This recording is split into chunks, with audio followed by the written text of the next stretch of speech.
Hello, everyone. Hello, hello, hello, hello, hello.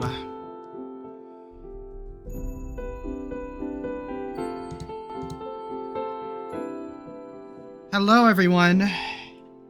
It's been a minute. Well, it's been 2 days. But the time has finally arrived for the finale of the main story of one of the best games I've ever played, Winds of Change. It has been a really big journey, lots of emotion, lots of trials and tribulations, lots of big decisions. But the decisions we make tonight are going to be important for the future. We're going to defeat the Triumvirate and save Alestia. I am hoping we're gonna have a happy ending tonight. Because quite frankly, I need it. And honestly, I want to cry again. This game has made me cry twice in a row. 2 streams in a row now. And I hope it can do it a 3rd time. So yeah. Welcome in Boxer Fox as well. Hello. And shout out to all of you who are lurking. You guys are amazing. And I know y'all have my back as we go through this story once and for all.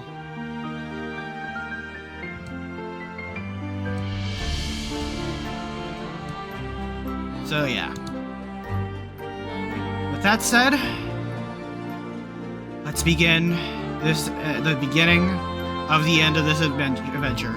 Now, I'm gonna say, at least I plan to do this, but I will be coming back to this game to do some other choices and routes. I wanted to see some of the romance routes with the other characters. But for now, tonight, this is it. We are going to defeat the Triumvirate, save Alestia, and start a new journey, a new beginning. Let's begin. Hello, Sparko. Welcome in. And I've got my fox, one of my children with me to give me comfort because I think I'm gonna need it tonight. Tonight is gonna be very intense, so let's buckle up and prepare for the ride.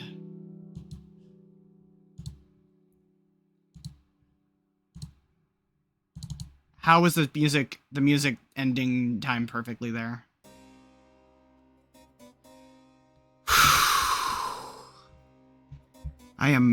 I do not think I'm ready for this. Let's go.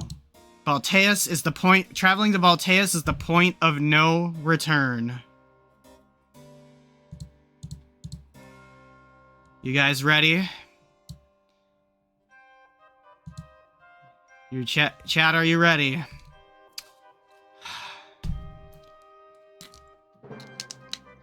Let's get it. Make sure you have completed all the content you desire. There will be no coming back, as Act 5 is the finale. Travel to Balteus.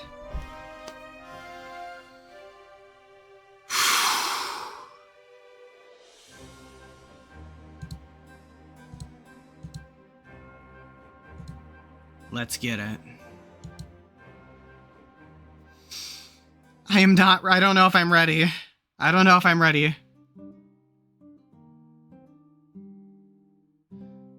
I make my way to the docks, happy to see that almost everybody else has done the same.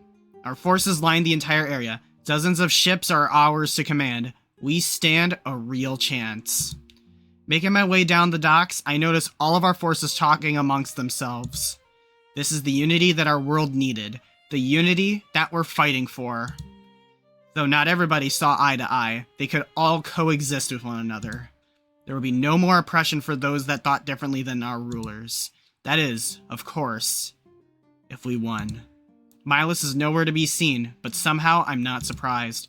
He came to Alarinthia and back, and for that, I was grateful. It was time for him to rest and focus on what to do next. I noticed Sovi helping our forces load supplies onto the boats. The gamble of him letting join our side seems to be paying off. I'm certain his help would be invaluable as we entered Balteus. As I continue down the docks, eyes start to fixate on me. Not just me, but the blade upon my back as well. They all knew who I was. At this moment, I feel the weight resting on my shoulders, but I stand strong. This is a burden that I was ready to carry. No, this is a burden that I was born to carry. I smile at them as I walk by, and they do so in return. As I walk, I eventually run into Domik. He's overseeing everybody's efforts, making sure it goes smoothly. There is a lot to transport. We'd need food, weapons, and drinks. Quite the army, isn't it? Sailus would be proud. I know he would. Forgive me for taking charge, though. You deserve a break.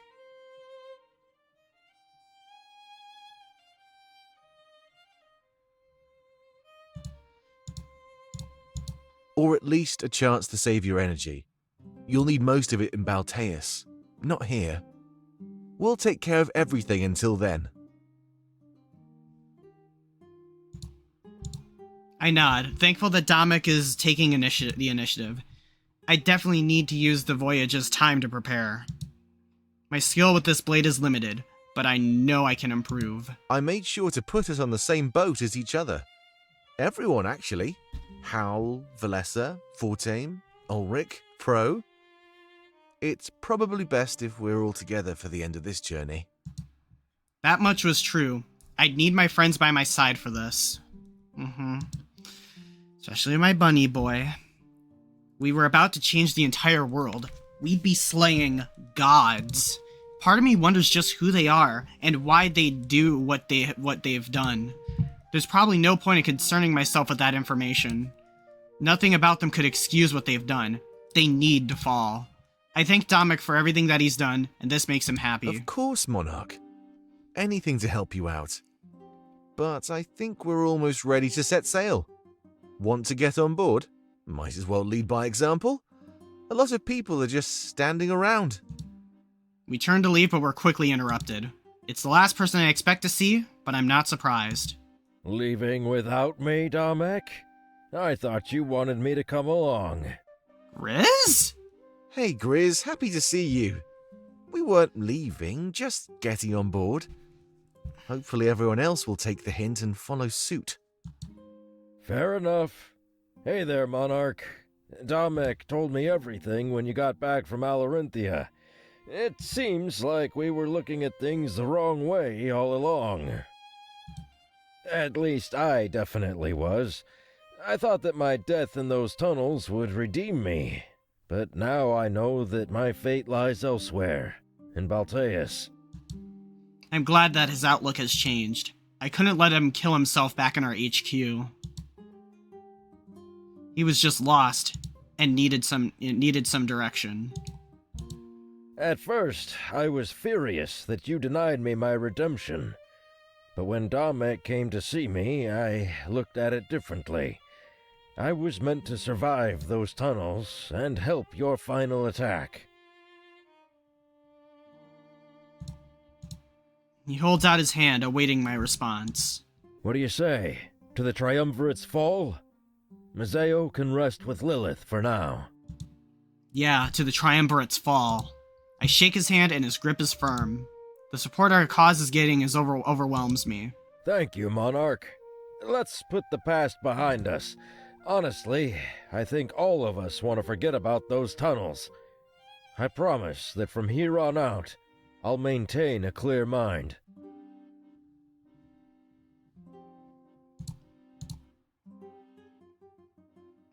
I nod and we start making our way towards the boat. Our vessel is the same one that we used to get to Alarinthia. It's a bit bigger than the rest and will work as a mobile HQ. When I get to the deck, I turn around to look at the docks. Everyone is saying their final goodbyes since we might not make it back. I give them all the time they need and slowly watch as they board our fleet. Actually, I might not make it back either. That thought fills me with fright. Taking one last look at the Mazaean soil, I say goodbye under my breath. Goodbye. What happened next would change the course of Alessian history forever. Turning around to face the deck, I notice that Sovi is waving me over. I walk towards him, wondering what it could be about. This seems important. As I make my way across the ship, I notice all my comrades scurrying about. I'm glad that they put us all on the same boat. I must say, I've gotten used to you and your friends. Being placed anywhere else would be pretty uncomfortable. We are at 100% morale, let's go. Oh. I just wanted to tell you that I gave Damek some information. He's forming a plan of attack as we speak, so it definitely helped. When it comes to Balteus and the Triumvirate, I know more than anybody. I'm sorry for what we did to him during our attack, by the way. I ordered Shane to stab him, so it's technically my fault. He seems fine though, so no hard feelings? I shrug, uncertain of how to respond. If it happened any differently, he'd be dead for sure. It feels a bit beyond coincidence, but I don't stop to question it. They might not tell your allies that I gave them this information, though. Not everybody trusts me, so it would probably just cause more harm than good. I'm not here to cause harm, so we all agreed it was best to omit a few facts. It makes sense, so I understand where they're coming from. Fighting amongst ourselves is the last thing we need before the final battle. It was a time to stand strong and united. A time to trust one another unconditionally. That's it, really. I just thought you deserved to know it came from me. I did promise information that would help your final attack, after all. If anything else comes to mind, I'll make sure to bring it to attention. He's definitely going to great lengths to make himself seem genuine. That's good. There is a lot of doubt in the air surrounding this alliance. The people may not know he tipped us off, but they didn't really have to. He turns away from me and stares into the distance. I guess this talk is over. I decide to make my way to Damek and Howell and see what information he gave them. But before I can get there, I'm interrupted by my comrades. They seem really excited. We exchange hugs and pleasantries for a few moments. Are they really happy, or are they just putting on an act? It's hard to tell since this is the calm before the storm. Hey there, Monarch. Glad to see you made it here. I'm happy we're all on the same boat. No pun intended, Fortame. Yeah, it makes me feel way better. If I was stuck with other people, I'd be worried, but in this situation, I'm not. I'm perfectly comfortable. I'm just doing my best to hang in there. This whole life at sea thing really isn't my style. I can't wait to get back and settle down for good. Bro, you're good, man. Knock on wood, bro. Don't get arrogant before the final battle. This is a huge gamble. You need to give it your all. Me? Arrogant? Never. Anyway, I need to take my mind off of this water stuff. How about we go sit in the crew quarters and play some cards? Sure, but I think Damek is about to make a speech. He's been lost in conversation with Howell for a while now. I overheard them talking about our plan of attack in Balteus. All right. I can wait. Maybe you should get over there, Monarch. I'm pretty sure that's something you'll want to be a part of. That's true, and I was making my way over there anyway.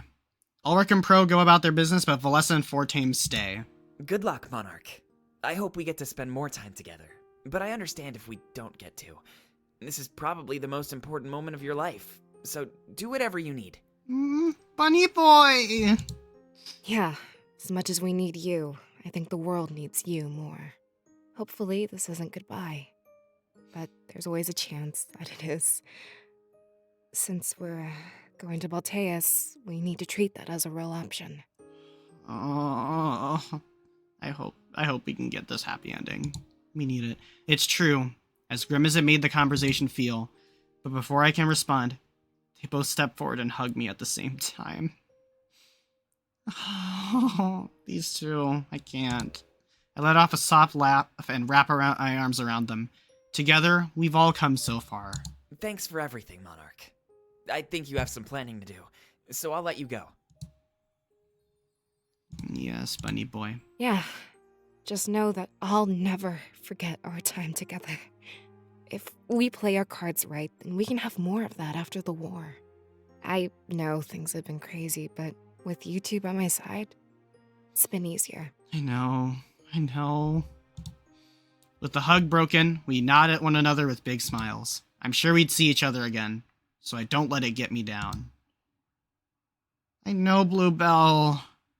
I love Valessa's voice actress. Like, shout out to whoever did it. I'm sure we'll find out in the credits today. There was no way we'd get to the end without crossing paths again. I make my way over to Dominic and Howell, scanning my surroundings as I do. Our pirate allies run about the ship, making last-minute preparations and adjustments. It's nice to know that we had their sailing expertise. So many important people were on board. Because of that, something told me that our ship would be in the very front of the pack. But I wouldn't know for sure until I talked to Dominic and Howell. They turned to face me. I could tell they're stressed out. It's apparent on their faces. I asked them what's up. Hey, Monarch. We were just taking care of some planning. I think we have a pretty good idea of what we're going to do. Now that we've talked it out, I think our chances are great. Yes, Dominic? Dominic is correct. Our confidence has increased tenfold. Thanks to some last-minute information, we now have the edge. Hopefully we can keep that when we put our plan into practice. Alright, what's the plan, guys? They both glance over at Sovi. I know that he gave them the information. I'm glad they trusted him enough to base their plan around his intel. Back when we left Alarinthia, our alliance and trust seemed so shaky. I guess I should tell everybody what we're planning then. I'll go stand at the head of the ship and give myself a platform. They might want to hear from you too, Monarch, so be ready. I stand back and watch as he takes slow steps towards the head of the ship. I didn't know what they were planning, so I'd be learning at the same time. However, due to the fact that they were working together, I knew we were in good hands. Alex watches him pass by, and I could tell that he's tired of waiting around. It wouldn't be much longer. Perhaps I might want to check out their socials out later. If they have one. Anyways, it wouldn't be much longer before we set sail, so I hope we can wait a bit longer. Once the pirates start preparing the ship to leave, their shouts would drown everything out. After a few more moments, he reaches the head of the ship and clears his throat. Gathering the attention of everybody nearby, he mounts a crate to get higher ground. A silence overtakes the entire ship, but he has no problem rising to overcome it. Well, I guess this is the eve of our final attack. I know many of you are wondering just what's going to happen. I'll explain more later, but right now, I can tell you a bit of what we're planning. We should arrive in Balteus just as the sun is rising. When we do, we'll be all meeting at a central location for one final meeting. It's important that everybody is on the same page before we take any big steps. However, our first big step will be to secure the Grand Library. Holding the proprietor hostage, we'll station our army there as a pseudo-HQ. I bet you're wondering why we've chosen the library. Well, our reasoning is twofold. First of all, we've been told that the Honor Guard cannot set foot inside. There's some sort of ward on the property, presumably so the owner can be alone. We're not sure why they prefer to work alone, but we know they're important to the Triumvirate. That is part of our second reason. Taking them hostage, we will extract information. We need anything we can gather that will help us with our next step, the final attack. While information is extracted, we can use the safety of the library to rest and recuperate. After that rest, we will gather one more time and begin our final assault. The Monarch will lead a small team and infiltrate the castle, attacking the Triumvirate directly. The rest of us will lead the Honor Guard to the town square and fight them there as a distraction. The other guy with the deep, rough voice sounds like Tamura Morrison, the live-action Clone Trooper actor.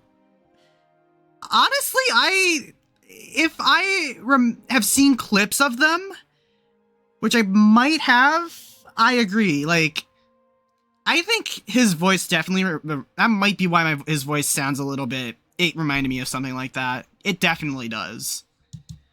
With the distraction as large as we're planning, the Monarch should be unimpeded. He will kill the Triumvirate and destroy the large idol at the back of their chambers. We believe this idol to be of importance to them, so we must destroy it in order to win. Yeah, I love Dominic's angry expression a lot. With the blade plunged into that idol, the Monarch will tap into its power. He will use it to deactivate the Honor Guard, and the suits of armor will crumble. At that point, victory is ours. We will gather in the castle atrium and count the survivors.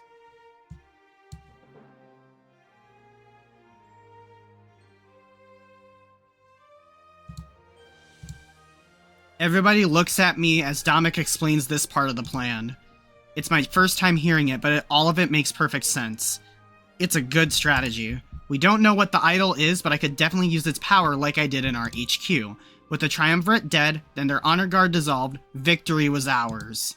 We'd still have to worry about Hayland and Shane, but I'm sure they'd pop up somewhere. I feel confident. Giving everybody a nod, they turned their attention back to Domic's platform. As soon as we arrive, I'll share this plan with everybody else. So until then, I'd advise getting some rest. You're going to need it. That is, unless there's anything you want to say to all of us, Monarch.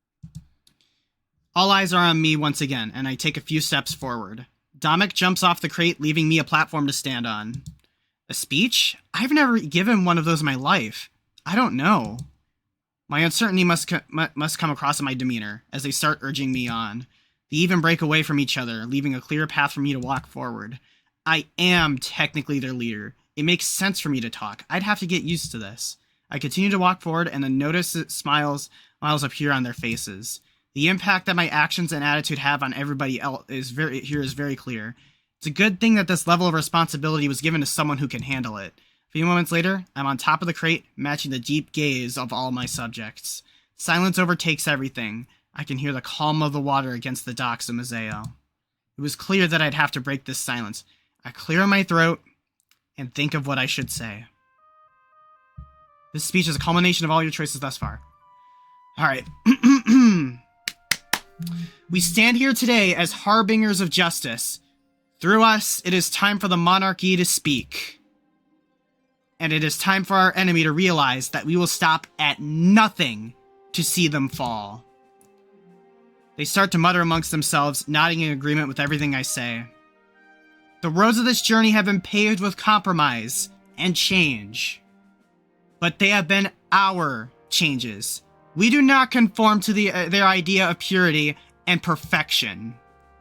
And that is exactly why we will win. A bunch of them start cheering with wide grins on their faces. I'm speaking from the heart, speaking from instinct, and it's working. I smile now too, and the words from this moment are filled with confidence. We will leave behind a world of freedom. We will embrace everybody who has been wrongfully oppressed. Put simply, we will give hope to those who have found their own was stolen. Due to the Triumvirate's rule, that number is far too high, but it ends now.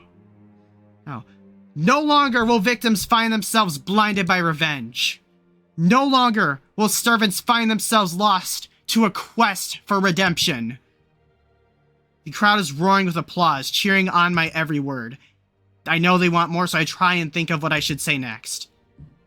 We have more power than any group of people who have ever spoken up against the Triumvirate. Unbreakable like our will, we have vessels containing spirits of the monarchy. We no longer fight for ourselves. We fight for a lost civilization. This is why we're unstoppable. I grab the blade from my back and slowly unsheath it. But most importantly, we have this.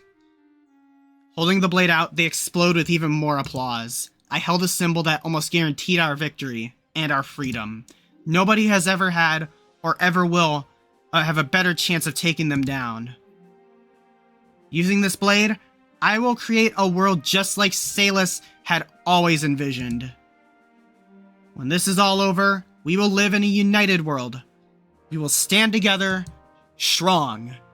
Everybody will have a voice, and together, we will find harmony. We will find peace. I put the blade back in its scabbard, signaling that I'm almost done speaking. Raising my fist in the air, I give one last shout. One last call to unify our cause. For the monarchy! Yeah. With a wide smile and met with a large round of applause, I jump off the crate. Taking it as a sign that we're ready to depart, the pirates start preparing to set sail. I should probably meet with Dominic and Howell one last time before deciding what to do. As I approach them, I notice they look happier than I've ever seen. I never saw myself as a public speaker, so I'm quite surprised at what happened. Doubts of my efficacy were still there, but seeing my comrades smile helped worry dissipate. Eloquently put, Monarch. Better than my own speeches, I have to admit. I could see just how much everybody looks up to Sorry, you. I'm taking off my blanket hoodie. It was quite impressive, we must say. You're going to make a fine leader. We're sure of it. The greatest asset of any ruler is the ability to inspire hope. Bluebell, send me a clip of that character you're talking about. I want to see if it's who I think it is. And I'd say we have that in droves now. I trust that you're okay with our plan, Monarch. Sorry that we didn't have time to pass it by you first. I nod. It all seems good. Good. It seems everything is now in order. Perhaps you should go and get some rest, Monarch. We will wake you if there are any matters of importance. Yeah. We need you rested when we reach Balteus. You know our plan, and the pirates are about to set sail. There's nothing left for you to do. At least for now. I guess he was right. Until we arrived, things were out of my hands. After thanking them for the opportunity, I make my way to the crew quarters. I value the opportunity to rest, but given the circumstances, that rest won't come easy. Oh boy, yeah. I know I've got you guys. Uh-oh. Halen and Shane gather at the docks of Balteus. Surrounded by the honor guard, they order them to prepare a small fleet. They knew the end was coming, and they had to meet it head on. What was your reasoning behind this again? I'm surprised the Triumvirate decided to play along with your plan. They have to come by sea, and this is the main point of entry. If we leave from here, we can intercept them before they arrive. The plan is to thin out their numbers as early as possible. What if this fails and they sink our fleet? Scared of dying, are you? No, that's not what I meant. It's a valid concern, Shane. Well, in my case, I don't really have anything left to lose. Let me lead this charge myself, Halen. You can go back to the castle. You'll be needed there for a second line of defense, if they make it that far. I trust that they won't. Me too. Just tell the Triumvirate I'll be there soon. I have no intention of dying. Not to any of those weaklings. Shane instructs the honor guard to get on board the ships. It's a small fleet of only a few ships. Halen watches and scoffs. You have a death wish. You know that. I get that you hate them, but don't throw your life away. The Triumvirate rewards service. Keep that in mind, all right? Don't worry, I know what I'm doing. I'll be back before you know it, so go and have a rest. Just wait, Halen. If they even arrive, you'll find that their hope is lost. Halen smiles, a sinister smirk. He knows exactly what Shane is implying. Very well. I can get behind that thought. Be careful, though. You're a good apprentice, Shane. I trust that you and the Honor Guard will do some real damage. Yeah, that's the idea. I'll see you back at the castle. Sure. Halen starts to walk away, but quickly turns around. You know, Sovi never let me do stuff like this. As his apprentice, he shut down almost every plan I ever had. I have to be better than him, though. I'm trusting you with a lot here. Don't worry, I promise not to let you down. The rebellion ends today. You have my word, Master. Halen nods and starts making his way back to the castle. Shane remains muttering to himself with trembling fists. And it all starts with that little figurehead of theirs. It's almost time, Seer. You'll be joining Domek soon enough. Yeah, I don't think so, and I have bad news for you.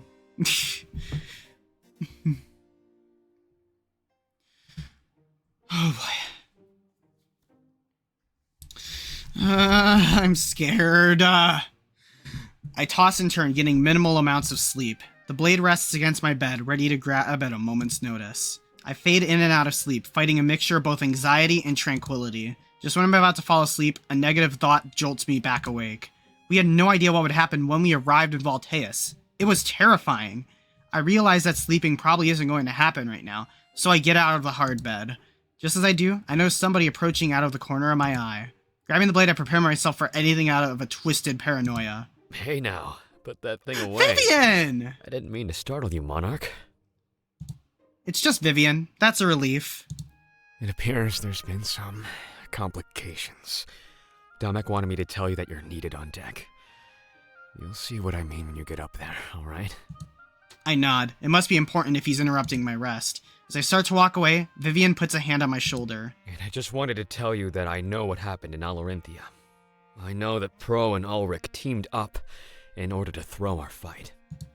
I gulp, unsure of how Vivian would react to such a news. But to my surprise, he lets out a hearty laugh. You know, I always said that Alarinthia needed to be ruled with smarts. Draco would just sit in his throne, thinking that strength solved everything. Using a scheme like they did to outsmart him. It's almost poetic, isn't it? Besides, it also sent a message to every Alarinthian. Their old way of doing things was wrong. Individual strength doesn't matter. It's how strong we are when we team up, under shared ideals, that truly matters. And for sending them that message, I commend you. Good luck out there on the deck. I think you'll need it. He releases his grip on my shoulder. For a moment, I was scared things would go south. I'm glad he's so accepting of what transpired. Dropping the issue from my mind, I head up to the deck. I had no idea why Domek needed me, but that thought was frightening. Slowly ascending my steps, my mind is plagued with unfortunate possibilities. As soon as I arrive on the deck, I see exactly why I was needed. Off in the distance, we're met by a fleet of ships that belonging to the Triumvirate. They're far, but not far enough away that the sheen of the Honor Guard is concealed. Domek and Howl immediately run over. I could see the panic on their faces. And so it begins! It was clear that a battle would be imminent. I meet them halfway to see what their plan is. We have no plan. Perhaps this is time for Domek to shine. A master strategist. Is that not what your people say? Hal, this is no time to be petty. We need to put our heads together and figure this out. Let's see. It's a small fleet, maybe only half the size of ours.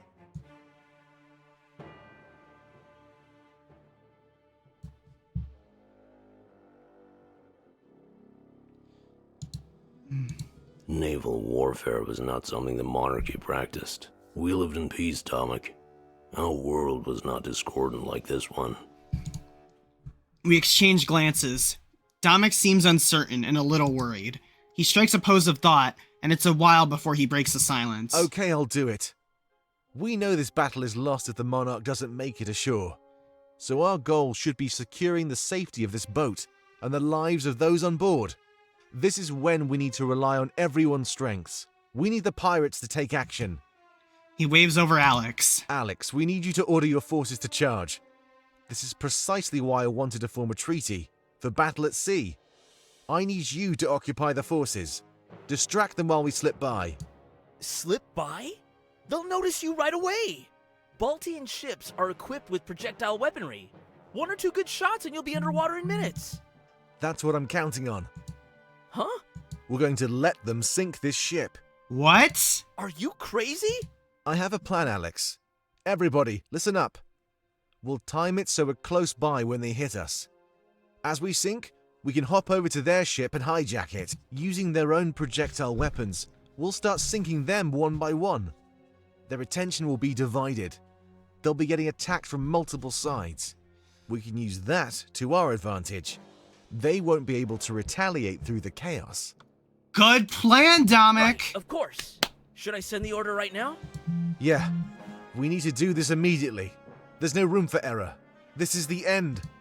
Yes, sir. Yes, Alex. My boy, come on. Alex runs off and climbs to the netting of the ship.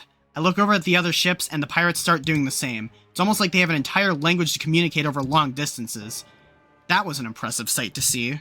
However, seeing Domek think on his feet was equally impressive. With a sigh and a smile, confidence overtakes the panic from moments before. Domek, we must say, that was pretty impressive.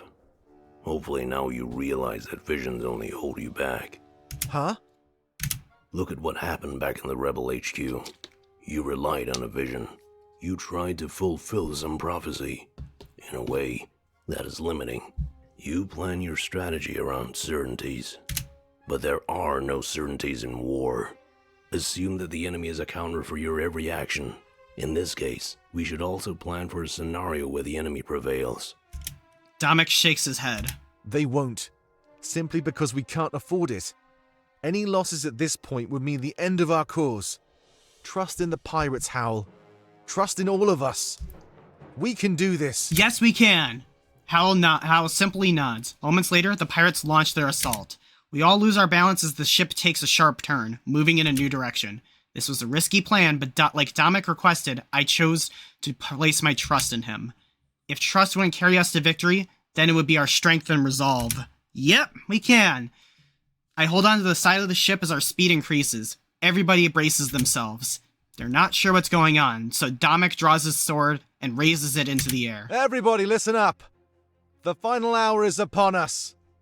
Our pirate army will be charging against the enemy fleet.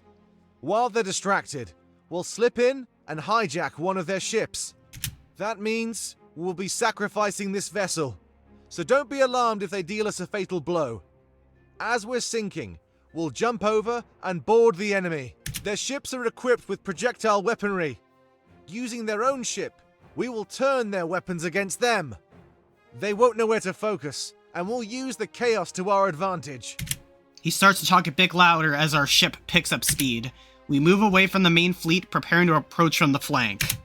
I notice the soldiers nod, accepting Domik's orders and plan without hesitation. If things go south, I need all of you to protect the Monarch.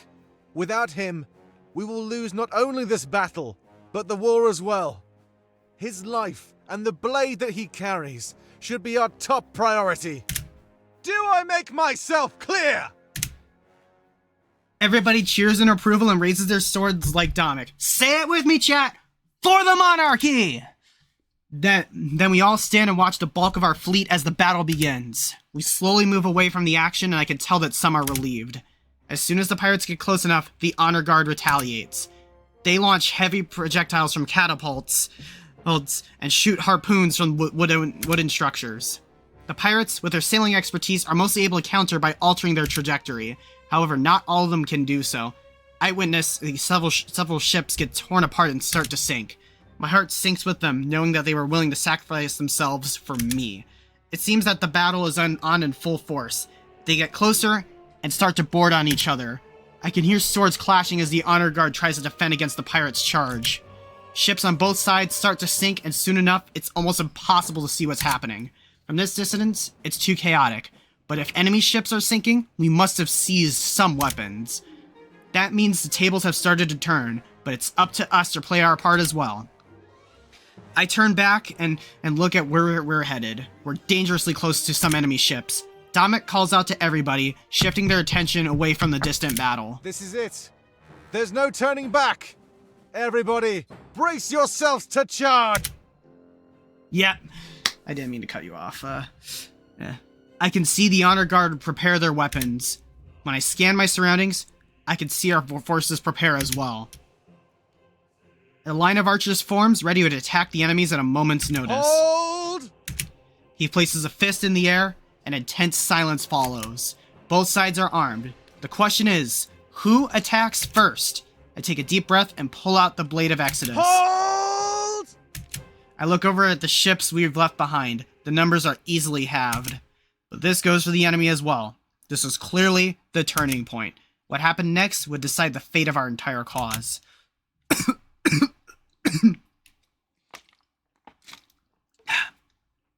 And it began with a barrage of projectile weaponry. The enemy attacked our ship with everything they had. I can feel a hull get torn apart, and everything starts shaking. Fire! The archers return fire, knocking out the suits of armor with manning the weapons. I look back at the wheel of the ship, and Alex spins it, turning us towards the enemy vessels. I hope you're ready to jump! We are! Domik nods, and then moments later, everything erupts into chaos. Our forces jump to the enemy ship after a long running start. They land safely and start decimating the honor guard. See you on the other side, Monarch! With a smirk, he follows our soldiers, jumping across to the enemy ship. Landing with a roll, he immediately starts fighting, displaying an impressive skill. I didn't get to see him fight in our HQ or in Alarinthia. It's quite the sight. He dodges the enemy attacks with ease and retaliates with expertise. Taking out multiple suits of armor with a single swing, he clearly holds his own. I turn around and order the remaining soldiers to charge. I save myself for last. But before I jump, I notice that Alex is still at the wheel. I shout out his name and tell him to get across as soon as possible. The ship is already starting to sink, and water rises at my feet. You know, any good captain is supposed to go down with their ship. But I guess there's no point living my life by an outdated code of honor. Thanks to the treaty, there'll be a new life waiting for me after all of this. He leaves the wheel behind and places a hand on my shoulder. And honestly, it's all thanks to you. Let's make this jump together, Monarch. We're a team until the end, no matter what. That's right, my boy Alex. I did not want to lose you. Let's go! No matter what. We move to the opposite side of the ship, putting a distance between us and the enemy vessel. I notice that most of the honor guard has fallen, and our soldiers are manning the weaponry. That's a good sign. With a feeling that victory is ours, Alex and I start to sprint toward the enemy. He makes it there first, jumping on the railing of our ship and launching himself across the gap. I'm not too far behind, and I jump up on the railing moments after. However, I make it no further. An arrow pierces through my shoulder, and I fall back onto our ship, in a pool of freezing water. No! I pull out the arrow with a grunt. Blood oozes from the wound, but it's nothing major. We can patch it up as soon as the enemy ships are taken care of. I rise to my feet. Looking up, I immediately notice the source of the arrow. It wasn't the honor guard. It was Shane?! With an evil smirk, he jumps across, boarding our ship. It's still sinking, but I have time. If I could take care of him fast enough, then I'd be able to carry out my plan as originally intended. Instead of coming for me, he runs toward the wheel, steering our ship away from the chaos.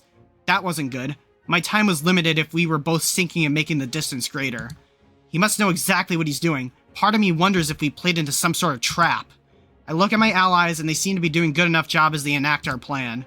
My fist shakes as I grip the blade of Exodus. Shane scoffs as he watches. I shout out at him in anger and despair. Call him a traitor and condemn him. He almost killed Domik. He caused irreparable damage to my family. A traitor? Not from where I'm standing. Domik abandoned me. And it's all because of you. He's a selfish fool. All he cares about is that stupid sword. No, he's not, Shane. You are a traitor. I keep walking towards him and the ship shakes violently. Water keeps spilling on the deck and I'm standing in almost ankle deep. I had a plan. We had a plan. And he threw it all away. The moment you walked through that door, he let you replace me. He left me to rot in the Triumvirate's prison because you were more convenient. That's not true. I try and reason with Shane, but to no avail. You saw how many people died in your HQ during that little attack. If you couldn't wield that sword, you'd be buried down there with the rest of them. Domik didn't care about you or your friends. He only cared about your power. That's not true! Again, that's not true. He's clearly been converted by the Triumvirate. I was thinking long and hard about what I should do. You know, what was my place in all this? Much to my surprise, he throws both of his daggers to the ground. And I realized that if I served the Triumvirate, I'd receive the same power. It seemed fitting. End Domik's rebellion with the same thing he was relying on. He smirks and I could tell the man that Domik cared about was already dead. I wish he could be here to see this. But you'll tell him the story, won't you? A moment later, he charges at me, unarmed. But almost in a blink of an eye, the blade appears in his hands. What? Robbed from mine, I have no choice but to jump out of the way. I run to the opposite side of the ship where he threw his pair of daggers. Picking them up, I assume a fighting stance and wait for him to charge again. Not strong enough to take it back by willpower alone? Thought so. You're weak. See, I was blessed by the Triumvirate. All you got was worthless energy from the realm of spirits. Out of pity, too. He doesn't seem to know about the monarchy or the true nature of the power within me. Big surprise. The Triumvirates lost Sovi when he found out. I should use this to my advantage. As he charges, I maintain the facade that I'm weak and unable to summon back the blade.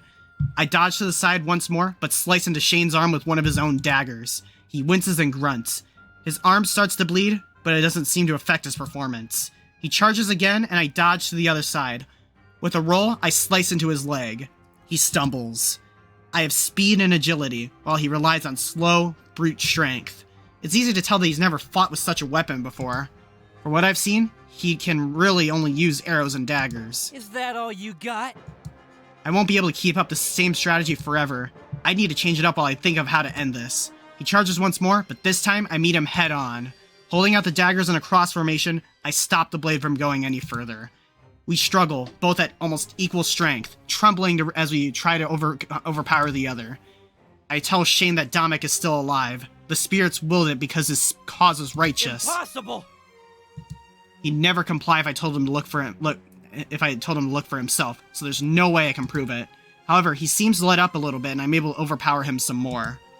I push him away and tell him it's all true, that he's on the wrong side of this war. No, you're the one on the wrong side! The rebellion is small and insignificant. Hundreds standing in a world of millions. You're on the Even if wrong you side. win, they won't respect your power.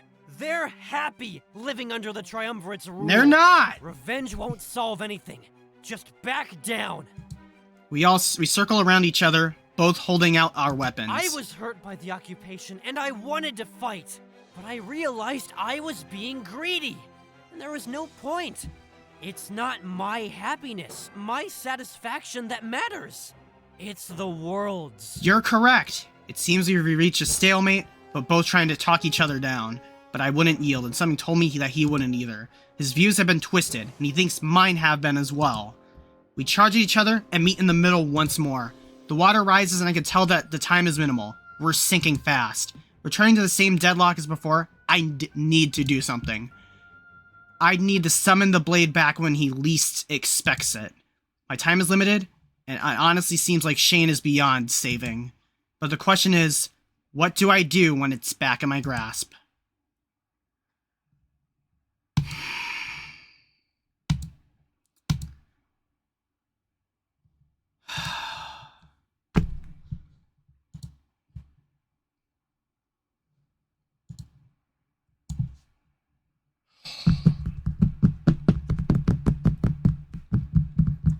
What do you think?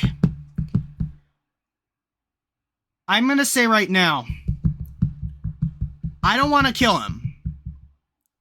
Because I'm not the kind of person to kill people.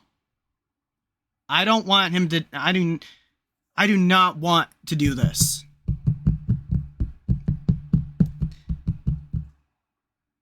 Here's the thing.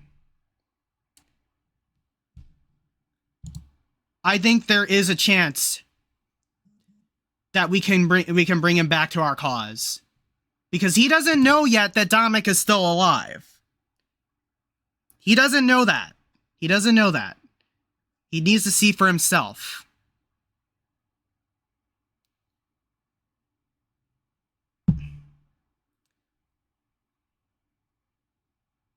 We need to be some pure, because look at this. We are at 50% corruption. I want that to go down. We need more purity here. We're incapacitating him. He didn't deserve to die. That much was clear. There had to be a chance that he'd see reason in the future. If I went on to win this war, maybe he'd seen things differently. This is what I do. Because we're in a war, but we're fighting for a good cause. And I think we need to make sure we make the right decisions. For the monarchy! You took everything from me! As his anger and rage empowers him, I start to tremble even more. It takes a lot to resist the strength of a man wielding the Blade of Exodus. I do my best to buy time until I fight the right opportunity. I contest Shane's words. You were born with everything I worked so hard to achieve! They were my family, my friends, and you took them all away! If you want to be back with us, join our cause. You're fighting for happiness, but for the wrong reasons. If I think so. As he starts to get more desperate and angry, I decided to take action. I let him overpower me and I stepped to the side, dodging his next swing. I hate you! But immediately after, and much to his surprise, I phased the blade back into my hands. While he's caught off guard, I raise the blade in the air and smash the base against his head. He screams and stumbles back, knocked into a daze. I step forward and do the same thing again. I'm careful not to go far, and I stop the moment I find enough time to make my escape. He slumps down on the ground, almost knocked unconscious. I can hear him cry and whimper. There was no way to know if he'd make it out of this alive, but at least he had the chance. Tomek. This was enough of a distraction. I had to get moving. Looking back at Shane, it's crushing to see how far he seems to have fallen. When I saw Dominic again, it might be wise not to even tell him what happened. I jump in the water and immediately start swimming toward the ship my comrades are on. But soon after jumping in, the freezing water makes my limbs feel stiff and my chest heavy. Fighting for it as long as I can keep swimming. I know I can do this.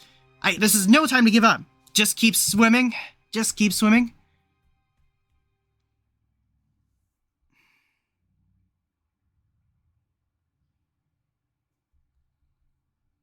When my vision fades back in, I can feel that I'm being dragged. What happened? My body is covered in snow and I'm shivering. I must have passed out back in the water. I shake my head and whoever is carrying me seems to notice. They put me down and sigh. You're awake. Thank goodness. When I found you in the water, I was starting to worry. What happened back there anyway? You were so far behind us. I shake my head, telling him that I can't remember much. A necessary lie. If he knew what Shane tried to do and how lost he was, it would damage his morale. He needed to see my survival as a triumph. We couldn't afford any damaged morale. Oh, I see. Can you stand on your own? We're resting in a shack that's not too far away. It's nothing fancy, but it'll give us the privacy we need. Nodding, I get up on my feet. I stumble a bit, but Dominic could tell I'm still fine. Just follow me, alright? I'll give you an update once we arrive.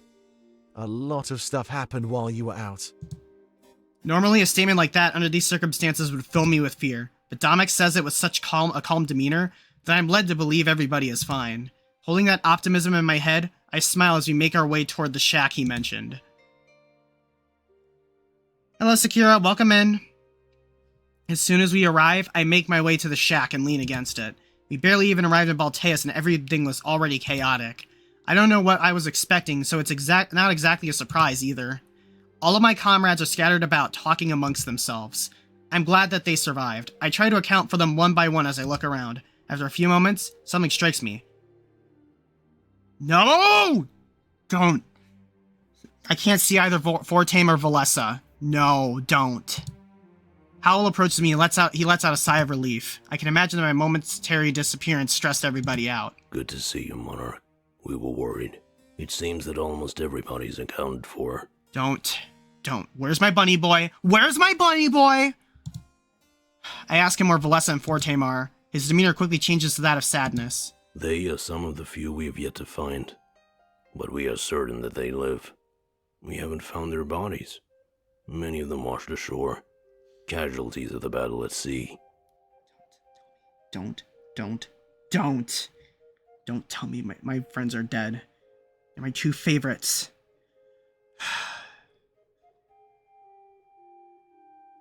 We are relieved to know that you are not one of those casualties.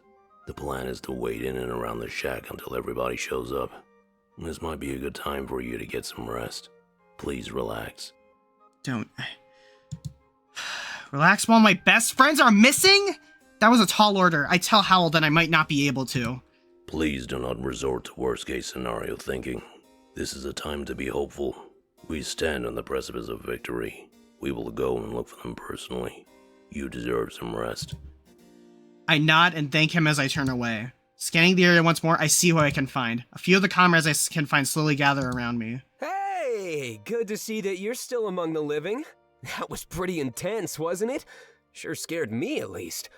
I'm not one for sailing or fighting, so combining both? Yikes. Yeah, Pro was scared. Thankfully, I have strength for 2.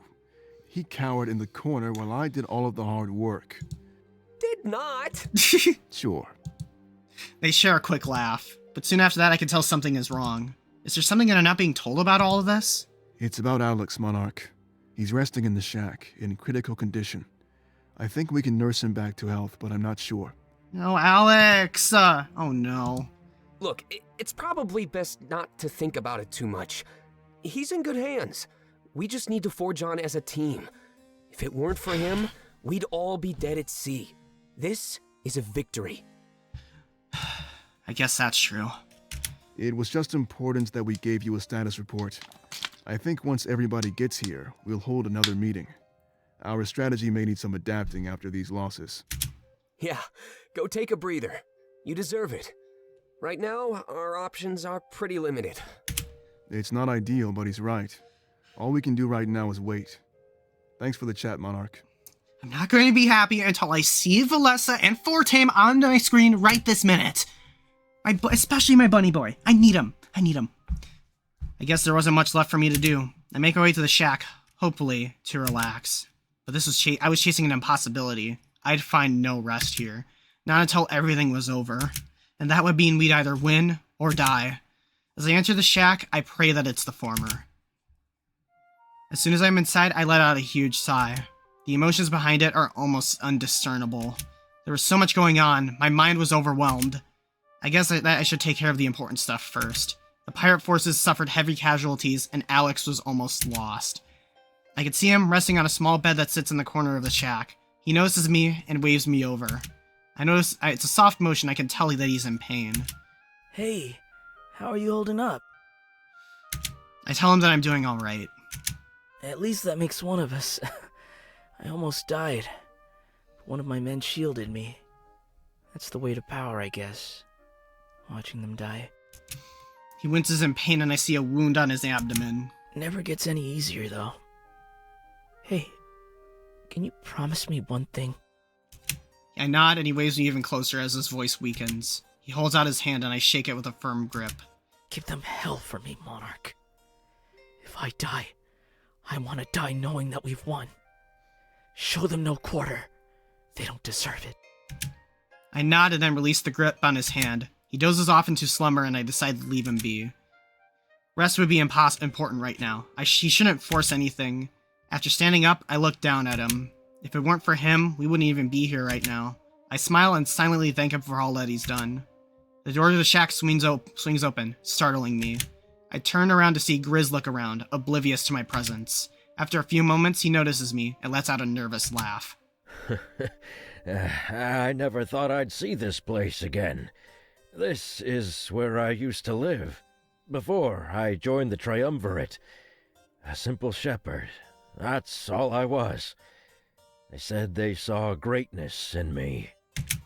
But now I know that all they saw was a naive man ready to serve. They prey on the weak, on those whose minds can be warped. I'm a different man now, but perhaps my change came too late.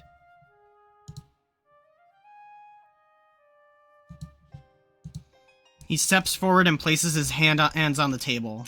I don't know if this is important or not, but Balteus has changed.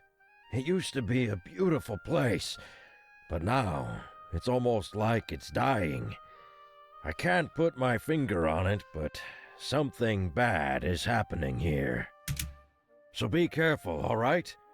We can't lose you, Monarch. But if it's within your power, I'd like to see Balteus restored. Placing your throne here and settling down would be a good idea. I agree, even though I'm not entirely sure what he's talking about. Balteus had changed? It's dying? I'm not sure how that works. But he's not one to lie, so I just let him continue talking. They made me kill my flock of sheep before joining them. They said it symbolized the death of my old life and the start of my new one. I felt awful, but I still chose to comply. I wasn't the smartest when I was younger. That's why I wear the skin of my favorite sheep. I called him Lassiter. I wore him as a tribute, but he slowly turned into a symbol of my resentment. Seeing him every day, that constant reminder, was part of why I defected. I couldn't live with what I did, so I sought redemption. Of course, you know the rest, so I won't bore you. Thank you for listening to an old man's ramblings. I give him my sympathy. That was an awful thing to experience. They use their status as gods to manipulate young and impressionable people. I can imagine that abandoning your moral code is easier if it's to impress gods like them. I'm glad that he survived those tunnels and chose to assist us in the final battle. I make sure to tell him that, and he gives me a wide smile in exchange. That means a lot. It really does. I want to see the triumvirate fall, even if it means losing my life. Giving everybody out there a happy future? Now that would let me rest easy. No, I mean, we just arrived in Balteus. We spared Shane, even though he betrayed us, but I'm trying to get a happy ending here. I don't want there to be too many casualties.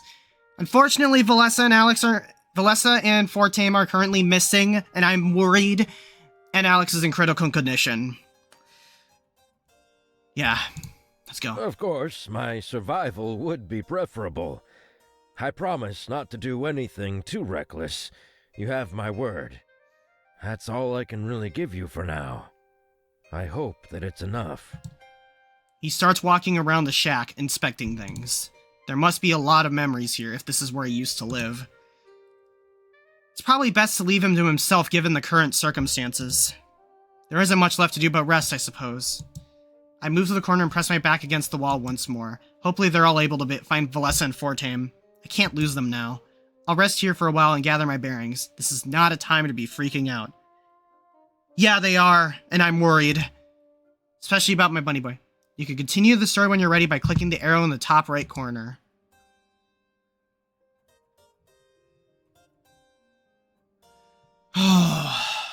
Okay, I need a moment to process things. We need to find...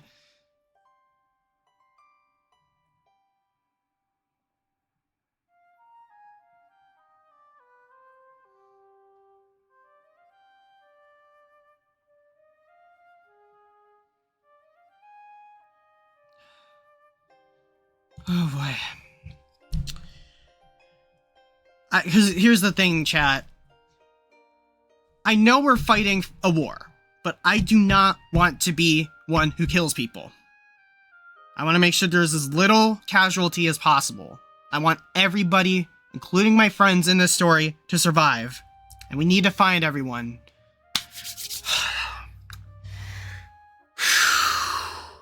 This is a breather. Let's continue. Would you like to continue the journey? Yes. After a few hours of waiting, I almost can't handle it anymore. It's impossible for me to rest, but my friends could be in danger. Making my way to the exit, I cross my fingers, hoping that things are okay. Just as I'm about to leave, the doors swung open, catching me off guard. I take a few steps back to avoid getting hit and letting out a huge sigh of relief afterwards. It's Ulrich, but that's not all. A few moments after he enters, Valessa and Fortune follow! Ah! Yeah, they're alive! What a huge relief this was! All the worry had taken its toll. Ah! We hug each other with big smiles on our faces.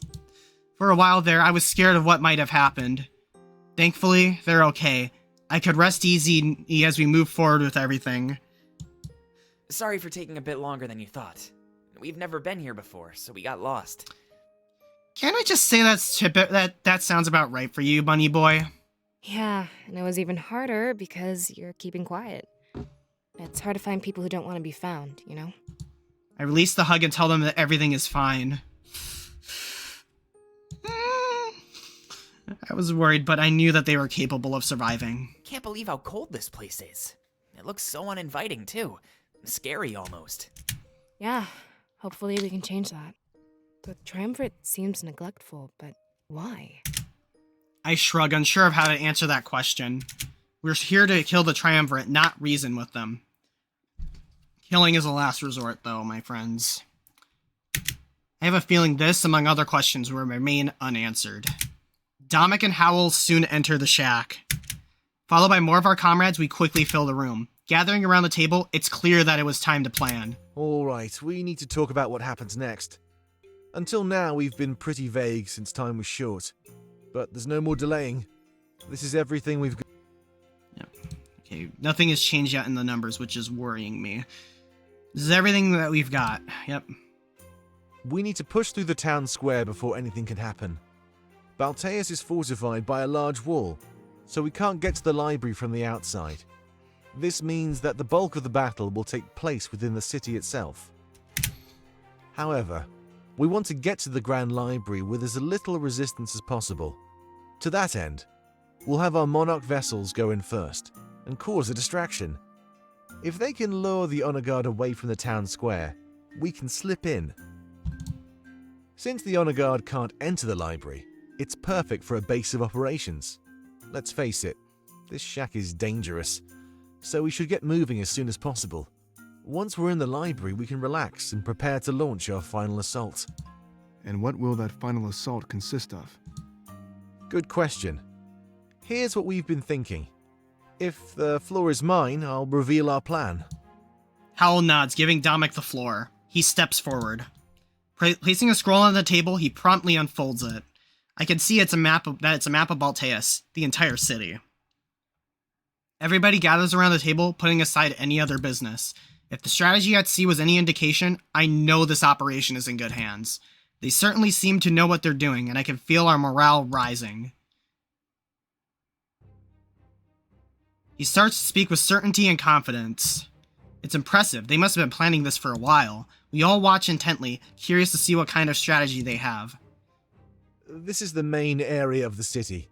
Our goal is to ensure that the Monarch has a clear path to the castle. That way, he can slip inside and kill the Triumvirate with minimal effort. Hal and myself will lure the Honor Guard to the town square. This is where the bulk of the battle will take place. It shouldn't be too hard. With the added might of our draconic allies, we'll have no problem at all. Pro will sneak away from the town square and infiltrate the castle. His job will be to cause a distraction, luring enemies away from the atrium. With that done, the rest should be smooth sailing for the Monarch. I'll go with Pro, if that's okay with you. I know the layout of the castle, and he'll need some backup. We can't expect him to hold off an entire horde of suits at once. Very well. Grizz will accompany Pro. The two of them will have no problem clearing the castle. The bulk of the Honor Guard will be with me in the town square. Alright, that takes care of Hal, Pro, and myself. The rest of you will accompany the Monarch to the castle. Let's see here. I should have another map detailing our current area. The only way to approach the Triumvirate's castle is directly from the front. That is, unless you know a secret or two. This involves a hidden mountain pass. Using this pass, you can go around Balteus. It'll be much easier than sneaking through the city. Joining you will be Ulrich, Fortame, and Valessa. As long as my bunny's boys is within my sight, I will be very happy. Damek, if you'd let me join them, I could help out. Remember who tipped you off about this hidden trail? I can even use the Blade of Exodus if the Monarch is in a bind. Alright, sure. I have no problem with that. Sovi will accompany the group headed to the castle. They'll split up when they get close. Let's see here. You should emerge from the mountain pass right beside the castle. Because of all the distractions, your path inside should be clear, but I need Fortame to do something special for us first. Ooh, bunny boy, what are you gonna do? Me? Special? What do you need me to do? I'll have you climb the castle, scaling the outside walls. Your job will be to get inside and ring the bell of retreat. If you can find it, it should make the Honor Guard stand down. He is a good climber. Good idea, Dominic! Wait, seriously? All of them? Yeah, all of them. I'm putting a lot of trust in you here. Do you think you can do this for us? Of course! Climbing is my specialty. I'll have that bell ringing in no time. Good. The rest of you will enter the castle from the front. Again, your path should be clear if all goes as planned. If not, well, you'll have to fight your way through. But I believe in you. Sounds good to me. Yeah, we can do this, no problem. We can do this. For the monarchy! Say it with me, chat. Glad to hear it. That is all we've come up with. Does everybody find it acceptable? Everybody nods, knowing their part. It seemed like they had almost thought of it all. With a strategy like that, victory seems almost certain. As long as they could defeat the triumvirate in that idol, and even if everybody plays their part, the end is all still on me. I do my best not to let them down, but part of me is filled with fright. Alright, let's go outside. We'll head to the Grand Library as a group. If we can get in there without trouble, the rest will be easy. The Monarch vessels should make it pretty easy for us. They'll lure the honor guard away from the town square. If they can do that, then we can slip in pretty much undetected. Hopefully they could survive the task. This operation would be divided into 2 phases then. Take the Grand Library, then take the Triumvirate's castle. With everything planned, and out in the open, we exit the shack. Hope fills the air, and for the first time in a while, we could do this. I smile at my comrades as we head outside, one by one. The cold, uninviting air assaults me as soon as I exit the shack. It's like East Crown. I'm not sure how people could survive this in this place. Well, not that there's just many people in here. It's mainly those suits of armor. I can hear everybody talking, going over the roles they were assigned. If everybody did what they were supposed to do, then we'd win this for sure. Of course, as long as I could destroy the triumvirate in that idol that they're housing. Sneak into the castle and lure everybody away from the main atrium. Seems pretty easy to me. The monarch will have no resistance at all. And if I can ring that bell, then everybody will be safe. All those years of climbing is finally paid off. This is gonna be great. Ulrich is quick to interject, putting any arrogance to rest before I can blossom. Look, none of that is going to happen if we can't take the Grand Library. We need to establish a foothold, a safe place to retreat to if things go south. They all nod and stop the discussion they were having. It's true though, without Haven, we're out in the open, completely unsafe. At least the first phase of our plan wasn't too complicated. I know we'd seize the library. I noticed that one of our comrades is carrying Alex. That's good. The library would be the best place for him to get rest. He's fast asleep, which is pretty surprising. He must be a heavy sleeper. The city should only be a couple of hours away. We trust that you can all handle the cold. We don't really have much of a choice, Hal. Let's get going. I think our goal is pretty clear. Upon hearing that, we all start walking towards the city. I can see the impressive wall that surrounds everything. It's beautiful. However, I can't see anything past it. I have no idea what Balteus looks like. We walk through thick layers of snow, and my legs start to tire out. But I'm not in a position where I have any choice. Pushing forward is mandatory. After what it feels like a small eternity, we finally arrive at the gates leading into Balteus. Whoa. The town gates and the wall are an amazing sight. Intricate details are carved into the stone. It's a work of art. Something told me the monarchy made this, not the triumvirate. This looks amazing. This must be a remnant of the monarchy, right? The triumvirate can't be this artistic. I know it. Correct. This looks just as we remember it. However, Balteus wasn't always this cold. Something bad has happened to the nation. Oh, I see. Like what? We're not sure. However, it is probably due to the triumvirate. It pains us to see how much they've defiled our former home. We used to live in Balteus. It housed the throne and our ruler. To see it reduced to a frozen wasteland, it is almost too much to bear. Let us head inside. We need to see what else has changed over the years. It reminds me of what we thought would happen to Valenorth. Without the spirit idol, it would wither away and freeze over like East Crown. We have since learned that it was false, but what's happened to Balteus then? As we all start to make our way inside the city, Domik stops us. He looks a bit worried, and I could tell that he's lost in deep thought. Monarch vessels, where are you? A few moments later, a group of our Monarch vessels steps forward. We don't have much time to waste. As soon as we get inside, you need to get to work. Lure the honor guard away from our path. Understood? Yes, of course. Your path to the library will be clear. As soon as the fighting dies down, we will come and join you. This should be easy, so don't expect us to be far behind. Yes, of course. Thank you very much. Let's see. Is there anything else to cover? He turns back to face the rest of the group. Gulping, it's clear that he's fraught with anxiety. Look, we're about to do something that's never been done before. We're seizing territory from the Triumvirate, right under their noses. Much like they did to Museo. We're about to occupy Balteus. But Payback. that does not mean we are like them. Wait, what? We do what we do in order to gain our freedom. They occupied Museo, wanting to oppress us even further. We all exchange our glances and nod at one another. I want you to all remember that as we press forward, war can blur the lines between good and evil. But I know where we stand. If you know that too, then there's nothing that can stop you. You are heroes. With nothing left to say, we slowly make our way into the city. I can tell that due to Domic's encouraging words, everybody is happy. However, as we enter, nothing prepares us for the sight that awaits us. Oh my god. Howl immediately steps forward, taking in the sight before him. Balteus looks almost uninhabitable. It's in a state of decay and death.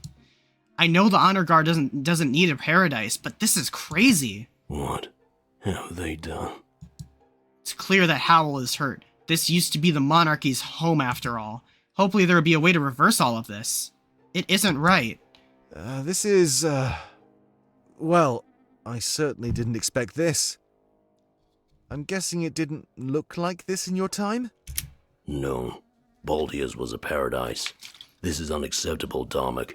We must find a way to fix it. Of course. There's no way I'll let this stand. It's a bit of a shock, but our plan remains unchanged. Secure the Grand Library, then kill the Triumvirate. After he's done talking, we see a horde of Honor Guard suits walk by. We quickly run off to the side and hide in a nearby building. I've never seen anything like this. The building is pitch black. Pieces of it crumble off, almost like it's been burnt or charred, but it hasn't. I know a building can't die, but there's no other way to put it. Like its source of life has been cut off. It appears to be living on borrowed time. What's going on here? This is disgusting. Look. He looks down and we all look at his feet.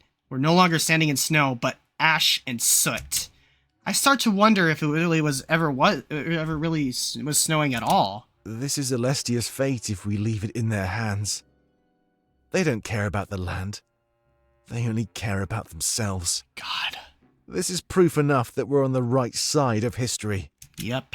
Howl turns to me and places a hand on my shoulder. We suspect that this may be related to their dark idol, Monarch. Above all else, please prioritize its destruction. I nod as previous visions start to repeat themselves in my mind. I was facing that idol with the blade. Everything is coming to pass. After our short talk, our attention is directed back toward the Honor Guard. Monarch vessels, come here. I think this is our best chance to take action. If that group is gone, our path to the library is clear. Upon hearing this, they quickly group up in front of Domic. Our goal of seizing the Grand Library seems pretty attainable. Yes, sir. It should be easy enough to take them down. After they're dealt with, we'll meet you all in the library. Good. Go around this building and attack from the other side. They'll be focusing on you, so we'll head in the opposite direction. Perfect. Then see you at the library. If we don't make it, it's been an honor. After exchanging a nod, both groups part ways. The Monarch vessels prepare to distract the Honor Guard. Domic points to a nearby road, signaling where we should run. The Grand Library is right over there. We'll run on my mark, so just hold on. After speaking, he immediately places a finger against his mouth. It's clear that we need to remain silent while the vessels carry out their goal. We wait there in an intense silence, waiting to hear the clashing of swords. We all stare at each other, in unease. We know that when they start to fight, some of them may die. It pains me that sacrifice was necessary in order to attain our goal. But I know that their sacrifice will never be forgotten. My heart sinks as soon as I hear them start to fight. I hear screaming and steel against steel. My instinct tells me to run immediately, but Domic has yet to move. I can see him wince every time the skirmish gets a little louder. But soon enough, he makes the call and we're all running. Now, go! In our haste, we still make sure to be as silent as possible. The Grand Library wasn't too far away. In fact, I can see it now. It stands tall and seems to be the one building that's not falling apart. As soon as we arrived there, we all let out a sigh of relief. We can still hear the fighting, but it's a little more distant than before. Through the screams, it's impossible to tell which side is winning. What's going on back there? I don't know. Let's just hope it's going well. Doesn't sound that way. For the honor guard, maybe. Hurry up. We need to get inside. Shouldn't we wait for the Monarch vessels? At this rate, it might not be much longer. No, they can meet us inside. We can't risk running into more suits. That was just one group. I'm sure there's more. Right. They start to ascend the stairs, but Howell stops them. Wait. The library seems fine. Why does it not decay like the rest? Everybody turns to face him, but nobody knows. Dominic takes the stairs back down and faces Howell. I don't know, but I think this is a good sign. It means we can control or limit what's happening. Knowing this, we might be able to fix Balteus. Or perhaps it's a bad sign, Dominic. Maybe our enemy has the power to harm Alessia itself. How do you think we can stand up against such a foe? Everybody exchanges worried glances. But then their eyes find their way back to the blade on my back. It's apparent that a conventional means wouldn't be enough to win. Nobody knows how to answer Howell, and an awkward silence follows. But then we realize that it is, indeed, a silence. This is concerning. The earlier fight is over, but did the Monarch vessels prevail? Hey, let's get inside, alright? Maybe the librarian knows more about this. We shouldn't stand around in the open out here. Having successfully changed the subject, we start heading inside. Howell made a good point, but none of us were able to counter it. I doubt the librarian would want to talk to invaders like us. It makes me worry about how we might get them to talk. There is so much uncertainty and worry in the air right now. As we enter the library, I hope our forces live through their fight. Whoa. Wow, this is different. When we enter the library, I'm taken aback by what I see. Dust fills the air, and it seems like this place has seen better days. The only sign that somebody has been here is that the books remain clean. Whoever's been taking care of this place only cares about the literature. I guess it's acceptable since that would be their main job of a librarian. But it just seems odd. All the time in the world, and it's still quite dirty. There's some kind of weird apparatus in the back of the library. I've never seen anything like it before. It's almost awe-inspiring. My comrades all look around, sharing that same look of awe. This is amazing! I've never seen so many books in one place before. I wonder what they're all about. Should we take a look? Maybe not. We're here for a reason, remember? Let's find the owner and see what they can tell us. Howell steps forward, objecting before anyone else can speak. Actually, there's a chance that the books could tell us even more. The Triumvirate must keep them away from the mainland for a reason. What do you mean? The monarchy vanished in the blink of an eye. This we know for sure. People can be erased, but not culture. Signs of our time here would have remained. So, you're saying... Before he can continue, we hear a noise come down from the hall. We know the honor guard can't enter, so it must be the proprietor. Knowing that we need to take them hostage, we assume hostile stances. Looking into the past is one of the best ways to learn. If we don't become better people, then we'll repeat the same mistakes. How fitting, then, that the old monarchy would focus only on the future. Hold on. He has a sheep like Grizz. What? We all exchange glances, slightly confused. They wanted to guide themselves to the perfect future. If it was possible to get there, then no cost would be too high. In the name of a better world, they embraced corruption. After a few steps forward, the mysterious man comes into view. Too often do we condemn others in our self-serving journeys. A bright future for the monarchy would have meant death for innocent worlds. The Triumvirate chose to step in, as they have countless times before, to maintain balance. Dominic interjects with a look on his face that I can only describe as the onset of anger. We know what the Triumvirate did to the monarchy. Hal told us.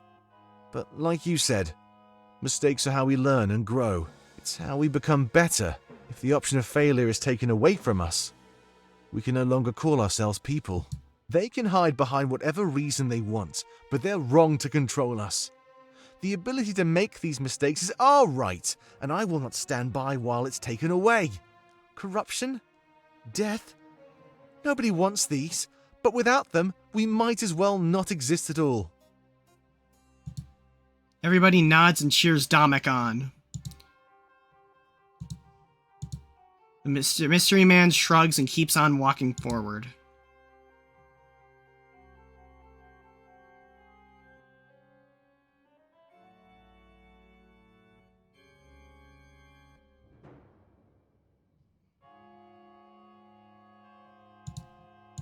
Restrain this man. I expect to see the man put up a fight, but he doesn't. You will experience no resistance from me. But on the other hand, you'll find no help either. Do what you must, but keep the library intact. What? He gets on his knees and holds out his wrists. Howell makes a quick work of restraining him. Who are you? You know far more than most. The man shakes his head. Just a hoarder of knowledge. A man who preserves the past rather than erasing it. In exchange, the Triumvirate gives me life and shelter. Another one of their victims, you mean? Eternal life in exchange for servitude? Despicable. What atrocities did you commit in their name? I created this library. A simple glimpse into the past. Everything the monarchy ever wrote is on these shelves. That was my job. Preserve the old history while creating a new one. And what new history did you create? I wrote about the Triumvirate and spread it everywhere. I made them seem like gods, like they were the creators of this world. As new life began on Alestia, they found my writing and believed every word. Howell scoffs as anger boils within him, but before he can do anything, Pro interrupts. Algus Fayer. The man's ears perk up in a way that reveals he was reacting to his name. You know him, Pro? That is the moniker I assumed, yes. I'm happy to know that the name is still remembered. Algus Valier. The man revered as the greatest historian. I can't believe that he, too, was a tool of the Triumvirate. Yep, he is. So everything the people believe is a lie that you created. Why would you need to go to such extremes? This is insane. Look at how you and your friends reacted to learning the truth. It brought you here, prepared to kill those who gave you life. The people must never know the true cost of their creation. I don't believe this. Hal, get him out of our sight. Howell drags Algus away as the rest of us group together. Well, at least he didn't put up much of a fight. I'd like to say that I'm shocked, but I don't feel surprised at all. This journey has been full of revelations. This is just another for the pile. It doesn't really change much at all. We still have a plan. But it'd be stupid to attack the enemy in the middle of the night. Let's rest until the break of dawn, and meet in the front of the library. Remember that we're safe as long as we stay in here. Hopefully the rest of our forces aren't too far behind. You're all dismissed. See you in the morning, okay? Where are we supposed to rest? I'm sure there's private quarters around here somewhere. And if you can't sleep, at least there's a lot of books to read. After the war, we should give this knowledge back to the people. I agree. I agree. The Triumvirate can't hide the stuff forever.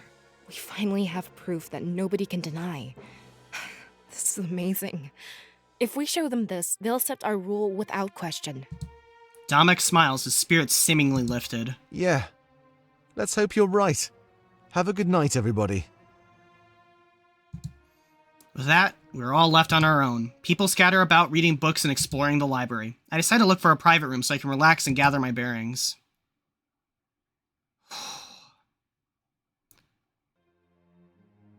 Uh-oh.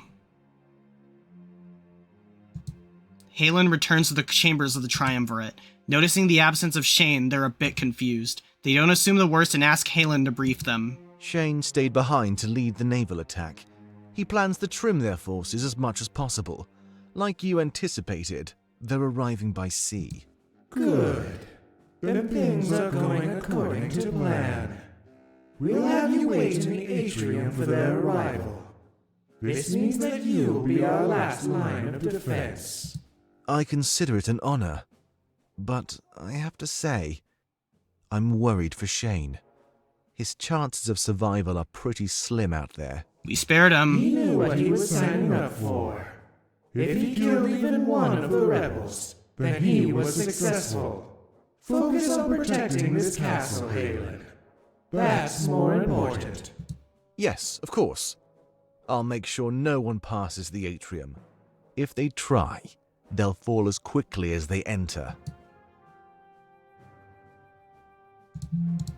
Thank you, Halen. It's important that they have a false sense of security. Don't give them too much resistance until it's absolutely necessary. If they think they're going to win, they're more prone to slipping up. It's up to you to figure out when that moment is, and take advantage of it. Even if it takes your life, you ought to prevent them from entering our chambers. Halen kneels, complying without hesitation. Yes, of course. My life for the Triumvirate. I'll fortify straight away, and wait for their arrival. Halen strides out of their chambers with a sense of purpose. After he leaves, they turn to each other, displaying soft smiles. Hopefully this time, things will be different. You guys are going down, by the way.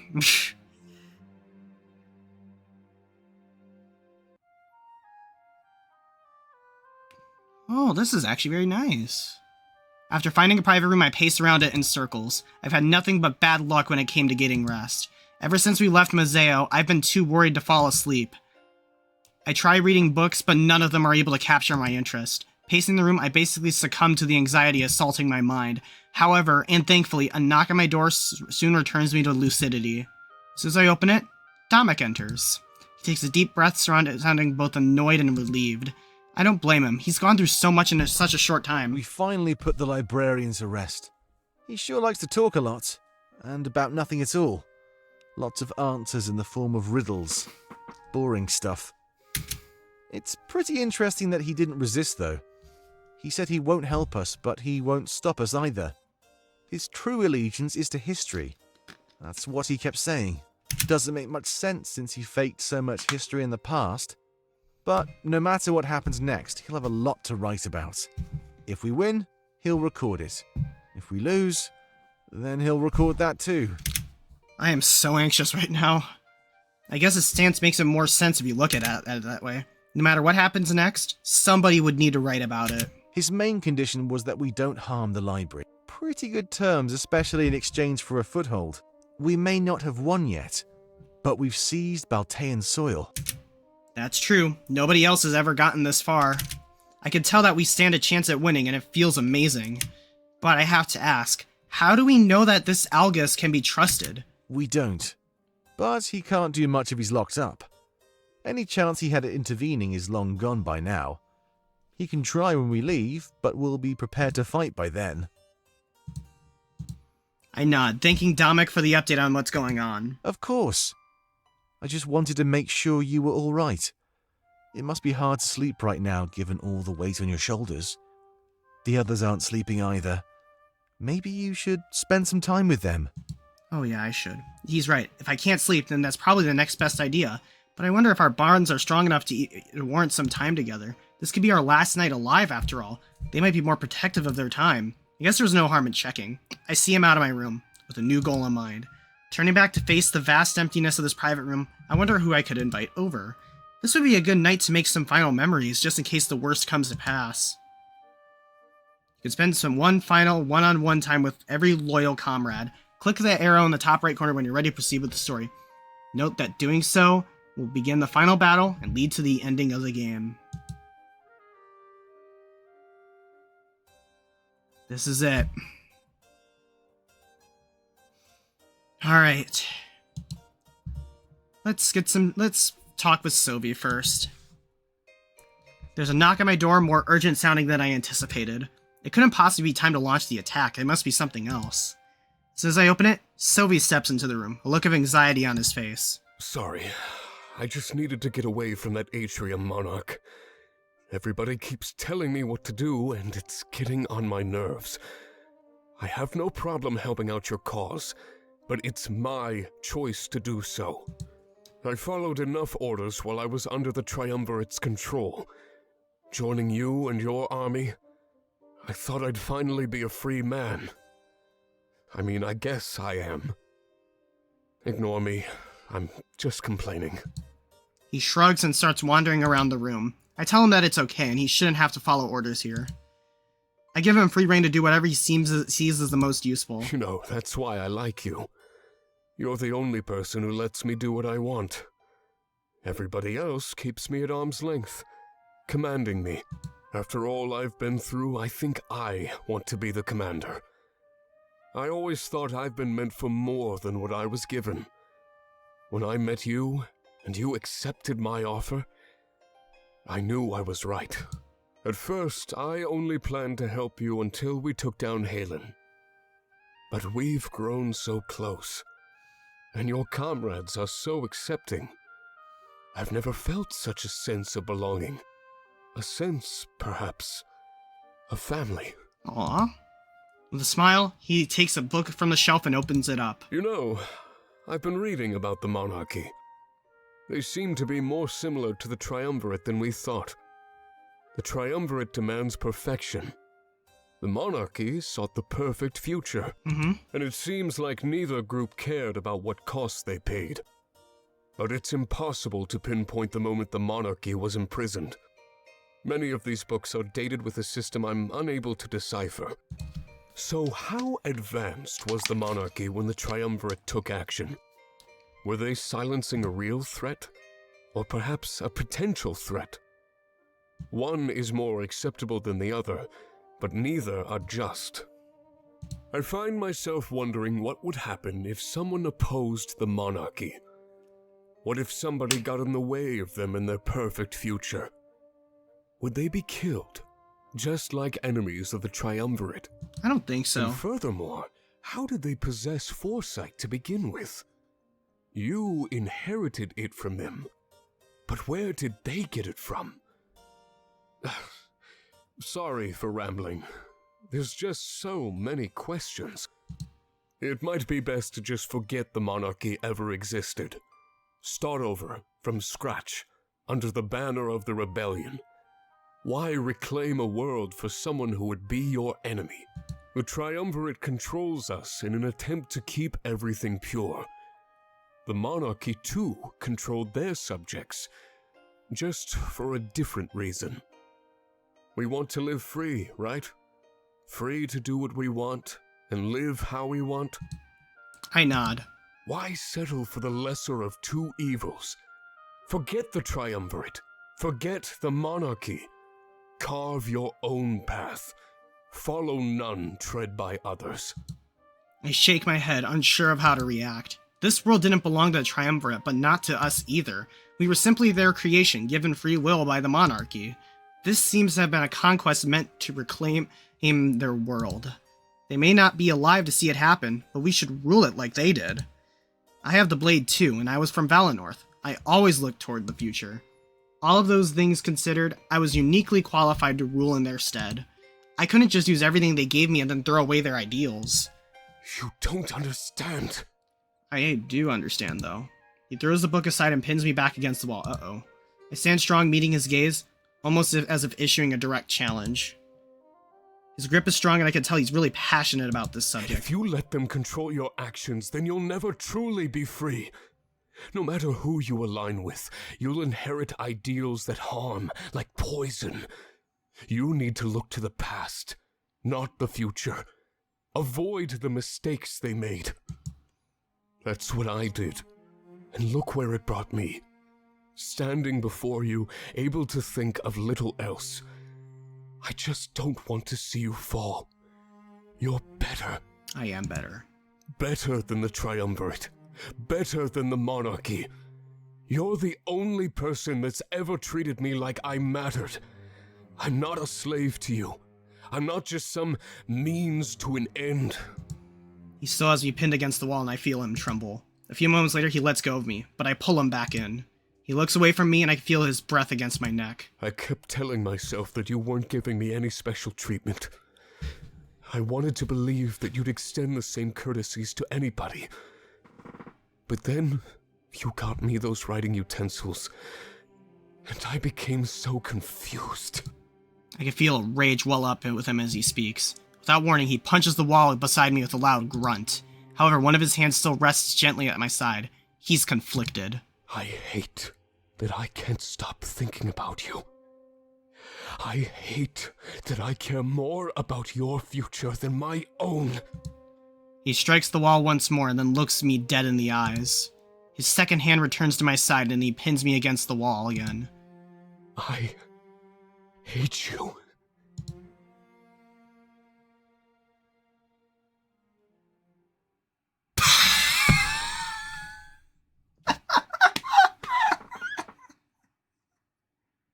Bro, what?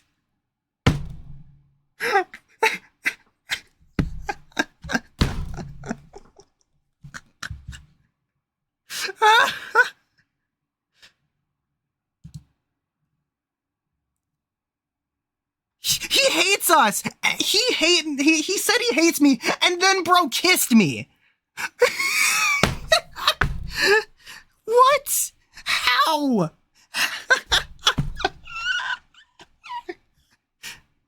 He kissed me and he hates me, and then he kissed me. Okay, I hate you too then, Sophie.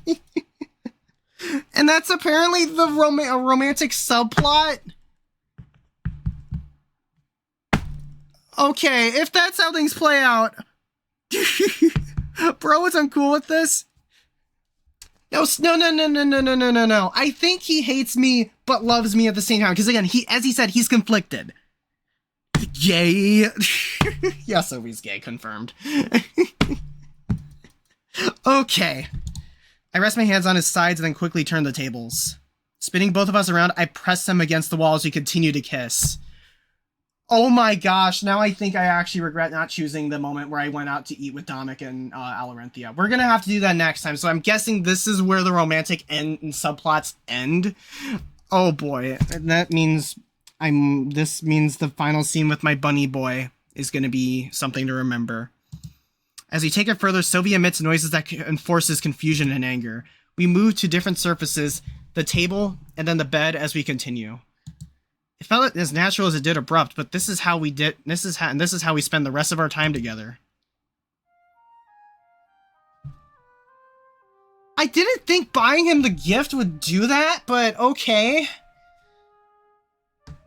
Alright. Alright then. Howl. Alright, Howl. As I'm browsing random books, I hear a knock on my door. It's Howl. I let him in and ask him how things are going. I don't know why I asked. It's clear what the answer was. They all worry. They fear that death will come for them. An understandable fear, however. This is the end of our journey. We will face more danger than ever before as we move forward. Algus, however, isn't making things any easier. He plants seeds of doubt in many of our soldiers, Monarch. Words are a writer's greatest weapon. A gag would be effective. It's unclear if this is a joke, but it gets a smile from me regardless. He says that we are the true enemy, the monarchy. He says that if you knew the truth of our people, you would run. You would no longer fight for us, as we endangered innocent worlds. It is not true, however. His mind has been twisted beyond repair.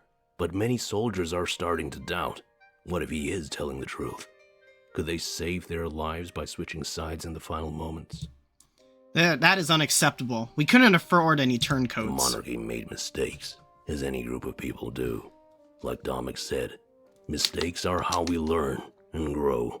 Mm-hmm. Bad choices, while bad, are our right as people to make. Yeah, Bluebell, please do send me a clip of the character in question. I don't know if you heard me earlier, but I would like to see after stream, see how their voices compare. They cast us aside in a prison, taking away our ability to choose. And in doing so, they took away our ability to live in freedom. No matter our crimes, this punishment is far too severe. I agree, and I could never be turned against the monarchy. The Triumvirate imprisoned them because they endangered worlds.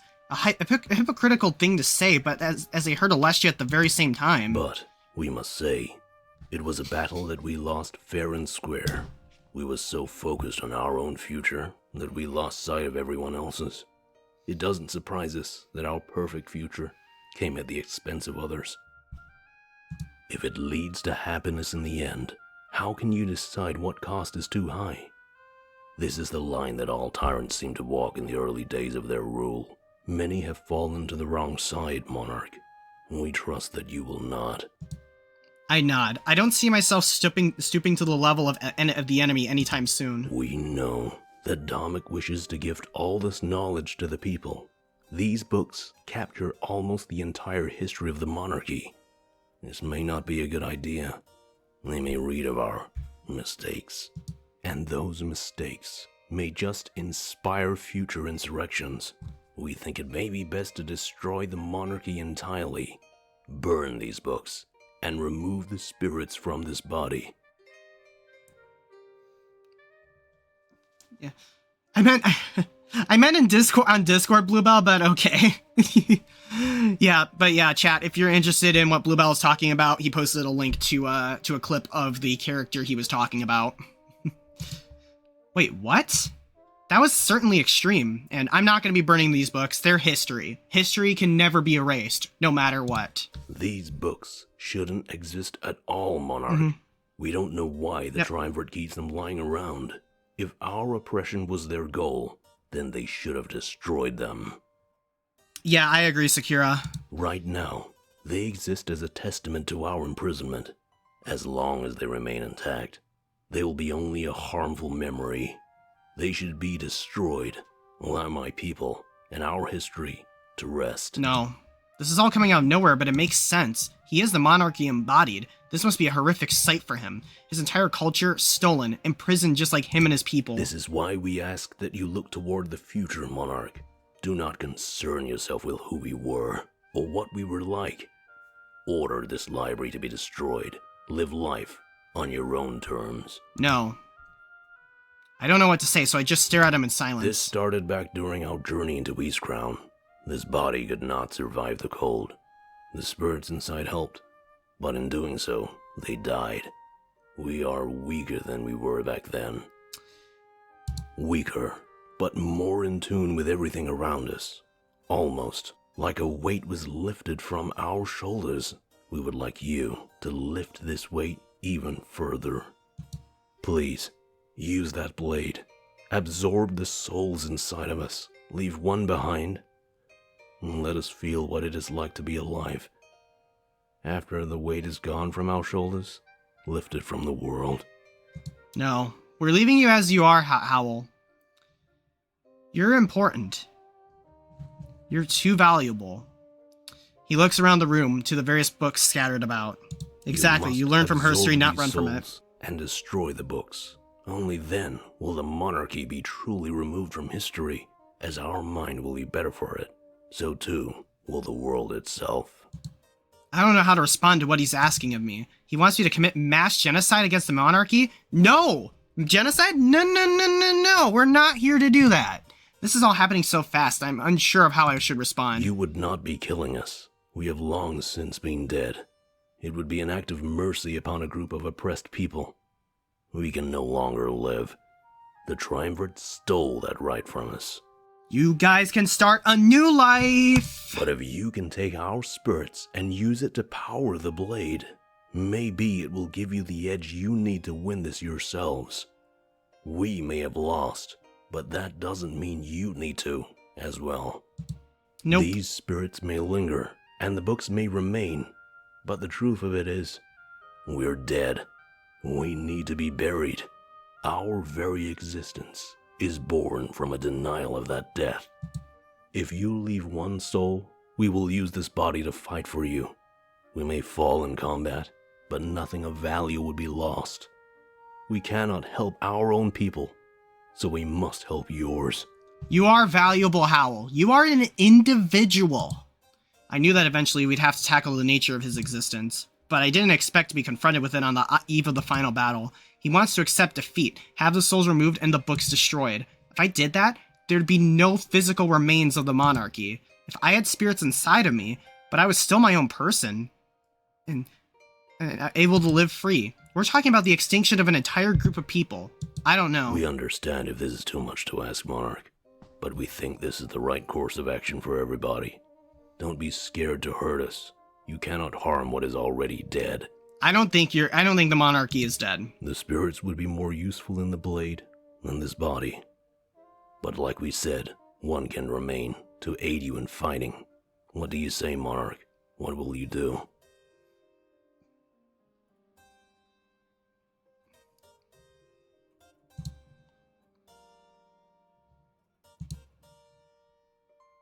Was a link to 501st Journal narrated by a clone trooper in Star Wars Battlefront 2 classic game from 2005. Heck yeah.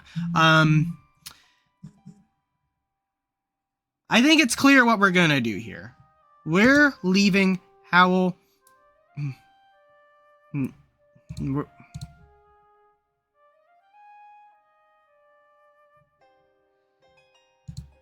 We're leaving him as is.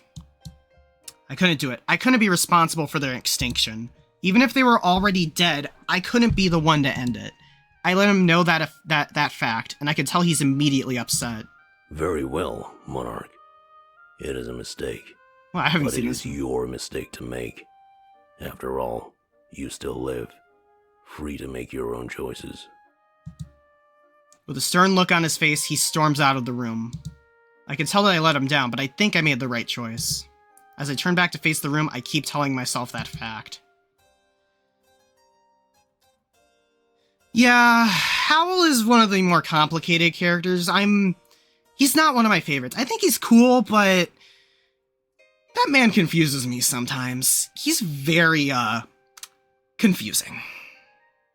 Alright. I'm saving Fortame for last, of course. You know what? Let's do Ulrich next. As I'm lost in thought, a knock at the door jolts me awake. He's an important character in the story, but, like, he's the one character in this group that I've never really grown to care about. But, I mean, I care about him. I want him alive, but he's so complicated. As I'm lost in thought, a knock at the door jolts me awake. Without hesitation, I open it up and Ulrich steps inside. He seems calm. He's seen tons of battle in his lifetime. Hey, Monarch. I just wanted to come see you. We won't be getting much sleep tonight after all. It's true, and I don't blame anybody for it. Especially Ulrich. We were fighting his former masters. This would be harder on him than it would be for us. I can't stop thinking about our visit to Alarinthia. You know, I broke your nose and I feel awful about that. But I couldn't let you get in the way and compromise our plan. It needed to come down to just Pro and myself. It was the only way that we could guarantee our victory. I guess I came here seeking forgiveness. I feel foolish, though. Your forgiveness was implied when you removed that curse from me. I mean, you wouldn't do something like that if you resented me, right? But still, having it implied, it's not the same as hearing you say it. I can tell what he's after, so I can tell him that he's forgiven. To be honest, it's like the last thing on my mind right now. If it secured our Draconic alliance, it was worth it. And that's the thing, though. Forgiveness shouldn't come so easy. When you're on the throne, you'll need to learn how to punish. I lied to you. I hurt you. I shouldn't deserve your forgiveness. Ulrich, you're forgiven. No questions asked. You're a friend. Then why did he come here asking for it? I can tell him that he deserves forgiveness because he meant no ill will. Exactly, me. He did what he did out of necessity. To help further our cause and win. I guess what I'm trying to say is, you're lucky it was just your nose. In that moment, I would have done whatever I deemed necessary, Monarch. And given the opportunity, I would do it again. I would go as far as I needed. Do you still think I'm worthy of forgiveness? Who knows what I might have to do during the final battle? The fate of the world is in the balance. I can't hold back. What's gotten into him all of a sudden? He's acting odd, but I try not to bring it to his attention. For all I know, he's just anxious about the upcoming battle. But still, I tell him that he's forgiven. I can't hold him accountable for things he hasn't done. What he has done, however, he's more than made up for. As long as we're both on the same page. I expect the same from you. Don't hold back in any way. If I'm in danger, don't stop to help me. You have your goal. He wants me to just leave him for dead? No. I know what I was getting into when you removed my curse. I'm vulnerable. For the first time in thousands of years. But while I'm vulnerable, I also feel alive, Monarch. It's amazing how much the possibility of death can motivate us. In some ways, that's what drives us to accomplish our goals. Without some sort of end, there's no time for us to seize. He would know better than me. I don't even think he knows how old he is. At that point, the years would start to blur together. His demeanor makes sense now that he's facing his mortality. His actions have consequences that could affect the rest of his life. In the past, no matter what he did, he could just outlive repercussion. I'll tell him I'll do it. I'll leave him behind only if it's necessary. I do have my goal, but part of that is ensuring my comrades stay alive. The pledge seems to satisfy him enough, and he changes the subject. Thank you, Monarch. I knew you'd be strong enough to make the tough decisions. Since we met, I've seen nothing but a capable ruler in you. And that was before the attack on the Rebel HQ. Remember back in Valinor, when we were at Peregrino. You've been leading this world for much longer than you think. And I have to say, I agree with your choices. Turning Peregrino into a barracks to protect your homeland? Anybody who cares about their people that much is a great leader. He smiles at me and places a hand on my shoulder. When I look back on times like that, I realize how far we've come. Complete strangers to loyal comrades, ready to kill false gods. I never would have expected this, but it's not an unwelcome change. I always pledged myself to Damek, but the tables have shifted. The sword arm meant for him now belongs to you, Monarch. I will protect you and do my best to help you liberate this world. It's the least I can do after all. You removed this curse from me. Now that I can die, it's almost as if I know what it's like to be alive. To live without feeling alive, I wouldn't wish that on my worst enemy. Yet the Triumvirate hands it out so freely. They disguise the tightest shackles as the path to freedom. And in our blindness, we accept it without hesitation. He shakes his head as if throwing away thoughts of the enemy. A moment later, the hand on my shoulder is removed. The rebellion, however, strives for true freedom. Salus and Damek, we have them to thank for everything. Even you wouldn't have realized your full potential without them. That's true. It was Salus who broke Valinorth's nonpartisan stance. He helped seize the blade and deliver it to me. He knew about my power. He may not have known about the monarchy, but he knew enough. It feels weird saying this, but you might be my first real friend. Those are hard to come by when you're serving the Triumvirate, and harder still to come by when you close yourself off to the world. I'm not used to friends. I'm used to people who take advantage of me. Whether it's my strength or my sense of honor, they've all been used.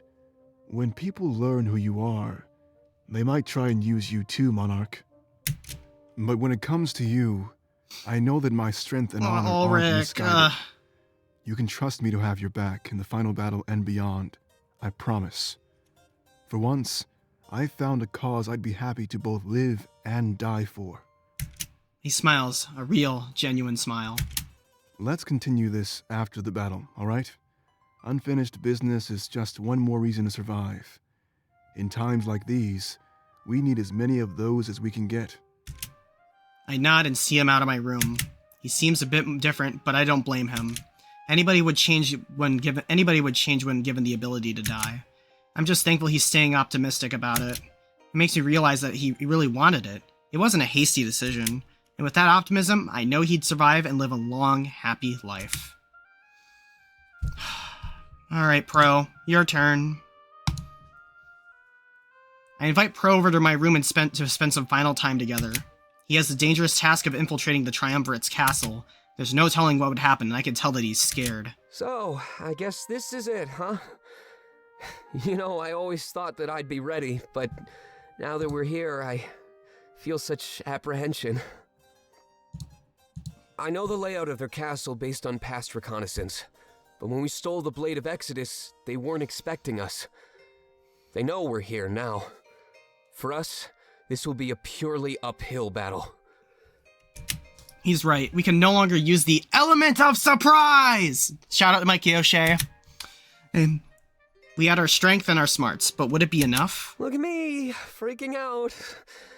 I don't mean to bring down your morale. Let's change the subject, alright? Is there any wine in this place? He looks around the room and is quickly let down. Of course there isn't. You know, I thought it'd be a given.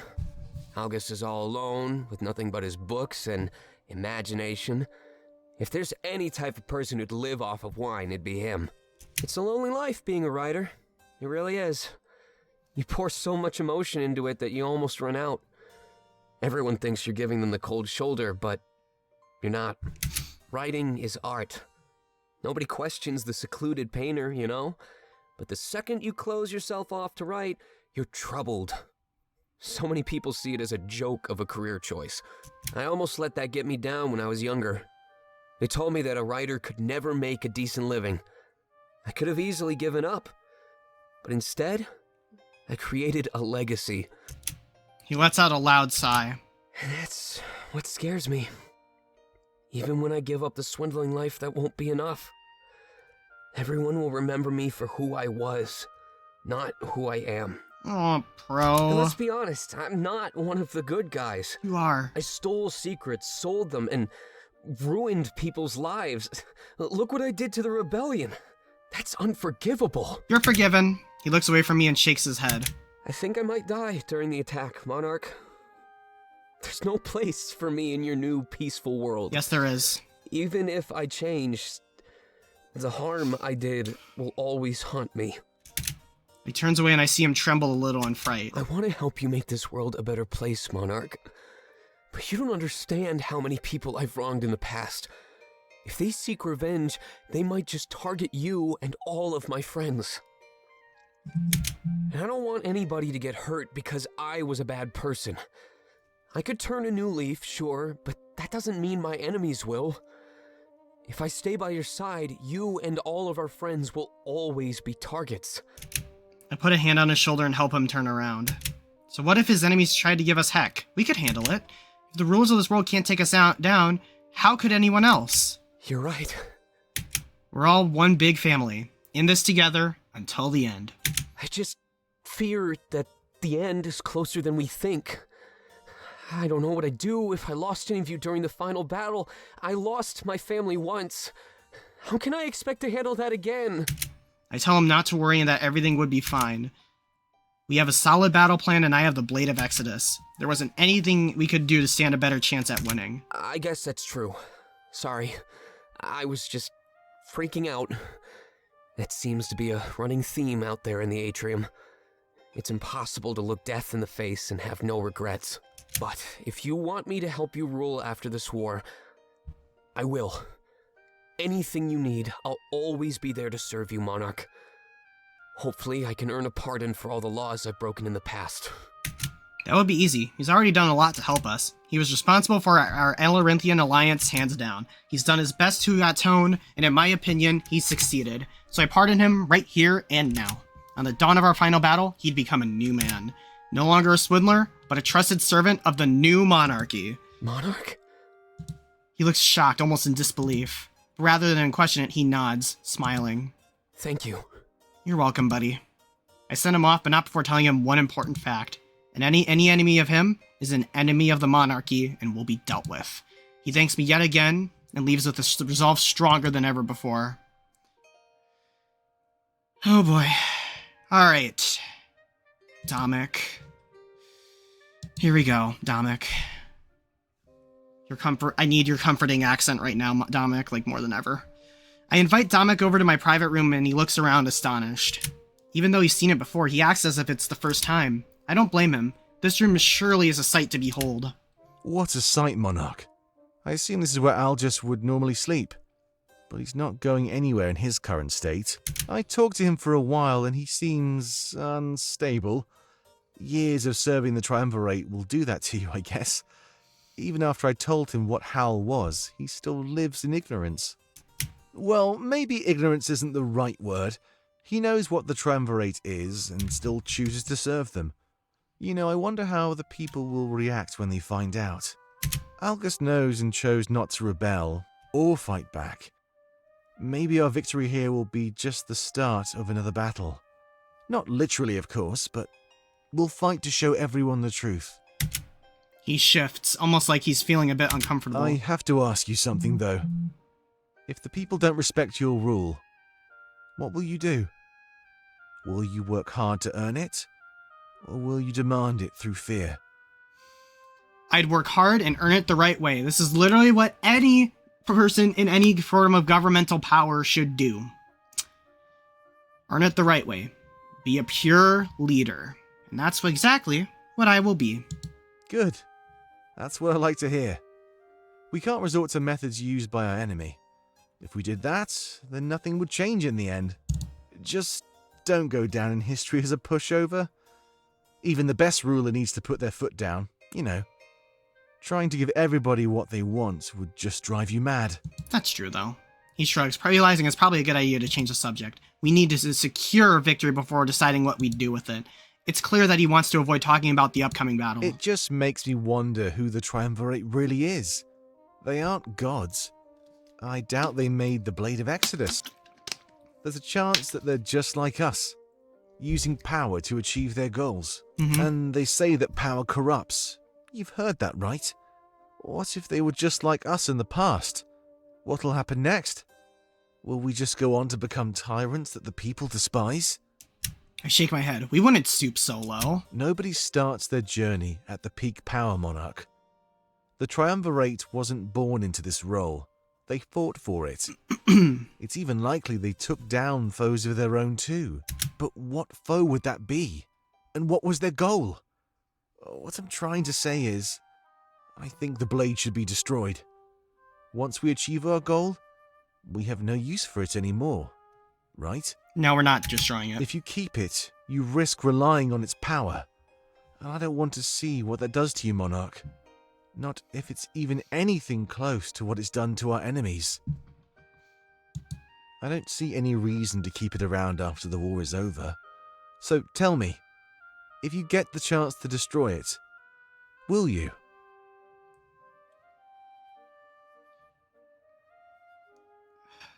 I'm keeping it. It's gonna not be used. I wouldn't use it for anything, though. This is just me speaking, though. I don't know if that's a good idea, Monarch. Whoever wields that blade will be led down a dark path. That's not a path I'd like to see you walk. I couldn't bear it. He looks away from me, sad. I just want to know what kind of hands the world will be left in. I'm just asking you these questions because I'm scared, you know? I might not survive the battle. I might not live to see your reign. That much was true. Even my survival wasn't guaranteed. I'd hate for us to die, especially after how far we've come. But we're about to fight the Triumvirate. It's a real possibility. Aww. All we can really do is ensure that we fight with no regrets. We won't. Now, I have my fair share of regrets, that much is certain. But with your help, I'd like to put some of them to rest. I've been wanting to for a while, but I'm just scared. Scared? I think I know what he's getting at. You know, shaking a hand is such a simple thing. Yet I cower in fear whenever somebody offers it to me. Even the thought of it is enough to fill me with anxiety. But you know what? So does fighting the Triumvirate. Despite that fact, I'm standing strong and ready to fight. So, what do you say? To the fall of the Triumvirate? To the fall of the Triumvirate. He holds out his hand and I can see it shaking. I ask him if he's sure. This is a big deal after all. Of course I'm sure. It's time to get over this silly fear. You know, we'll be dealing with a lot of people after this is over. Not being able to shake the hands of our subjects, that's not good. After all we've been through, I just think you deserve the honors. And I can think of no better toast than a toast to the fall of our enemies. So, like I said, let's do this and move forward as a stronger people. Yeah, as stronger people. For the monarchy! I shake his hand with a firm grip. If he was scared, he doesn't show it. This is all thanks to you, Monarch. It really is. You told me to leave behind those memories of my past. At first I thought it would dishonor the memory of my mother. But I'm not forgetting about her. I could never do that. I'm just forgetting about the pain I felt on that fateful day. And with that gone, I can handle anything that comes my way. He leaves the room with the biggest smile on his face. I know that this is a big step for him and he's incredibly proud. If he used that pride on the battlefield, then our enemies stood no chance. Just like he said, the triumvirate would fall and would be victorious. Alright, Valessa. Oh, Valessa, my girl. I invite Valessa into my room and since she seems unable to get to sleep. That seems to be the case with almost everybody. We were too worried to sleep. She scans the room, taking in all the sights. It was really an impressive place to behold. This room is pretty cool, Monarch. Makes sense that you'd get it too. Must feel good, being royalty and all. Yeah. I'm pretty confident. After hearing Domic's plan, I get to follow you to the castle too, so that makes me happy. You can trust me to have your back if anything bad happens. Let's hope it doesn't come to that. I've been practicing with those daggers I got from Mazeo, actually. They took some getting used to, but I think I can hold my own. Not that those suits of armor require much to take down.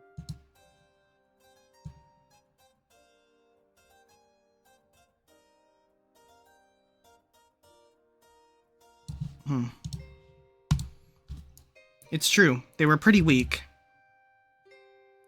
The triumvirate focused on quantity, not quality. Hopefully that would be their downfall as we proceeded. To be honest, I'm really scared that we might not survive. I mean, victory usually comes at a cost, but what will we pay? If I make it out of this without my friends, I'll just feel so hollow. I want to help fix Mazeo, but I don't want to do it alone. It's up to us to help undo the damage inflicted by our parents. With you on this throne, I think we could do it pretty easily. She seems really fixated on helping Mazeo, almost obligated even. It makes sense since she feels that our enemies are responsible for a lot. When I took the throne, I'm sure I'd be able to help her out. It's a good cause. I really need to stop thinking so far ahead. This is the eve of our final battle. I should focus on that. Getting lost in thought on the battlefield would be the death of me. So, let's just enjoy this moment, shall we? This might be the last time we're able to hang out. I hate to tarnish it by freaking out and acting stupid. I tell her that it's fine. I enjoy our company regardless. Besides, I'm sharing a lot of the same worry. We're in this together. When we meet up to launch the attack, we'd have no idea what came next. Well, at least I don't feel so alone anymore. Fortum is always so carefree, no matter what happens. Talking to him, you'd never guess that we could all die here. Before I stop being so gloomy, can you promise me one thing? It'll make me feel a lot better, and morale is what we need right now. Yeah, we got 100% still, so we're good. I nod, but it's really dependent on what the favor entails. If I do end up dying out there, can you help repair Mazeo? I just want to see a happy nation. It's gone through so much. Our parents heard it, so we should be the ones who mend it. We will mend it. I know, that's definitely something I could do for her. That is, if I survived, but I don't display such doubt right now. It's best that I try to look strong and resolute for all of my allies. Good. Then we can move on to better things. You know, I've been thinking about how far we've come. I've seen so much, and I feel like a totally different person. I wonder what would have happened if things were different. What if your induction ceremony wasn't canceled? What if you never got that deceiving vision? Who would we be if not for all that's happened so far? I mean, we were simple residents of Valinor just a while back. But now we stand in Balteus, ready to fight the rulers of the world.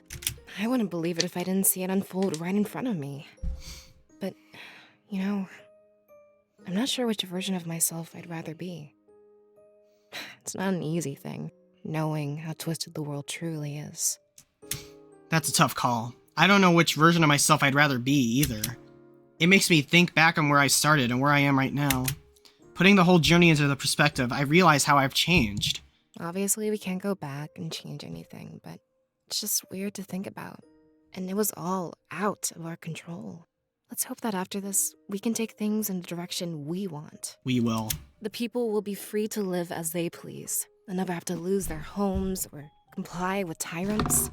If that's the end goal here, then I'd say our changing was worth it. Thinking of it that way, I agree. I'm just glad we haven't changed it too much. With how gray things can get during war, some people can't commit atrocity. Some people commit atrocities. I do my best to be a just ruler, even if I wasn't able to please everybody. Thank you so much for inviting me over, Monarch. I feel a lot better than I did just a few minutes ago. I guess I'll see you when we gather to launch the attack. I nod. That time was fast approaching. I see her out of the room and let out a huge sigh. Talking to my friends for maybe the last time, it's crushing me. But if I didn't and they perished, I'd regret it forever. That's the excuse I give myself for enduring this pain. Turning to face the big open room, I wonder what's next. And that is time with my bunny boy. I love my bunny boy. A knock sounds at my door, and I open it without hesitation. Fortame is there. He looks a bit upset, so I invite him inside. Oh, what's wrong, Bean? Looking out around the room, he lets out a loud and anxious sigh. I'm gonna be honest, Monarch. I'm scared. Terrified. I don't know what's gonna happen. I mean, climbing the Triumvirate's castle? That's insane. Oh, bunny boy, you climbed the grand tree. You did great. Not to mention that the entire battle hinges on my success. I have those metallic claws, but I don't know how much that'll help. Their castle is probably made of stone, like this library is. He starts pacing around the room with extreme worry. What if I fall? What if I get shot by an arrow? If anything gets in the way, I might not be able to do this. I require extreme focus, you know. This is too much. You got this. I can imagine all that climbing during a battle is hard. Normally, the only danger that he'd have to worry about is falling off. But during this, he'd be a huge target for any archers nearby. Sorry to come here in panic like this. It could end up being our last night together after all. There are probably way better ways to spend it than this. He stops pacing around and stops right in front of me. Taking slow breaths, I can tell he's trying to calm down. I let him have his time and he's back to normal pretty fast. Okay, Fortame. You got this. You're gonna climb that tower and ring the bell of retreat. You'll help win the battle and return to Valinor as a hero. That's what I like to hear. I never forgot that you appointed me as the Elder. I'll do my best to lead Valinor in the right direction. I promise. But if I don't make it, you'll have to find someone else to lead. I know you're gonna tell me not to worry. I know you're going to say that everything will be fine. But that's not true. We all need to be realistic here. Come on, bunny boy, you got this. There's a chance that we could lose this war tomorrow. There's a chance that all of us could die. A really big chance. We're not immortal. We need to face the facts, not live in denial. They're all out here in the atrium with so much confidence. But I know that deep down inside, they're scared too. We all have something we're afraid of, you know? Mm-hmm. He steps forward and wraps his arm around me. Oh, come here, bunny boy. I could feel him tremble. I return the hug with a tight squeeze. You know, it's not death that scares me, Monarch. It's the thought of never seeing you again that pains my heart. I don't want to lose you. I've never been so scared in my life. I don't want to lose you either. I tell him that I'm not planning on going anywhere. I'm not planning on going anywhere. I'm here for you. After the war, we can settle down together and be happy. You can't be certain of that, though. Just like I can't be certain that I'll survive. All we can do is try, and hope for the best. You got this. So, promise me one thing. No heroics, okay? No grand acts of sacrifice. No trading your life. This world needs you after the war. I need you. He starts shaking less and we break the hug. But I agree, and I'll tell him I'll try my best to comply. The thought of a world without you is almost too much to bear. I love you. I'll always love you. I just hope we get a happy ending. After all we've been through, I think we deserve it. Don't you? Me too. And I love you too, bunny boy. I love you. I nod and I tell him I love him too. A smile appears on his face and he immediately calms down. I don't want to lose him either, and I'm filled with all of the same frights. I guess we'll find all of this out in a few hours anyway, right? It's almost sunrise, and the battle shouldn't be too long. Let's change the subject. I've worried enough. Strikes a thinking pose and remains silent for a few moments. Oh, here we go. If we win, we'll have a huge party. A party that the world will talk about forever. We can give everybody Mazayan apples. That's what I like to hear. And I pick the music. I'm a DJ too. I smile, being happy that he's happy. I tell him that we will have the biggest party that the world has ever seen. And if we try our best and work together, we'll win this battle with ease. Sweet! Then I can't wait. I'll let you get back to what you were doing, Monarch. This isn't goodbye after all. We'll be seeing each other again for sure. He leaves my room with a smile, a direct counterpoint to how he entered. That brings me a sense of ease. We needed to have a clear head right now. It's almost time for the attack. I should make wise use of the time I have left. Alright! We have one thing we gotta do before we begin the final battle. Say it with me, chat. Loud and proud. For the monarchy! Let's end this journey and begin a new chapter in the realm of Alestia. Let's do this.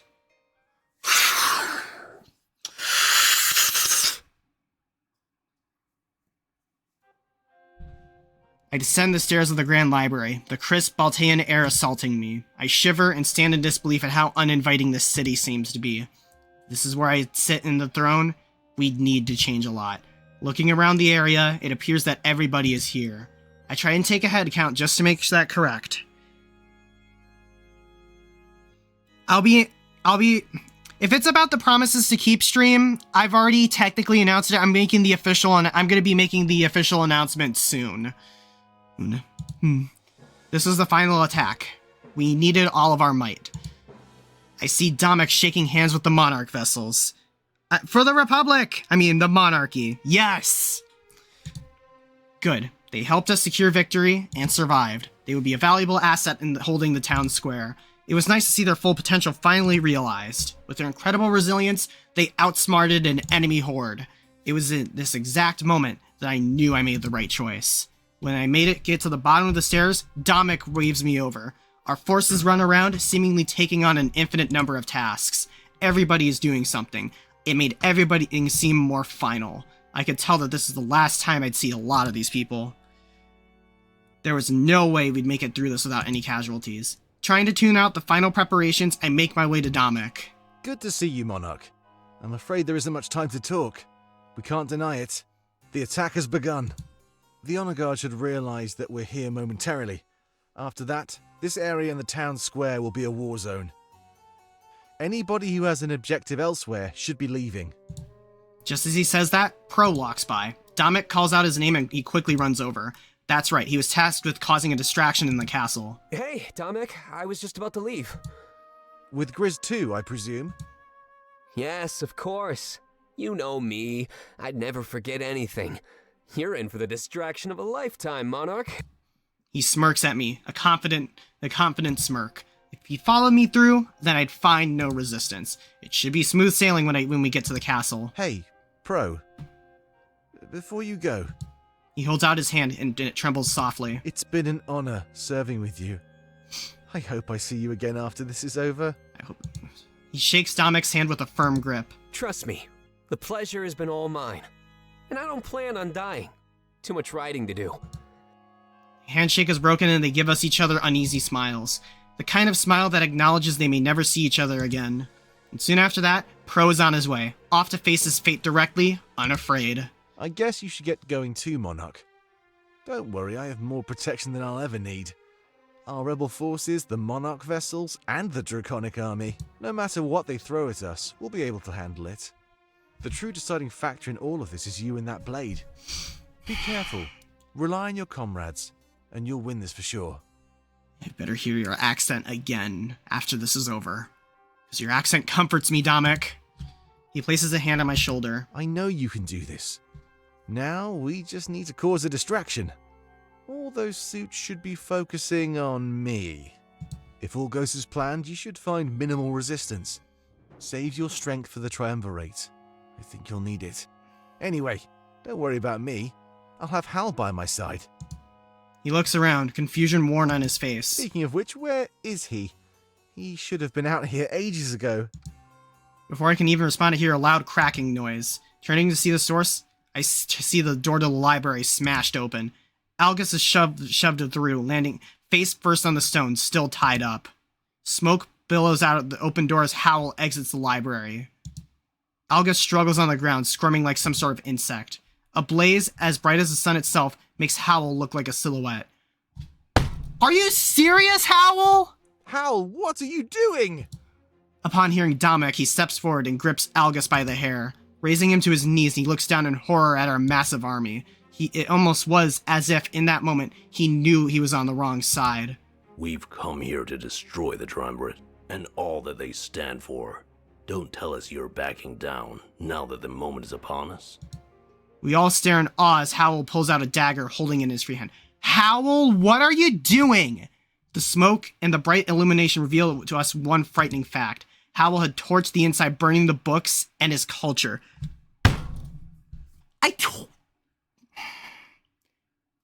Howl! No, of course not.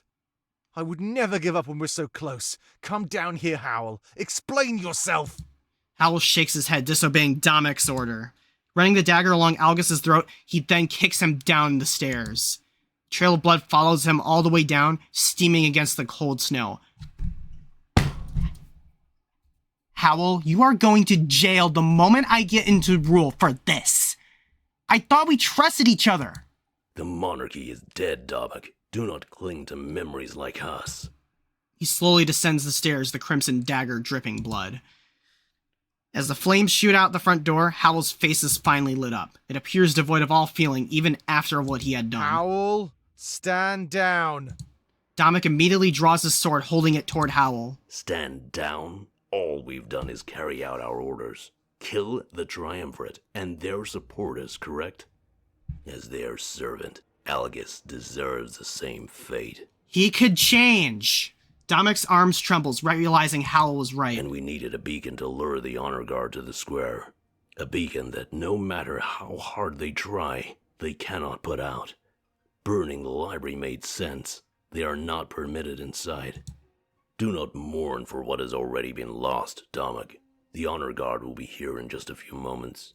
Preparing your army would be a much better action. Howl. Sakura, I see why you hate this guy so much now. Howl throws a dagger onto the ground. The battle for Alestia has begun. We're rebuilding the library. Like, oh my god. Dominic lowers his sword, letting out a huge sigh. Howl was right. Algus served the enemy, making him an enemy. Then the beacon was just paramount to our success. It could not be put out. I don't believe this. Howl finally makes it to our location and stands beside us. He shrugs, almost like this isn't a big deal at all.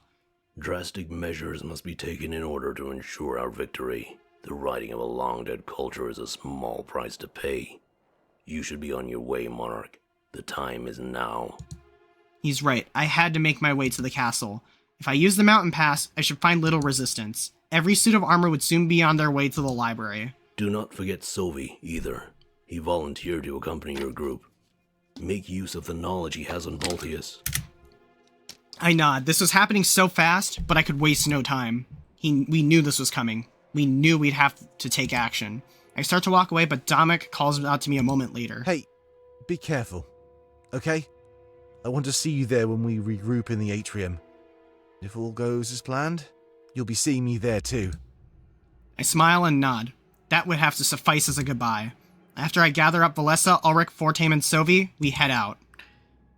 If we hurried, we could get through the town square before the suits came. In our haste, we almost say no words to one another. There was a silent agreement that the task at hand was more important, and knowing that any word could be our last, silence seemed more appropriate.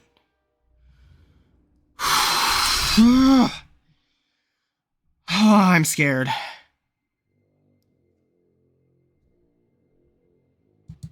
Halen knelt before his masters, more eager to serve than he ever had before. He looked up at them, awaiting their orders, perhaps the final orders they'd give. It would be up to him to lead the honor guard and ensure their victory today. Right, Halen. It seems they seek to deceive us. But it's nothing we haven't seen before. Deception? That seems to be their strength. What will you have me do, masters? Man the atrium. stay in the castle. We shall let them exhaust their forces for now. When they come here, you can finish them off. You mean to fall into their trap? Doing so would make it our trap, Halen. Besides, their deaths will feed the blade even more. We need it as strong as possible when it is brought back to us. For what reason? Do you doubt us? Oh? No, of course not. I was merely curious, that's all. Then your curiosity will have to linger. You have your orders, Halen. Now see them out. In a few hours, everything should be over for good. Halen wondered, but for what side? Yes, whatever you say. When they arrive in the atrium, consider them dead. I will paint the walls with their blood, or else besmirch them with my own. Thank you, Halen. Now be on your way. We will send the honor guard to the town square to weaken them. There is no time to waste. The end of everything is upon us.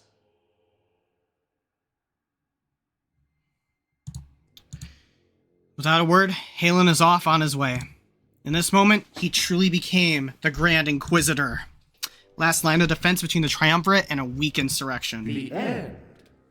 Or perhaps another new beginning. Steel yourselves, brothers.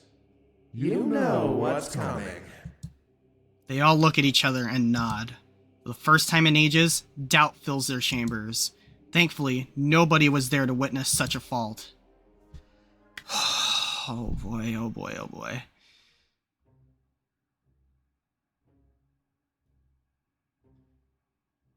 Pro and Grizz enter the Triumvirate's castle, and careful not to attract attention. The staircase in the middle is the one that led to their chambers for sure. This meant they'd have to lure the honor guard off to the left or the right side. Paths on either side of the stairs lead to other sections of the castle. If Pro had to guess, he'd say they led to their living quarters or practice rooms. Much to their luck, a horde of honor guard was gathered at the base of the stairs. All right. How can we lure them away? Think, Pro, think. You can do this. Not so loud, Pro. We need a plan before they find us. Let's look for something we can use as a distraction. Pro examines the area, noticing large metallic stands holding lit candles. That would be sure to cause a distraction, but how would he use it? His eyes are drawn to the large stained glass windows lining the halls. That'll have to do. Come on, Grizz. Let's do this already. Hopefully the Monarch isn't too far behind. Come on, guys. He starts moving toward the candle holders, but Grizz grabs his shoulder. No, not that side. It leads to the dining hall and a dead end. You'd only be signing your own death warrant. Pro nods without a word, and they make their way to the other side of the room. They both grab one of the stands and shake off the castle on the other end. If it hits the ground, and the wax shatters in almost every possible direction. Hey! Over here! In unison, both Pro and Grizz start breaking the windows with their weapons. The honor guard takes notice immediately and starts sauntering over. Pro grins, laughing softly at how easy it was to distract the suits. Perfect. Now we just need to make a trail. Come on! Don't let us get away!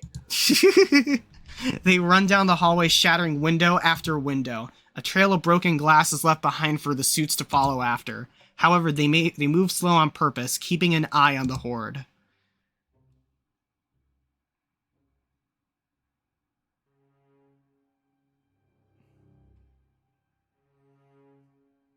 Howell and Domek stand side by side in the town square of Balteus. They can hear the sound of the honor guard marching to their location.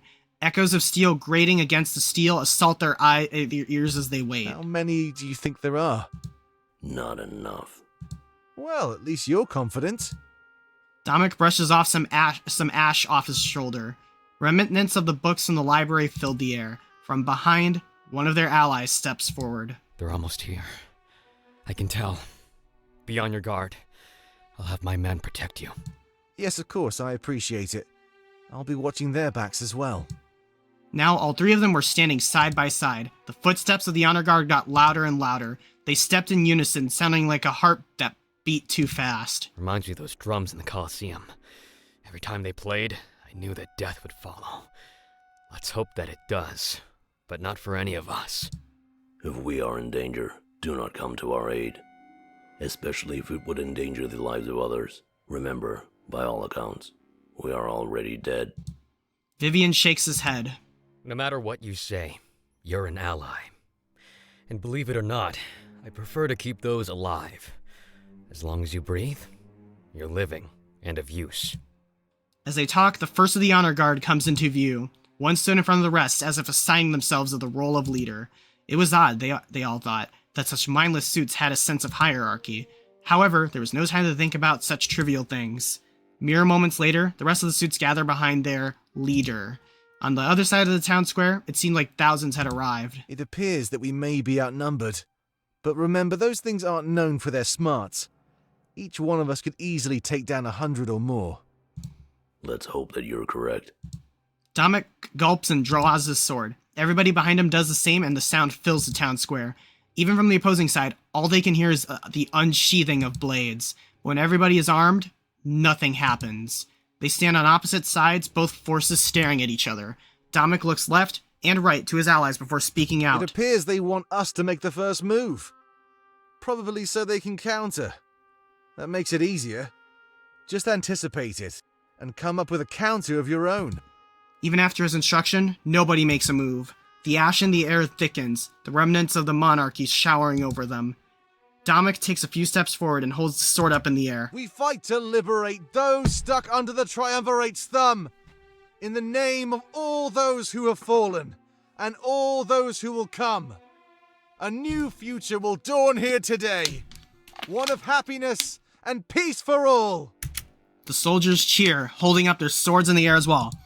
But soon after, they fall back down, resting in a fighting position. Dominic says nothing, simply holding his sword toward the enemy. That was enough to spring the army into action. Charging toward the honor guard, steel soon clashes against steel. Screams fill the town square as both sides meet and clash in the middle.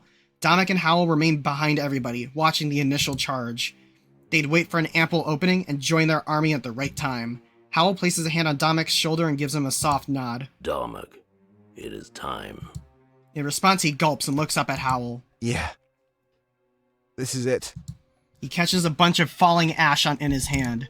After looking at it for a moment, he crushes it in a fist. Charge! Go get him, boys! And mere seconds later, they were lost in the crowd.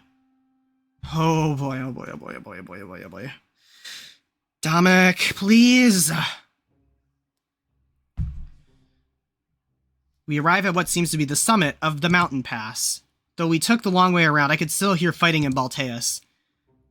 Swords clashing against swords and the screaming of agony only found in war. We all spread out as soon as we arrived in the same spot. I was a bit ahead of everyone else, so I let them catch up. When they do, Sylvie decides to approach me for a chat. We're almost there. It won't be much longer. As soon as we turn the next corner, you'll see the castle. This is probably the best place for Fortem to leave our side. I know his task is dangerous, but I'm sure he'll be fine. I've heard nothing but good things about his ability to climb. I'm more worried about what will happen to us in the castle. I shrug. There was really no way to know. Hopefully, Pro was able to cause his distraction. I normally hate relying on others, you know. In a bind, I can only really count on my own skills. But you and your friends have started to change my mind. We're pressed for time, so I won't draw this out any longer. Just know that I'll have your back in there, as I'm sure you'll have mine. If we make it through this unscathed, I'll know it was a team effort. I nod as Sylvie turns away and starts to look around the area. It appears he's been here before and finds great comfort in it. A few seconds later, my attention is diverted toward an ecstatic Fortem. Whoa, this is so cool! That statue, I've never seen anything like it. Ulrich, what is it? Do you have any idea? Ulrich turns to face the large, intimidating statue. Yeah, Alestia wasn't always fully mapped out. This is an artist's depiction of the Draconic people. At least, a depiction made in fright during First Contact. First Contact? Imagine being the first mainlander to arrive in Alarinthia. The people there reacted with hostility, attacking almost instantly. He was an unlucky man. and he fled almost as quickly as he got there. That sounds awful. Yeah. When he got back to Museo, he told everyone his story. But his account wasn't right. Fear can warp anything you see. Even when he was proven wrong, the design still stuck. They're often used to scare away potential visitors, so it makes perfect sense that there be one in a place like this. It's guarding a shortcut that leads right to the Triumvirate's home. Well, it's not gonna scare me away. I have the most important task of all. Go get him, bunny boy. Ulrich nods as Fortame quickly walks over toward me. I can tell he's frightened, but he looks hopeful as well. I promise you, I'll make it through this. You better be in that atrium waiting for me. No way we're failing now. This is the end. I nod, and a moment later, we're locked in a tight embrace. Never forget that I love you, Monarch. Even if all else seems lost, that will never change. Whatever happens next, we'll handle it as a team. We kiss, perhaps for the last time. Well, I guess I should get going. I need to take a different path than the rest of you. I'm not used to being on my own, but I'll manage. Love you, bunny boy. Before he heads out, he hugs Valessa. They share a few words together, then he's off on his way. His path would lead to the tower, while ours would lead directly inside. I guess we should go too. The sound of all that fighting is really scaring me. One side has to be winning, but which one is it? It's best not to pay it any mind. We have our own task, Valessa. Right, of course. Want to lead the way? He nods and then starts walking away from us. We gather together and follow him close behind. We're going to win this. I can feel it. I pray, with every fiber of my being, that she is right. After what seems like an eternity, the Triumvirate's castle comes into view. I've never been more terrified in my life. The end was finally within reach.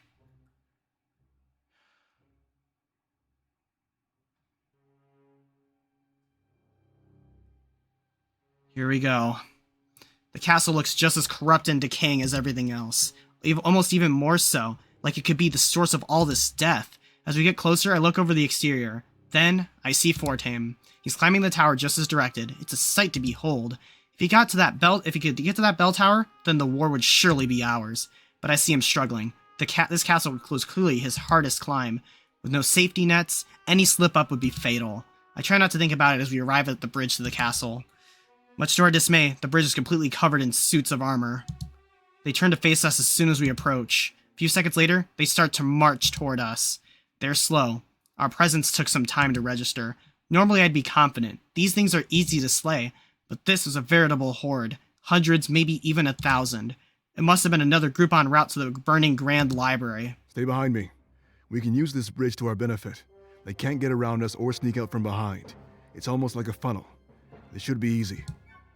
Me and Valessa give Ulrich a firm nod. Sophie stands by his side. A moment later, in perfect unison, they both charge into the crowd. The honor guard stood no chance, not against two former Grand Inquisitors. The suits start to crumble and fall as they fight across the bridge. Ulrich's greatsword and Sophie's fists almost kill almost 10 or more each second. However, as I look back, I notice a bunch of suits have bows. I shout out to Ulrich and Sophie, letting them know of the danger. I know, but don't worry, these things have bad aim. Just grab one of those suits and use them as a shield. They'll wear out their numbers by killing their own. I suppose that's a good strategy. After I unsheath the Blade of Exodus, I step forward. My goal is to find a good opening so I can hop in and assist them. But no such opening comes. They slay with unmatched expertise. The two fight side by side as if they're one entity. Perfect synergy. Me and Valessa notice the archers in the back prepare to shoot. Quick! Grab one! We both rush forward and each disarm one of the enemies. With no means to fight us back, we hold them in place. Any arrows coming our way would hit them first. Let's go! Perfect plan, if that's actually what the archers were planning. Much to our shock, as the chaos on the bridge unfolds, they turn around. They're no longer aiming at our direction. They're aiming straight for Fortame! Look out! Her call falls upon deaf ears. He was too far away to hear. There's no way for any of us to prevent what happened next. No, don't! They let their arrows fly. Some miss, but one pierces Fortame's side. He immediately starts to lose his grip and appears that he may fall off. There's nothing that we could do. We can't call out to him or get up there to help. I have to do something quickly. They're preparing to shoot him again. Quick, run along the side of the bridge. It should be wide enough to use as a path. Get back there and take out those archers. Go for it! I don't take her suggestion to heart. I have my own idea. Running forward and pushing Ulrich and Sylvie out of the way, I ready my sword. They'd pay for hurting my bunny boy. Every single one of them would pay. I thrust the blade through one of the suits, then look over at Fortame. He looks so weak and delirious. No! Moments later, he falls from the tower. That sight alone is up to fill me with more rage than I've ever felt before. Activating the blade, that familiar flash of white light blinds all of us. I can hear my allies struggling, as if they're still fighting while blinded. But a few seconds later, I hear nothing but the shattering of every suit of armor. As the light subsides, we're greeted to the sight of victory. Every member of the honor guard on the bridge was dead. I absorbed them into the blade, making it even stronger. Huh? Monarch, did you do that? I nod. I tell them I used the emotion inside of me as a catalyst. The emotion from seeing Fortame fall, perhaps to his death. As we glance over the tower, though, I see that I was wrong. He holds onto the edge of a window and struggles to climb inside. So he wanted to drop, to fall to a window to get inside his safety. I can see that his clothes are covered in blood from the arrow wound. Eventually, he makes it inside and we're all relieved. Thank frickin' God! Oh my God! For a few seconds there, it seemed like all hope was lost. Thanks for stepping in like that. My sword arm was starting to get a little tired. Come on, let's get going. We don't have much time. Me, Sylvie, and Ulrich smile at one another. Valessa, however, has a look of shock on her face. Oh no. We turn to face the same direction as her. She's looking back, toward the town square and the bulk of the battle. Another horde is marching in our direction, likely attracted by the light. Just our luck. We all ready our weapons. We watch them all walk towards us in unison. An unease fills the air. I doubt I could deactivate all of them. I only did that thanks to the surge of emotion from seeing Fortame shot. It wouldn't be right to rely on something like that yet again. Part of me wonders if we should flee inside and fight them off in the castle, but we had no idea what awaited us inside, or if Pro was even successful. Valessa steps forward, standing in front of us. She trembles, perhaps terrified of what's to come. You need to go. What are you talking about? I said you need to go. Get inside the castle. Help Fortame kill the Triumvirate. Just do it. Let me keep them occupied. I'll fight them off. Valessa, that's suicide. No, Valessa. We don't have any other option. The Monarch needs you and Ulrich. No, I'll stay and fight. I know how those things work. This isn't up for debate. You need to go. Now. Sylvie backs down, realizing there's no point. Each second needs to be filled with action, not inaction. If we wasted time, we'd just hand a victory over to the enemy. Valessa pulls out her mother's daggers with a gulp. I guess taking them from Isaiah was a good idea after all. My mind tells me to talk her out of this, but I say nothing. If she fought hard enough, she'd be able to survive. Those suits are weak and mindless. I feel like she'd be okay. I justify her choice in my mind, perhaps because I know it's inevitable. She wraps her arms around me and gives me a tight hug. I know this may be the last time we see each other and it hurts. We've come so far since our time at Valenorth and changed so much. Thanks for everything you've done, Monarch. You got this, Valessa. Go for it, my girl. I tell her to stay safe and survive. A moment later, the tight hug is broken. Oh, is that an order? Yes. Yeah. Then I guess I have no choice. I've never disobeyed, and I'm not about to start. I'll meet you in the atrium, after Fortune rings that bell. And a moment later, we're both off in opposite directions, but as we headed toward the castle, I can't help but look back. I'm both worried and hopeful, and both sides are at war. I see her charging the crowd, holding out her daggers. The sound of her stabbing the suits soon fills the air. They fall apart and hit the ground with loud thuds. Come on! I could do this all day. Come on, girl! With a smirk on my face, I realize her victory is clear. We retreat into the castle, and the sight makes my jaw drop. The castle is hauntingly beautiful, like nothing I've seen before. As we venture forward, I can only hope Pro was successful. The bell hasn't rung yet, and I have the utmost faith in Fortame's ability. I let out a deep sigh of relief. I'm here in their castle. This is the end.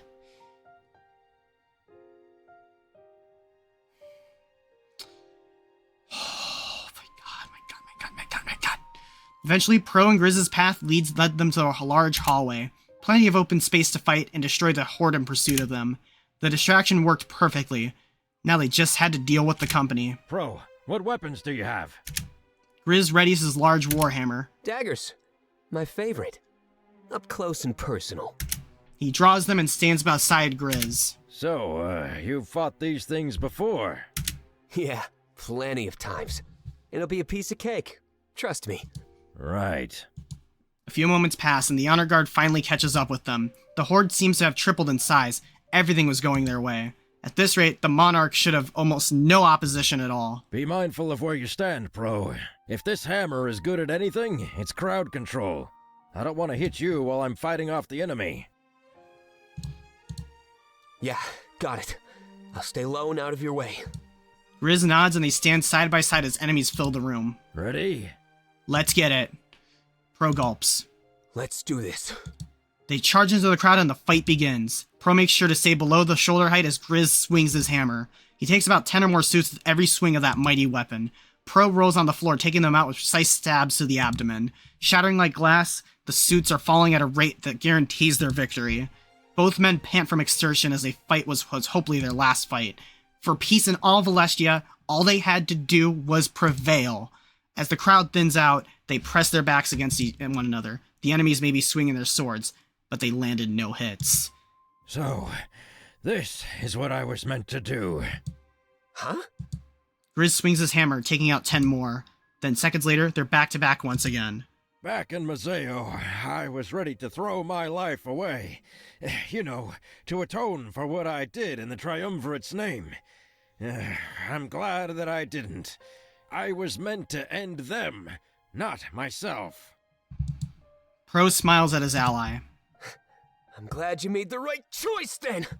He lunges forward, continuing to kill the suits of armor. Grizz scoffs, a wide smile appearing on his face as he fights. No, not me. It's all thanks to the Monarch. The battle continues, but the enemy stood no chance. They were killing the suits of armor faster than they entered the room, and after seeing what seemed like an eternity, they entered no more. Pro falls to his knees, struggling to catch his breath. Even Grizz seems winded as well. What a thrilling dance that was. However, as they learn moments later, it's not yet come to an end. Another group of hordes starts making its way to the large hallway. They laugh. Of course this wouldn't be as easy as they thought. Charging into the crowd again, the fight continues, almost endless. There's too many of them! We need to do something and fast! There's nothing we can do. Just stand your ground. Keep fighting. Come on, Pro. The swings and stabs become weaker with each passing moment. What was once a certain victory is now falling apart in the face of exertion. But they don't give up. Never accept defeat, not until the very end. That was the first rule of any good gambler. And with their lives as chips on the table, they continued to play, the floor becoming a sea of white and gold in the wake of their rage. All they had to do was pray that they didn't drown in it. As their strength dwindled, they kept fighting, never giving up. That determination saw them through, right to the bitter end. Oh my god, Pro, please, please. Everyone.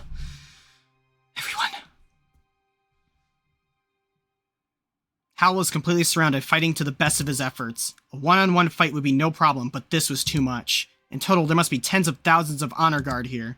Fighting with his fists, he punches the suits of armor into pieces. He preferred to use his own body as a weapon rather than anything else. Other people fought with extensions of their body, but he needed none of that. In this moment, Howell was thankful that all of his power remained intact. Good. Had the monarch heeded his request, he would surely be close to his death. Thankful for that fact, he fought on with an ever-increasing sense of determination. Dominik was nowhere to be seen, but Howell hoped that he was still alive. There were so many suits of armor that it was impossible to keep track. One stray arrow, one thrown dagger, or one sneak attack, and it was over. As he punched through the suits of armor, he finally saw an ally. Changing the direction of his assault, he fought his way toward them. Greeting him with a smile, it was relief to see a friendly face once again. Hal, watch out! Vivian jumps behind Howell, taking out a suit of armor that was sneaking up on him. Thanking his ally, Howell responded by doing the same, but behind Vivian. Let's get it. No matter where they stood, there was always an enemy in pursuit. Arrows fly overhead every few seconds. The enemy archers were skilled. Howell couldn't see, but he knew that those arrows hit home on his allies. With his back pressed against Vivian, their rears are finally protected. Vivian, status report. How are your men doing? Not good, last time I checked. There's just too many of them, Hal. All we can do is wait for that bell to ring. Where's Dominik? If it doesn't? Vivian lunges forward, taking out several suits of armor. Then a moment later, he presses his back against Howell again. And this is it for us. The despair in his voice was clear. They could keep fighting, but things were looking bad. Even if each man killed 100 suits, they'd still be outnumbered. Howell shakes his head, freeing himself on the onslaught of Ash. The library, still ablaze, rained remnants of the monarchy upon them. The honor guard seemed unimpeded by this, but not the rebellion. It was almost as if when the suits fought together, they shared one mind. This caused them to be weak on their own, but formidable as a group. However, it meant that the more they are killed, the weaker their enemy became. Vivian, do not give up so easily. You are set to rule the strongest nation in the world. We cannot have you return home with stories of lost hope. As they talk, they keep fighting. The enemy never lets up for a second. Then we better find it again. And fast. Arrows fly through the air once more and screams fill the air. They knew their forces were dying. The suits had no need to scream. Howell wasn't even sure if they felt pain or feared their own demise, and he wondered if those things would be a weakness or a strength. His knuckles become bloody and cracked as they fight for their lives. They continue to protect each other, fighting as if they were one body. We need to change up our strategy. If we don't, then they'll outsmart us. Vivian didn't respond. Vivian? Vivian shakes his head, panting heavily. Sorry. It's just taking a lot out of me. I think I need to get back to the library. Will you be okay on your own? Yeah, I'll be fine. Will you? Yeah, go now, while you have an opening. We will continue to fight them off. Vivian nods and then runs off towards the library. Soon enough, he disappears into the crowd full of suits. Howell's back is vulnerable once more, but he still fights. All he can do is face the enemy and his fate head on. Charging into the crowd with a scream, rage wells up within him. There are no allies to be seen, just target after target waiting to be killed. That's what happens next. He shatters the enemies like weak glass. They fall to the ground, leaving a trail of carnage in his wake. He had killed more than his fair share, and still went on. Eventually, a barrage of arrows assaults him. Piercing through his torso, he grunts in immense pain. No! However, the pain is minimal compared to the pain he normally felt. He pulls out the arrows and throws them down on the ground. Oh, blood spills from the wounds, but he shows no signs of pain. Such wounds would do nothing to a body powered by the monarchy. All he had to do was fight until the bell was rung. But that was the question on everybody's minds right now. With such an immense task before him, would Fortame succeed? It seemed that right now, almost everything lay in his hands. Howell fought ruthlessly, hoping to hear the bell and find relief. With each passing second, the hope within him dwindled. Oh my god.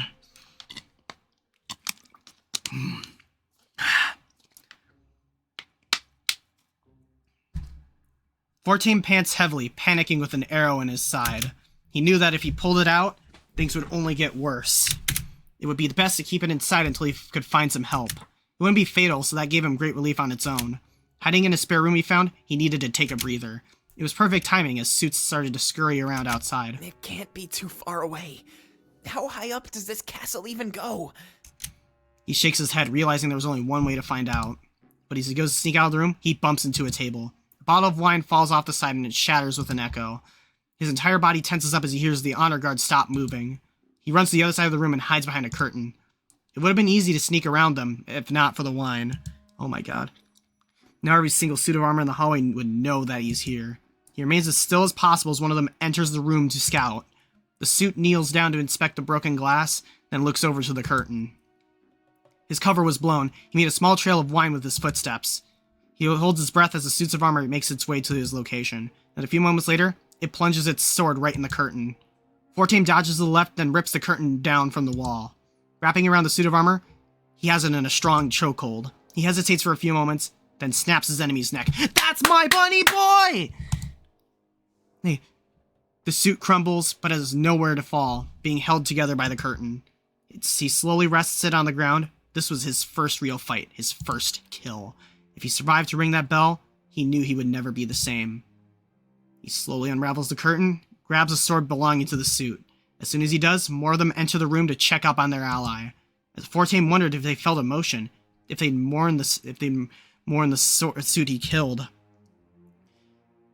They drew their swords, but Fortame wasn't sure what prompted it. Anger at their dead ally, or perhaps the blind loyalty to the triumvirate. He'd never known. In that moment, he realized it was for the best. Swords clashed against sword as he fought for his life. But not just his. Almost everybody else's lives were at stake, too. They were relying on him to ring that bell, and he couldn't let them down. All he had to do was survive. Come on, bunny boy. You got this.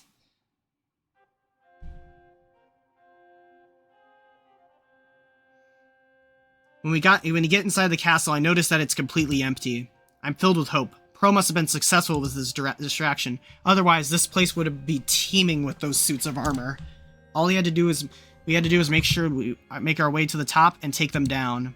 With the triumvirate dead and that bell rung, victory was ours. I crossed my fingers, hoping that Fortame's travels are going well. Wow. I haven't been to this place in ages. It doesn't look any different, though. Just as uninviting. We want to go right up those stairs, Monarch. This is it. I nod. He was right. This was the end of our journey. After everything I've been through, I was finally in their castle. I start walking towards the stairs. My next actions were clear. Hey, not so fast. You should let me take point. I know the layout of this castle and where to go. It gets a bit confusing up there. Trust me on that. Confusing? How so? Lots of stairs. I hope you're okay with that. And be careful. We don't want to fall into a trap. This place is massive. It would be easy to ambush us. Not a second later, somebody enters the room from the opposite side.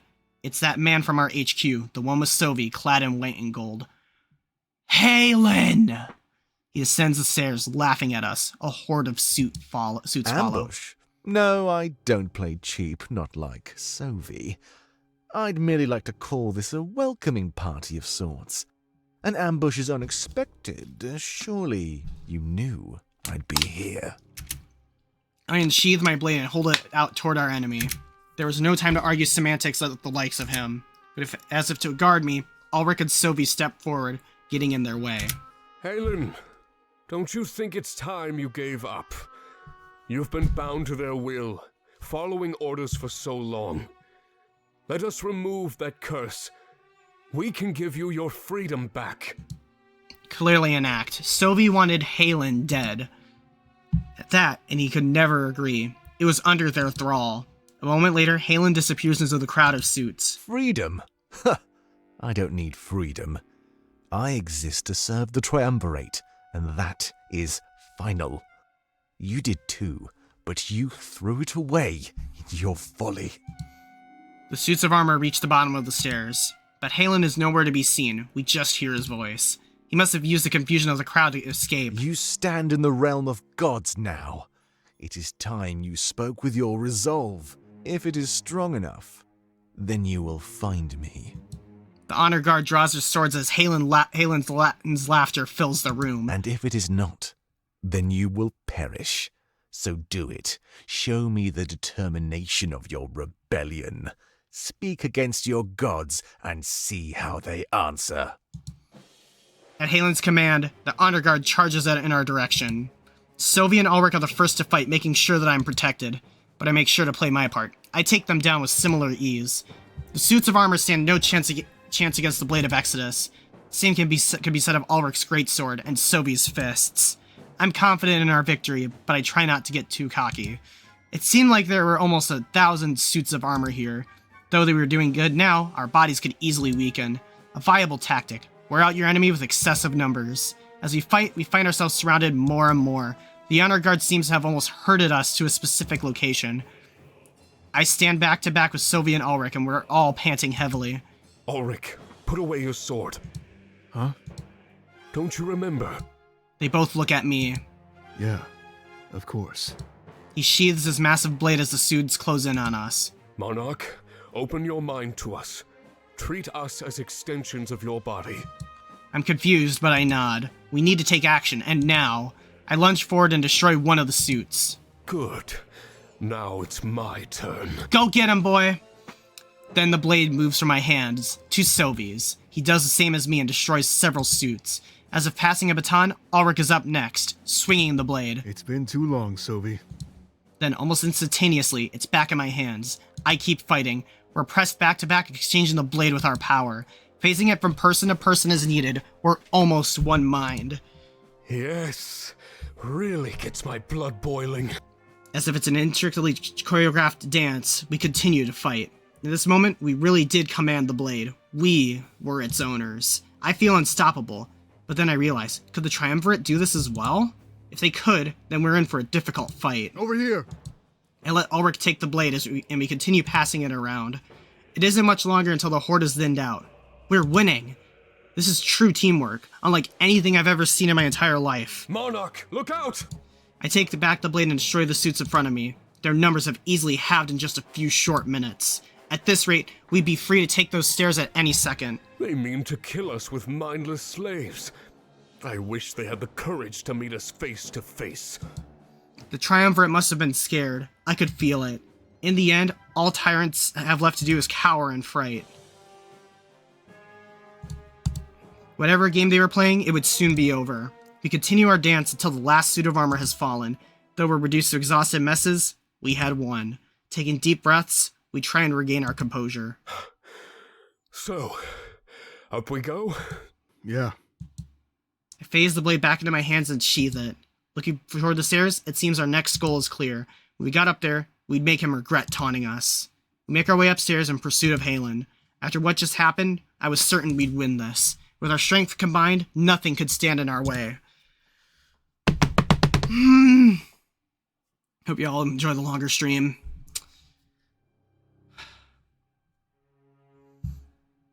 The first thing I see is the stairs. Lots of stairs. They lead upwards and in every conceivable direction. I know I was told there'd be lots of stairs, but this is insane. The second thing I notice is the complete lack of Halen. Had he fled up those staircases? Where could he be? Actually, I'm starting to wonder how he disappeared like that. If he was made from the blade, could he phase around it as well? Oh, I forgot about that. I hope that's not the case. That could prove far too tricky. However, due to his loyalty, I know we'd be in for a fight. Destroyed suits of armor and their swords lined the floor. This must have been the remnant of a previous fight. Perhaps Fortamer Pro came here before us. Be careful, Monarch. Try not to let Halen steal the blade from you. Remember, we all possess the same ability. Yeah, make sure to be on your guard. We killed his suit, so he's probably scared. I wouldn't be surprised if he resorts to trickery. I nod. That was good advice. I take it to heart as we walk toward the stairs. We hear Halen's voice, but can't see him at all. Well then, perhaps you're stronger than I thought. No matter, though.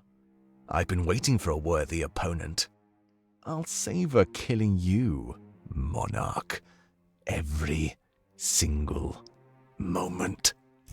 That's when I finally see him, on one of the many flights of stairs.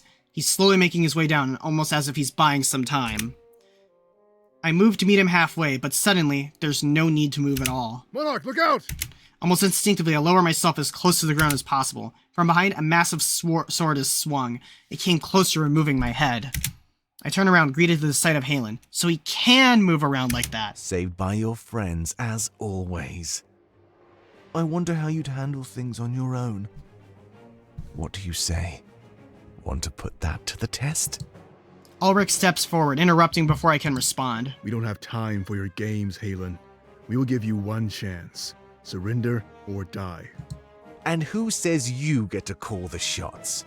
Remember, I exist to manifest the Triumvirate's will, and right now, what they want is to see you all dead.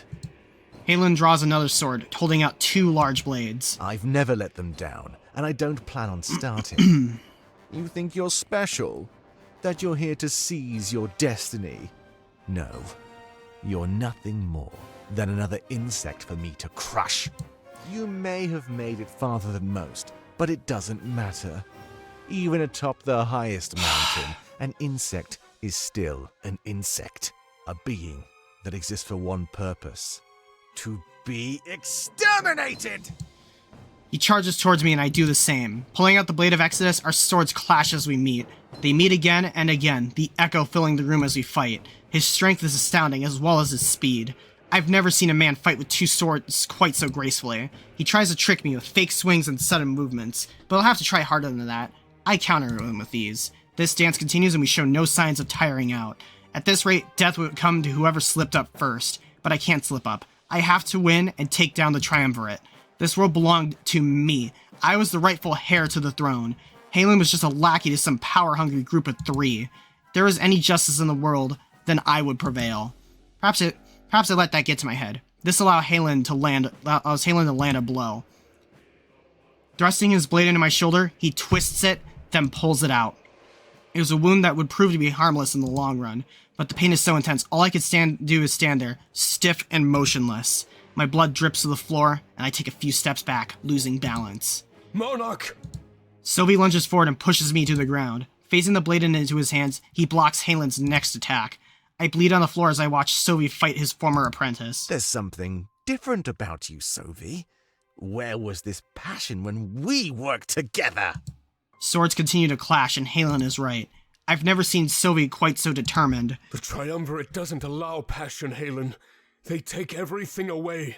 They bleed you dry and offer nothing in return, nothing but empty words. The rebellion gave me a place in this world. I belong to them now. You mean they seduced you with flights of fancy? You honestly believe that he is our rightful ruler? Sylvie nods. Without a doubt, I'd give my life for the monarch. I know the truth of the spirit realm.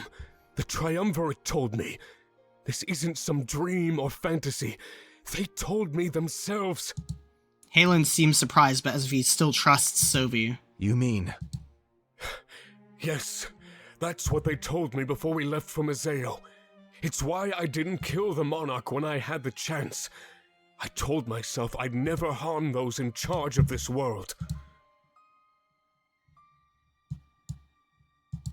That's what separates the both of us, Halen. My loyalty is to Alestia. Yours is to the Triumvirate. They made you a slave, with no choice but to obey. No, I want to serve them. Your faith was challenged, and you gave up. I'm not that weak. I stand tall and remain in line.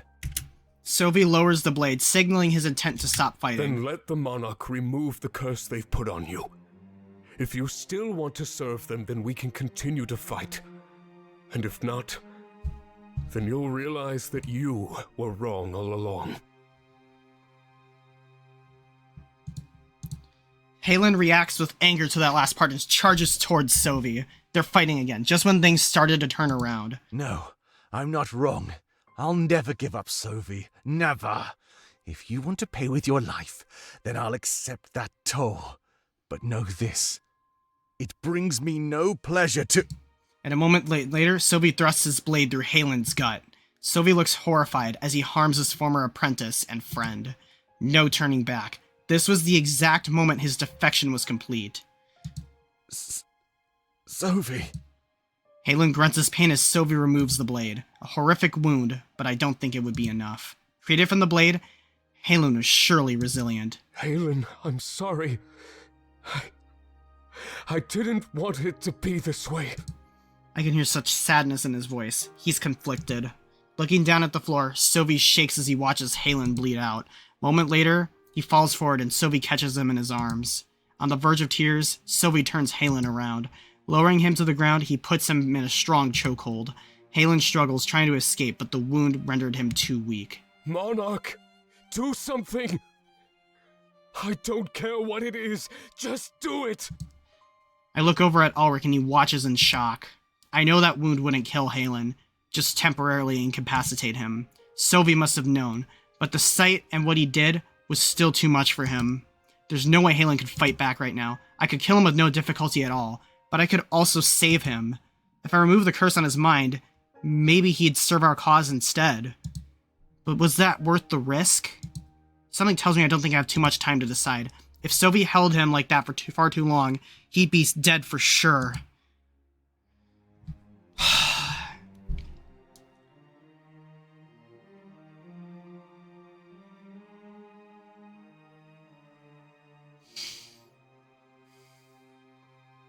I'm sorry, Halen. I'm sorry, Halen. Shane may have temporarily defected, but he has more of a chance of defecting than you. I've never trusted Halen from the start.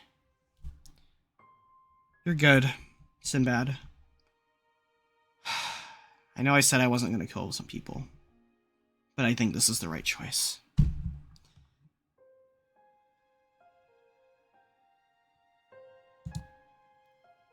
I have to do it. Killing Halen was the only right choice in this situation.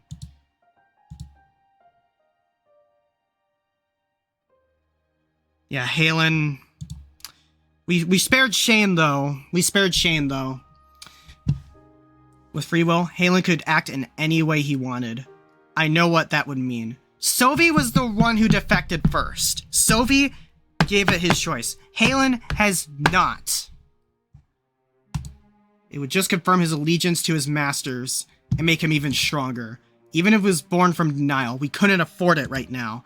We needed to get to the Triumvirate's chambers and end this. I phase the blade back into my hand and slowly stand up. I tell Sovi to let go and move back. He obeys without hesitation. Halen is on his knees, crying and staring over in my direction. I show him no mercy, for it wasn't something he deserved. I raise my blade in the air, and the suits of armor on the floor start to shake. But that's not what I was after. A moment later, Sovi and Ulrich gasp softly. All their swords slowly rise. Hundreds of them float in the air, and I immediately turn them towards Halen. He keeps staring at me, as if he had any last words. He chose to stay silent. With a snap of my fingers, every single sword pierces through him at once. He would have let out a scream if he was capable, but he's not.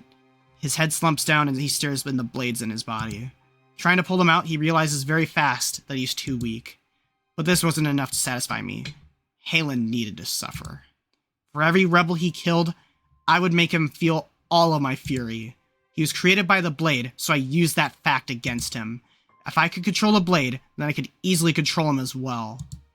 I hold the blade of Exodus toward him and make it enact my will. Halen's armor starts to crack, and I use it to crush his body. Oh my god. He deserved this, but God. This is the right choice, though.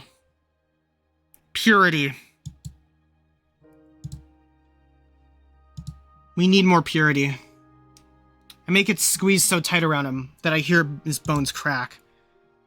The constriction of his body is so grotesque, but I don't let up until the end. When I'm done with him, he slumps over, crushed and pierced with swords. Yeah, there's corruption and purity. Basically, depending on what choices you make in this game, you either get more corruption in you or more purity.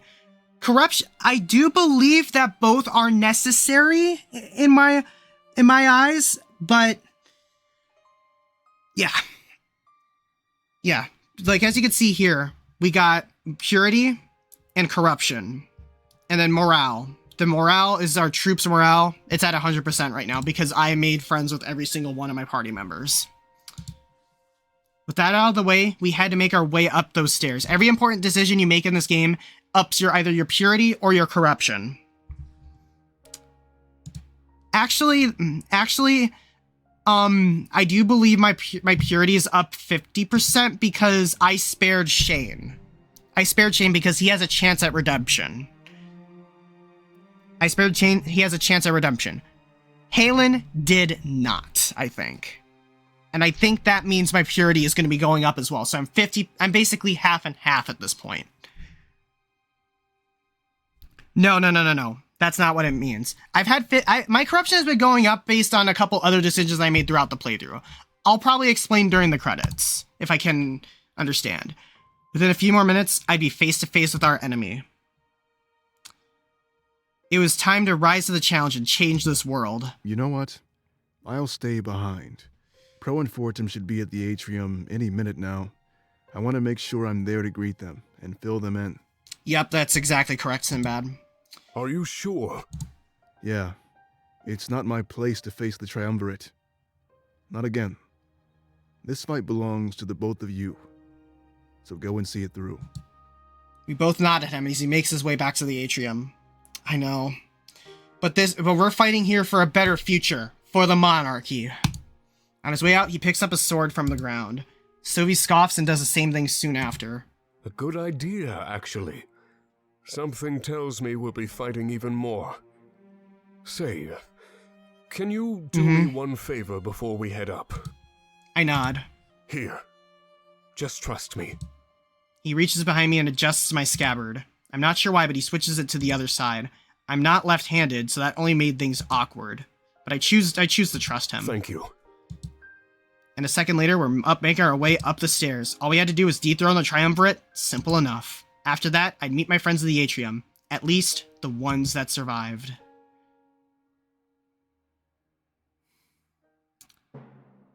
Oh boy, here we go.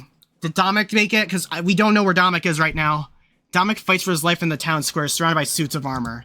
He's lost sight of all his allies and is unable to tell if they're even still alive. Still, he fights on. He'd never give up, not until when he's this close to the end. That bell would surely ring any minute and bring an end to the war. If the monarch followed through, then this world belonged to them. This is the fact that kept him fighting, and even as his hope was lost, fatigue started to settle in, making him move slower. As suits of armor fell, so did his strength and resolve. He was surrounded, fighting in every direction. Come on, 14, we can't hold the town square forever.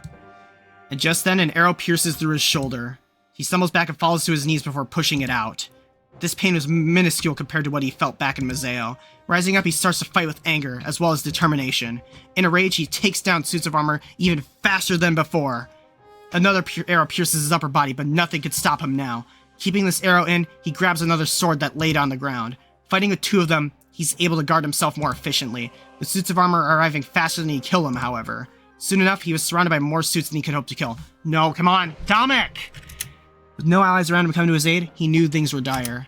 If 14 didn't ring that bell, then this could very well be his final stand. He throws his second sword to the ground and takes a deep breath. He's prepared to face his death. This somehow made him stronger. The pain from the arrow only served to push him to more extremes. I guess it's time. His fighting starts to become more desperate as tears blur his vision. The fact that he couldn't see any of his friends just hurt him even more. He had to assume that everybody around him had fallen during battle. Stay back, I'm warning you! He held out his sword as if to threaten. His hand trembles. The honor guard did not heed his warning as they close in on him. Having no choice but to continue fighting, he lets out labored grunts. No, Dominic. Dominic, please! Through his blurred vision, he's almost unable to make out anything. His saving grace is the contrast of white suits over Balteus' decay. Using that as a guide, he's able to keep taking down his enemies. He tries fighting his way through in the direction of the archers. Those were more of a threat to him than the suits with swords. In fact, he was certain that those archers had killed quite a few men, and unfortunately, he may be the next one added to their count. An arrow shot through his gut, and he screams, falling back. No! Dominic! Not a grievous wound, but he's immediately caught off guard. Something smashes at the back of his head, and he collapses. Turning around, he sees the suit holding a rock, covered in his blood. An open wound to the back of his head starts staining the ground. No! What? He writhes on the ground in pain and confusion. The suit kneels down and grabs a sword from the ground. It was the same one that Dominic had discarded moments earlier. He's surprised to see that the rest of the honor guard stands down, as if they acknowledged that this one had deserved to deal the final blow. No. Dominic! Dominic!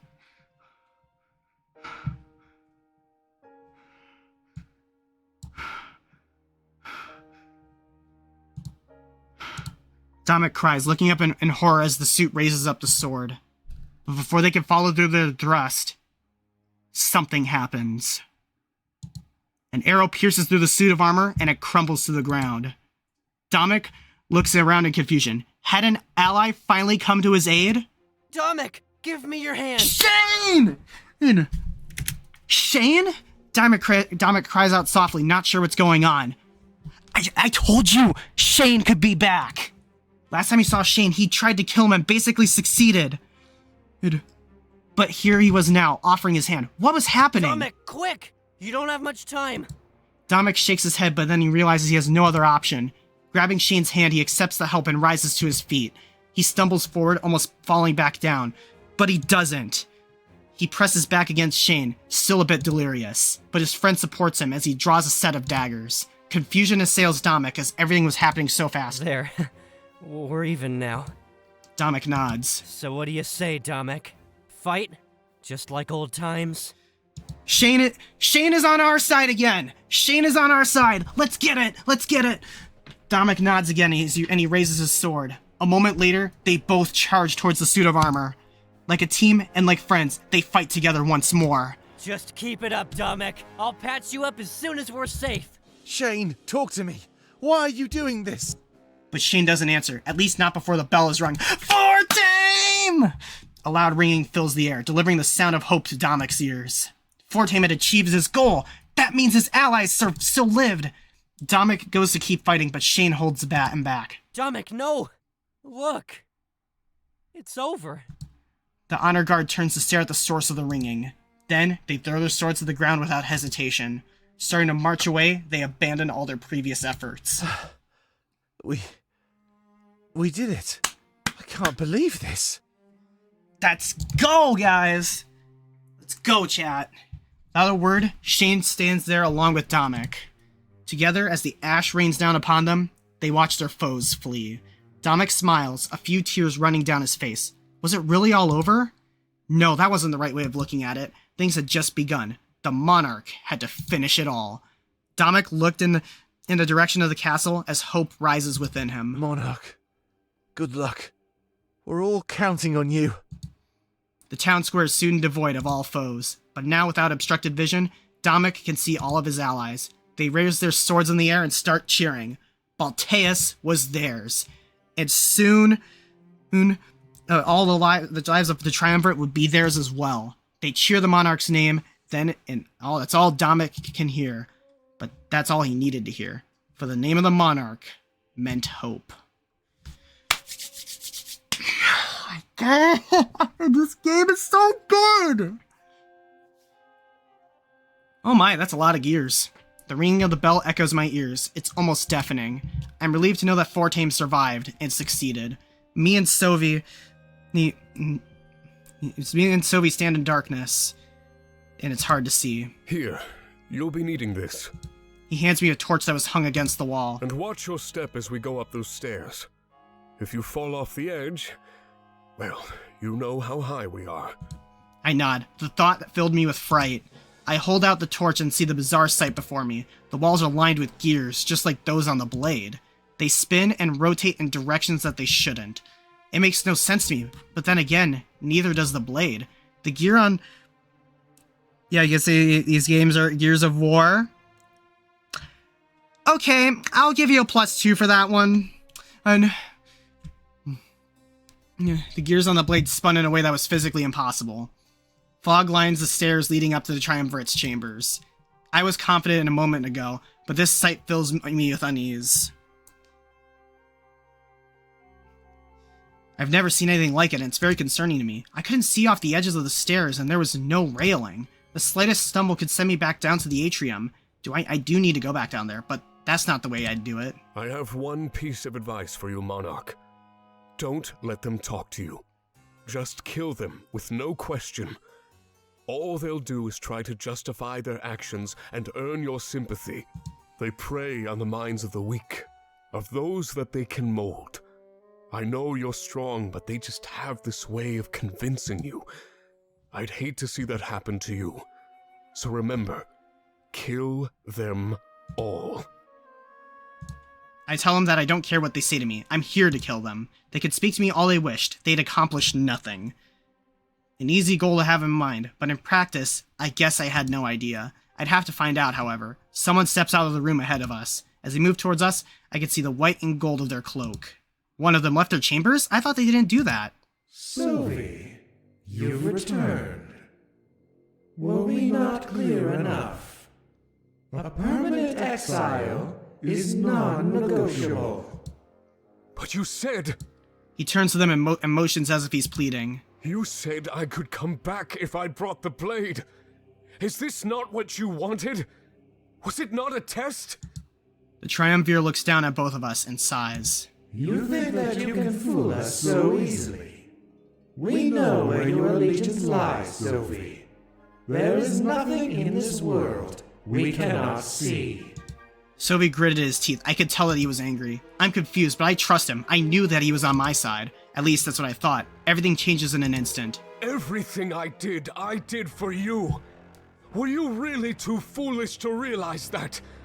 My attempt to help the rebellion was only an act. He's bluffing. He's bluffing. I know he's bluffing. What? I've brought the enemy and the blade to your doorstep. Even after this, you deny me my redemption. No, he's lying. No, he's lying. We earned his loyalty. I immediately try to run, but Sylvie grabs my left arm. As much as I struggle, it's no use. He's too strong. Yeah, he's bluffing. We have his loyalty. It's filled with fright. How could he do this? You've done nothing but bring an armed enemy the Triumvirate's not falling for it. Oh my god. Your judgment is clouded, Sylvie. We decline your offer. No! A second after, Sylvie phases the blade into his hands. Then, much to my regret, he slices through my arm with ease. I scream, and then from the elbow down, almost nothing remains. Then take this as an offering. That arm will never again be used against you. Before all of us, the Monarch is defenseless.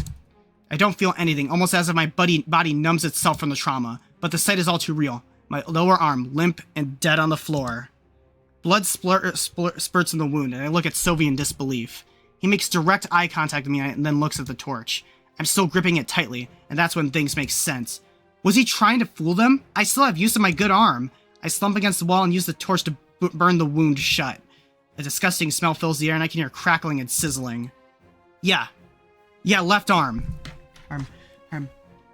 This is all I can do, while I watch Sylvie ascend the stairs with the blade. You continue to surprise us, Sylvie. Very well. Let us talk. Me, this is your moment. The Triumvir looks down at my scabbard. They definitely believe Sylvie removed my dominant arm. They don't know why all of this is happening, but I let it all unfold. I trust him. Thank you, Master. I am sorry for letting you down in the past. I can only hope that this offering is enough to please you. He continues to walk up the stairs, slowly as if somewhat scared. He had a plan. See what I mean? If I were him, I wouldn't want to make any sudden movements either. The Triumvirate has the advantage here. All we could do was try our best. Remove threats to ensure the continued reign of Alestia's leaders. Is that not what you wanted? Is that not the role of the Grand Inquisitor? As he speaks, he reaches the top of the stairs and faces his master. The Triumvir lets out another loud sigh and proceeds to nod a few times. By now, I'm almost coherent again, and the wound bleeds no more. Burnt shut. You are right. Kneel, Sylvie, and pledge your loyalty. Then, turn that blade on the Monarch and take his soul. That's all we need. The blade and the power inside him. Sylvie immediately drops the blade to his side and kneels down. Yep. It hits the ground with a loud metallic clang, and it rests there motionless. Yes. Whatever you say, I will continue to serve. As the Grand Inquisitor, I have only one goal.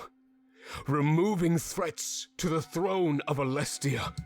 He trembles, frightened, as the Triumvir nods. And I shall start with you. A moment later, the blade disappears from the ground, but it doesn't return to Sylvie's hands or even mine. Phases directly through the chest of the Triumvir. Sylvie!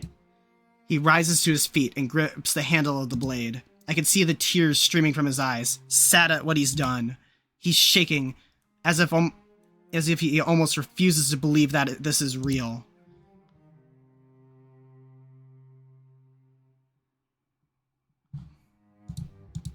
I hate that you're making me do this. I hate the man that you've made me become. Sylvie.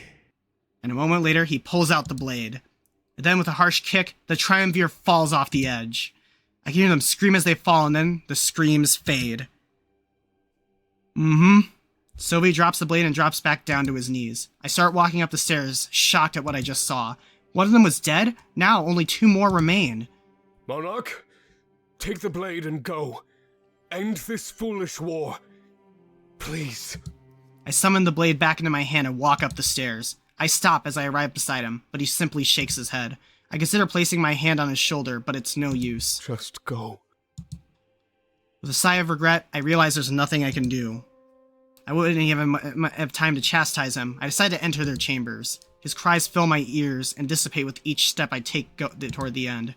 Either the end of the Triumvirate, or the end of myself.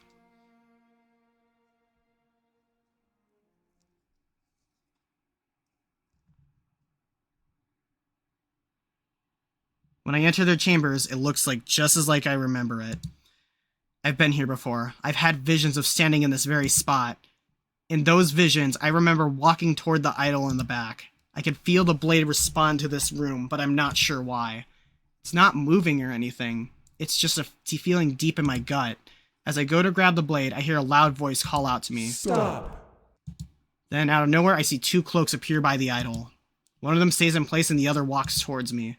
The one at the back was surely my target and their leader. Do not draw that blade unless you intend to use it. That idol will respond to your aggression and fight back. We will not harm you. We brought you here for another reason. Not falling for it. Another reason? What could it be? I know I was told not to let them speak, but I'm curious. Assuming a neutral stance, I ask them to explain themselves. That is a tall order, Monarch. I notice to use my proper title. In this moment, there's no room left for doubt. Everything Howell told us about the Triumvirate was true. They don't speak. They just stand there in silence. If I had anything to ask them, I guess now would be the time to do it. However, earlier warnings echo my ears. Warnings against letting them speak.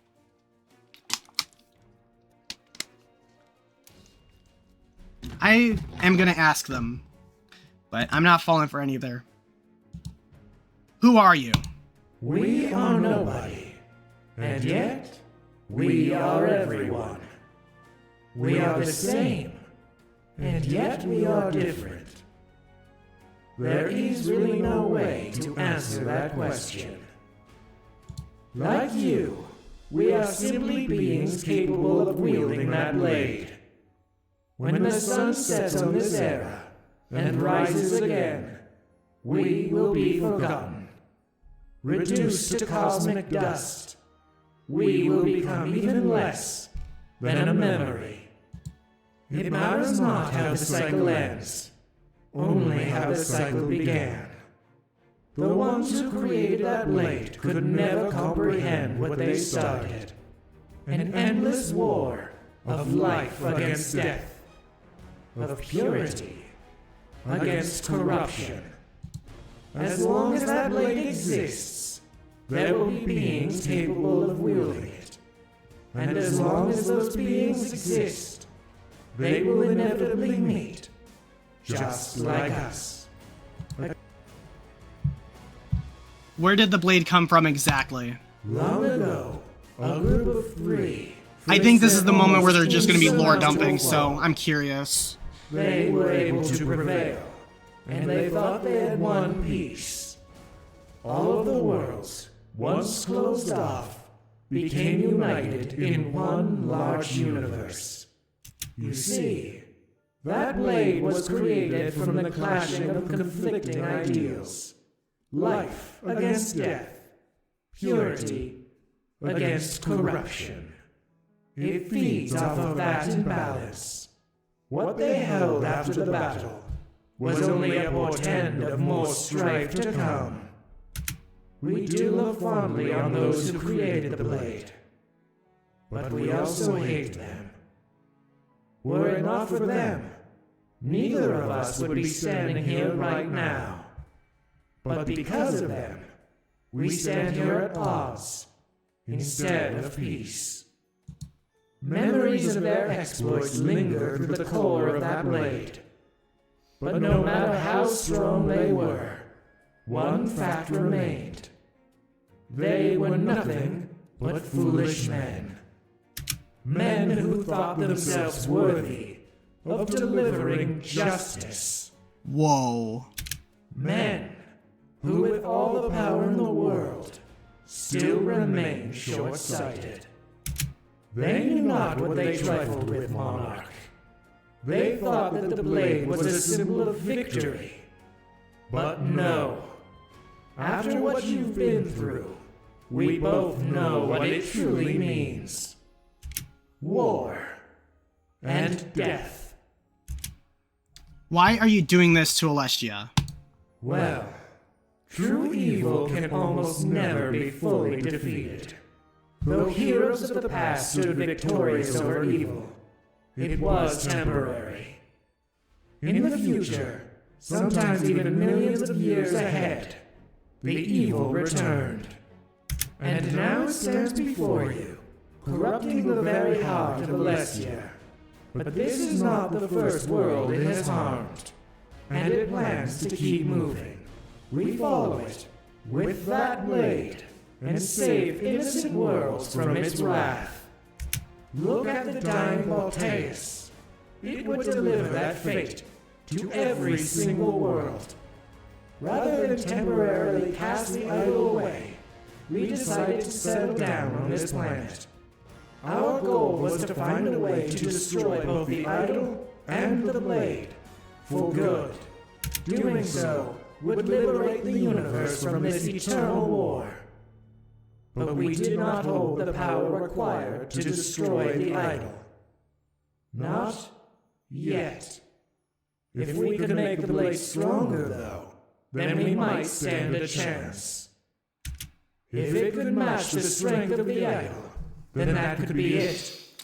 The Oh my God. of such a moment would destroy both for sure. Since the blade fed on life, we would have to start relying on others. So why did you imprison the monarchy? They had planned to use this idol as a source of power. Perhaps to aid in their conquest of other worlds. They're not The conquerors. universe belonged to them, they thought. But wielding the power of evil incarnate would only lead to ruin. We couldn't let them continue down a path as dangerous as that. So we cast them aside, in an astral prison using that blade. And as we did, we created new life on Alessia. A new, pure species that would keep on reproducing. A breeding ground of power for that blade to harvest. If we could make that blade strong enough, then we'd win. But even then, we couldn't gather power fast enough. The idol started corrupting and killing Malteus. We had to think of something, and fast. It led us down a path that we did not want to walk. But in order to create peace, it was necessary. Maybe for you, but you guys are corrupt. Why have I been having visions of this room? We are not surprised, given our method of harvesting power. You see, this is not the first time you have stood in our chambers. Hopefully, it is the last. But to be honest, we've seen you many times. That blade exists unbound from the restraints of time and space. Every death along your journey has only served to power it further. When you got here, if it was not strong enough, we sent you back. What? When we did so, the blade remained unchanged. The cycle started anew, giving that weapon even more strength. You stand here, the result of millions of years' worth of trial and error. The occupation, the rebellion, and even your attacks on Malteus. We created a period of time in your history filled with nothing but death.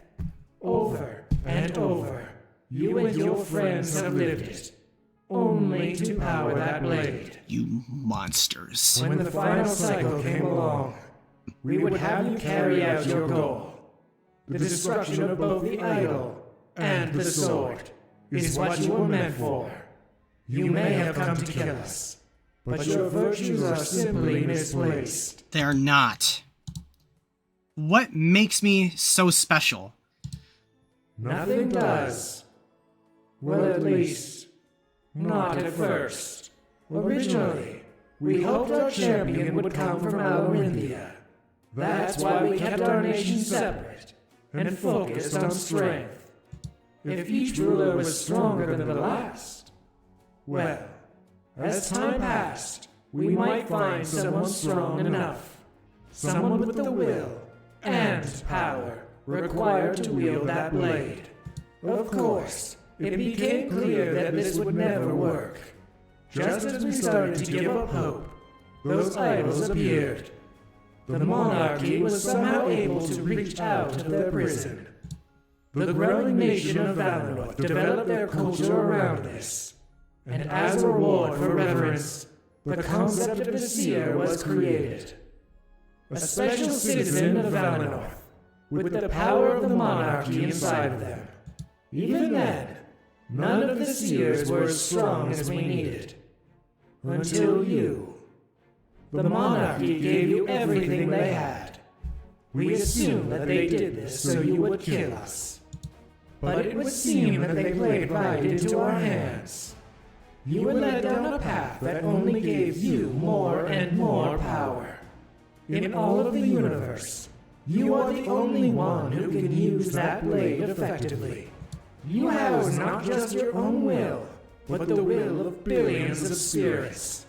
Spirits that want nothing more than to see their homeworld freed. There was no other choice, really. You are our champion, Monarch. Do I have a say in any of this stuff? No. You are our creation, and must do as we say. But your actions will ensure peace and happiness for trillions. It is a small price to pay, and we know that you would agree. Is it really worth all this trouble? We wish to end a cycle that has plagued the universe for eternities. In fact, it could be even longer. It is impossible to know for sure. Because of that, we believe that no price is too high to pay. We will never be remembered. Nobody will ever know our sacrifice. But there shall never be another world marred by that corrupt idol. And no man will ever again be seduced by the power of that blade. The best course of action for the universe is to destroy them both. Their existence will always lead to those who believe they control fate. They will always lead to a clash of ideals, and will always lead to this. Enough talk. Let's finish this. Now. That was enough talk. I came here to kill them, and that's what I'd do. No matter what they had to say, they couldn't talk themselves free.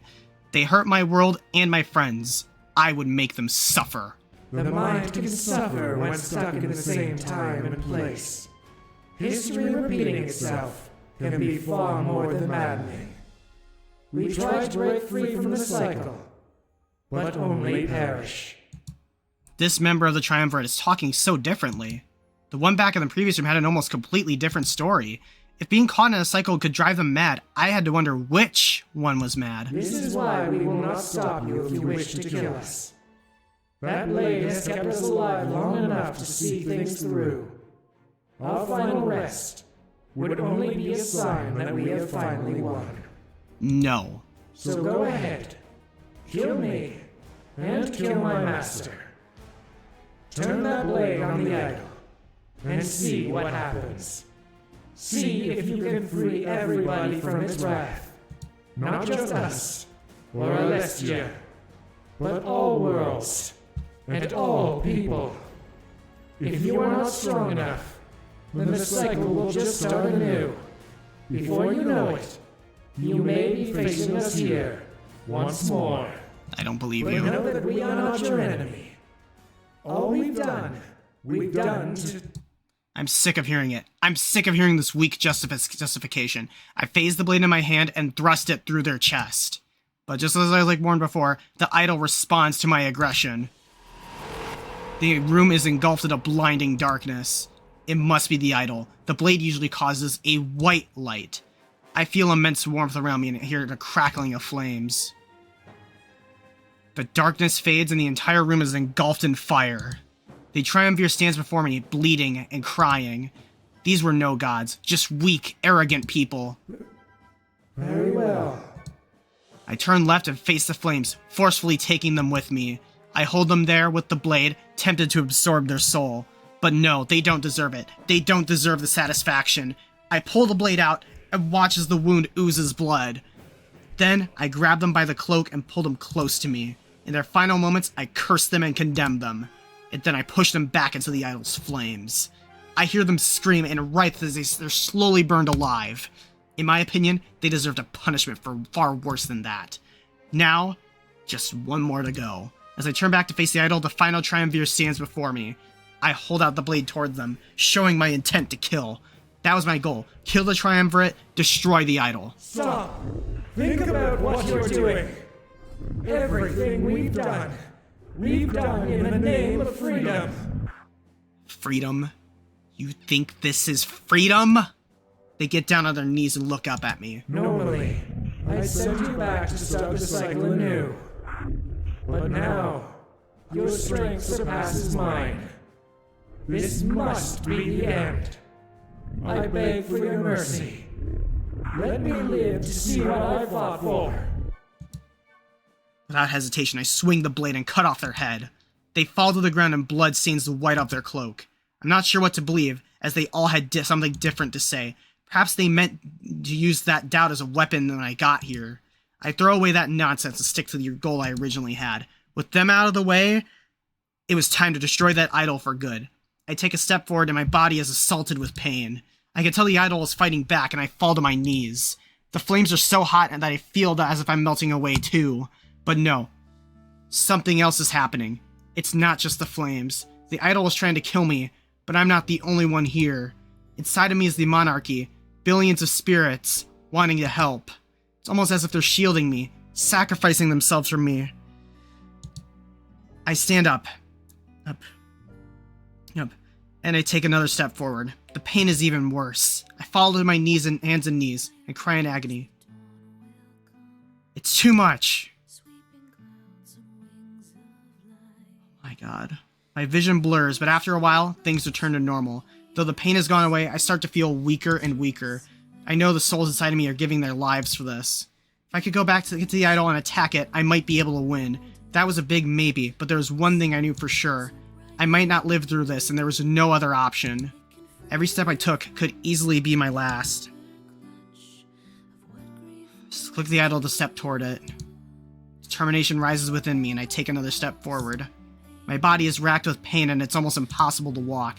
I use the blade as a makeshift cane as a voice sounds in my head. You can do this, Monarch. Don't give up. Valessa. I'm not sure what I just heard since nobody is actually around me. In these chambers, it would seem that time and space act normally. With another step, I grip my teeth. It feels like I'm being torn apart. Keep on moving! We didn't come this far just to lose now! Honey boy! As the soul is exiting my body to shield me, I get noticeably weaker. I tremble with every step, trying as hard as I can get to keep myself standing. My comrades call out to me and urge me to keep moving. I start to cry. I guess I'm no longer the strongest member of the rebellion. I'm proud of you, Monarch. You saw this through to the bitter end. Ulrich! With another step, I fall right to the ground. I lay there, crying and squirming in pain. My grip on the blade tightens as I shake. Is this really how you want your story to be told? Get up, Monarch! Get up and finish what you started! Bro. I use the blade for support and try to rise to my feet. This is taking so much out of me. Would I have enough power in the end? Hoping with every fiber of my being that I do, I take another step forward. I knew there was something special about you. Ever since the start. You brought us all together and unified us. You made us a family. Dominic. I smile, a stark contrast to the tears streaming down my face. With another step, I'm almost facing the idol. I couldn't do this alone. The voices of my comrades and the souls inside of me carry me forward. So, everything has led to this. The monarchy is no more, but you can still live. Make it through this, and give Alestia the future it deserves. Howl. I take one more step and ready the blade. As soon as I thrust it into that idol, things would be over. But as the power within me dwindled, I realized one thing. No matter what happened next, the blade would be destroyed. But if I wanted to get rid of the idol for good, then I would perish as well. In order to live and see another day, I'd have to hold back, just a bit. But if I did that, then there's a chance that the idol might not fully be defeated. I could come back in the future to corrupt and decay other innocent worlds. Was keeping my life worth condemning other worlds to suffer like we did? Oh my god. I thrust the blade into the idol and activate it. The blinding white light follows. This is the end. The blade, in mere moments, would enact my final will. I just have to ask myself, what would that final will be?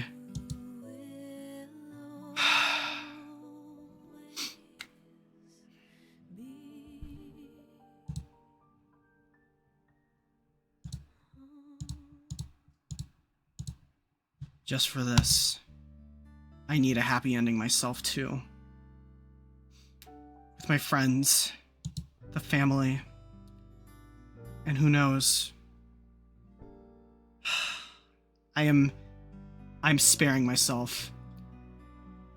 My friends would know, at least my friends, my family won't be hurt.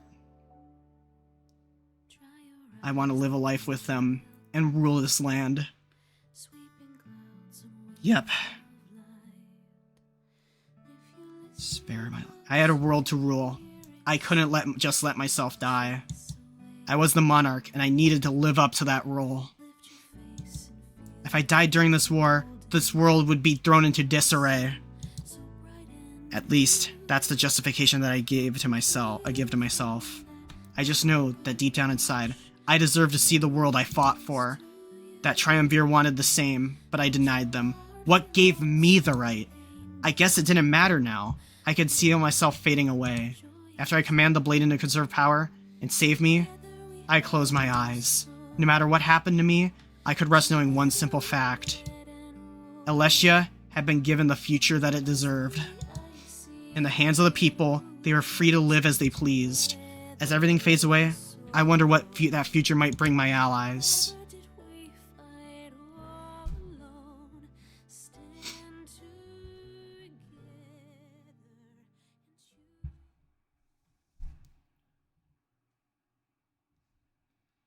Epilogue.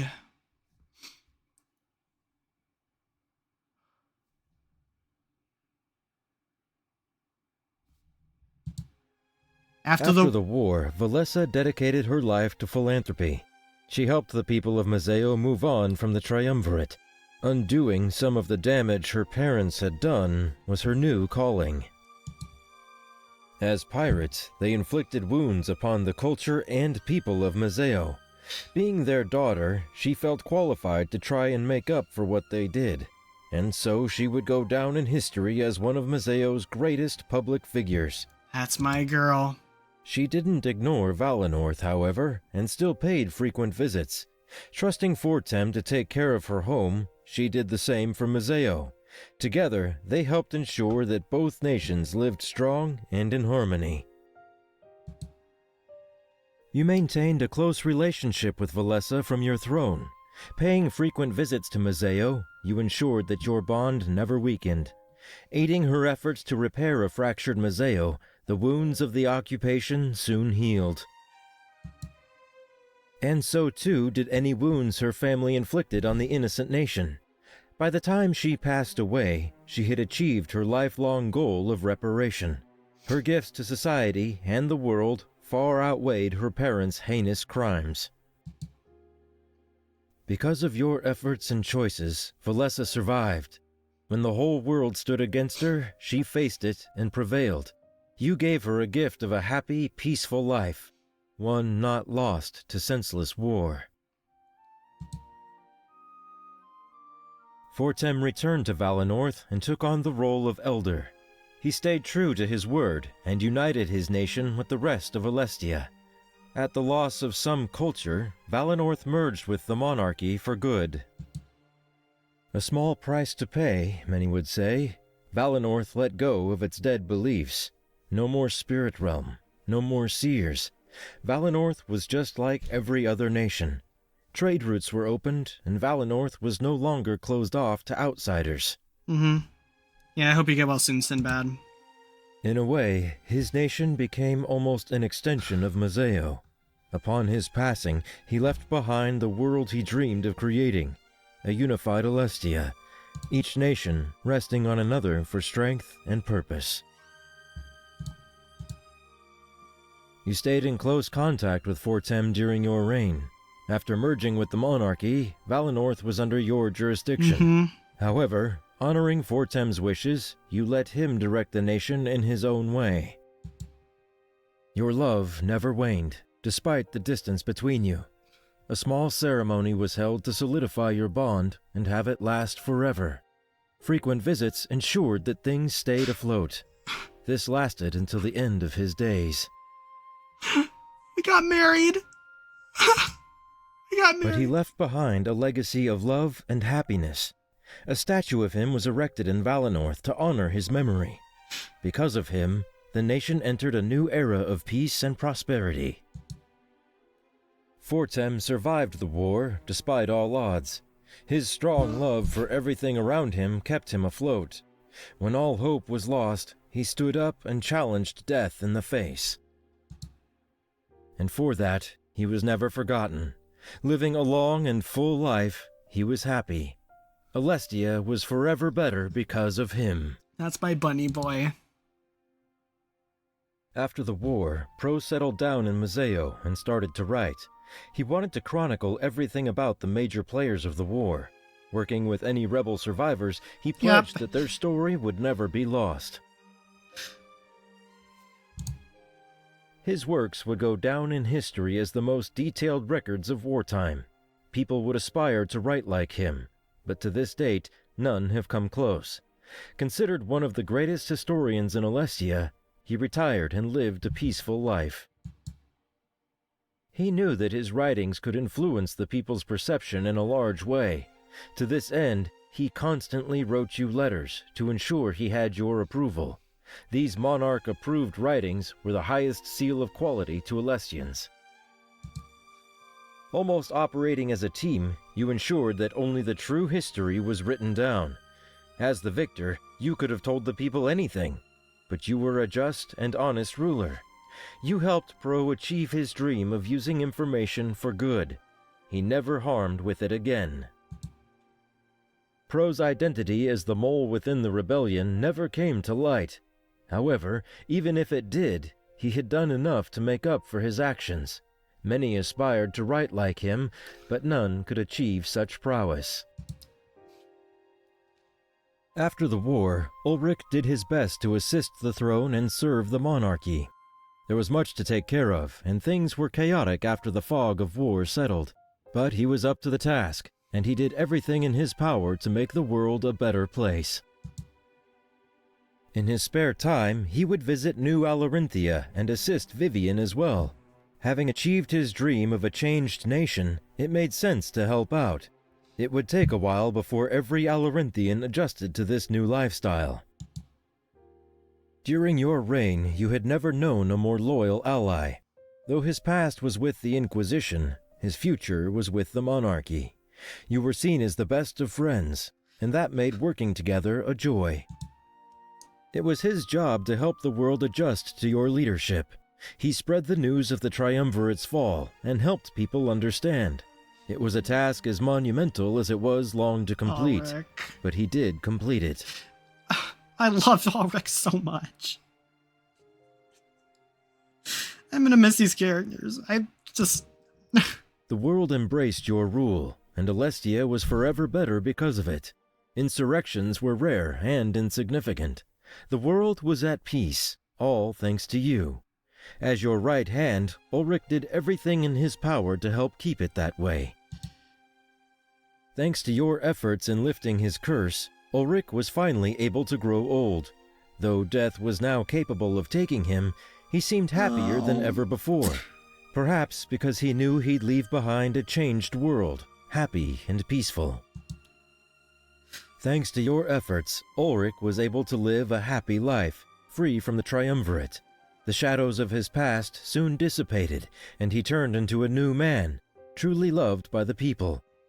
Though his secrets never came to light, he had certainly done enough work to make up for them. Domek. After the battle for Alestia, Domek had a lot of work to do. Going from a member of the rebellion to a leader in the monarchy was a huge change. He was no longer part of a small army. His actions affected the entire world. He remained a loyal servant to the throne of Alestia, carrying out your every order. Being originally in charge of the rebellion, it made no sense to back down after victory. Your friendship grew ever stronger, held together by an unbreakable bond formed in strife. As your closest advisor, you spent almost every waking moment together. The war did not win you rest, for in your victory, the work had only just begun. Uniting a confused world and winning over their love as ruler was a daunting task. But it was a task that you two completed side by side.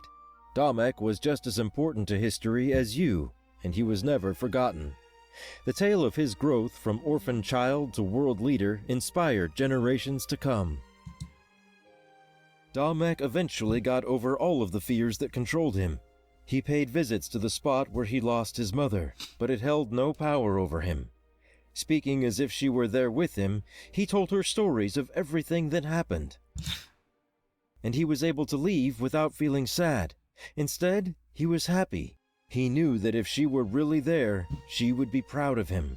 That was enough to keep him going when times got tough. Thanks to your efforts, Damek was able to live a long, happy life.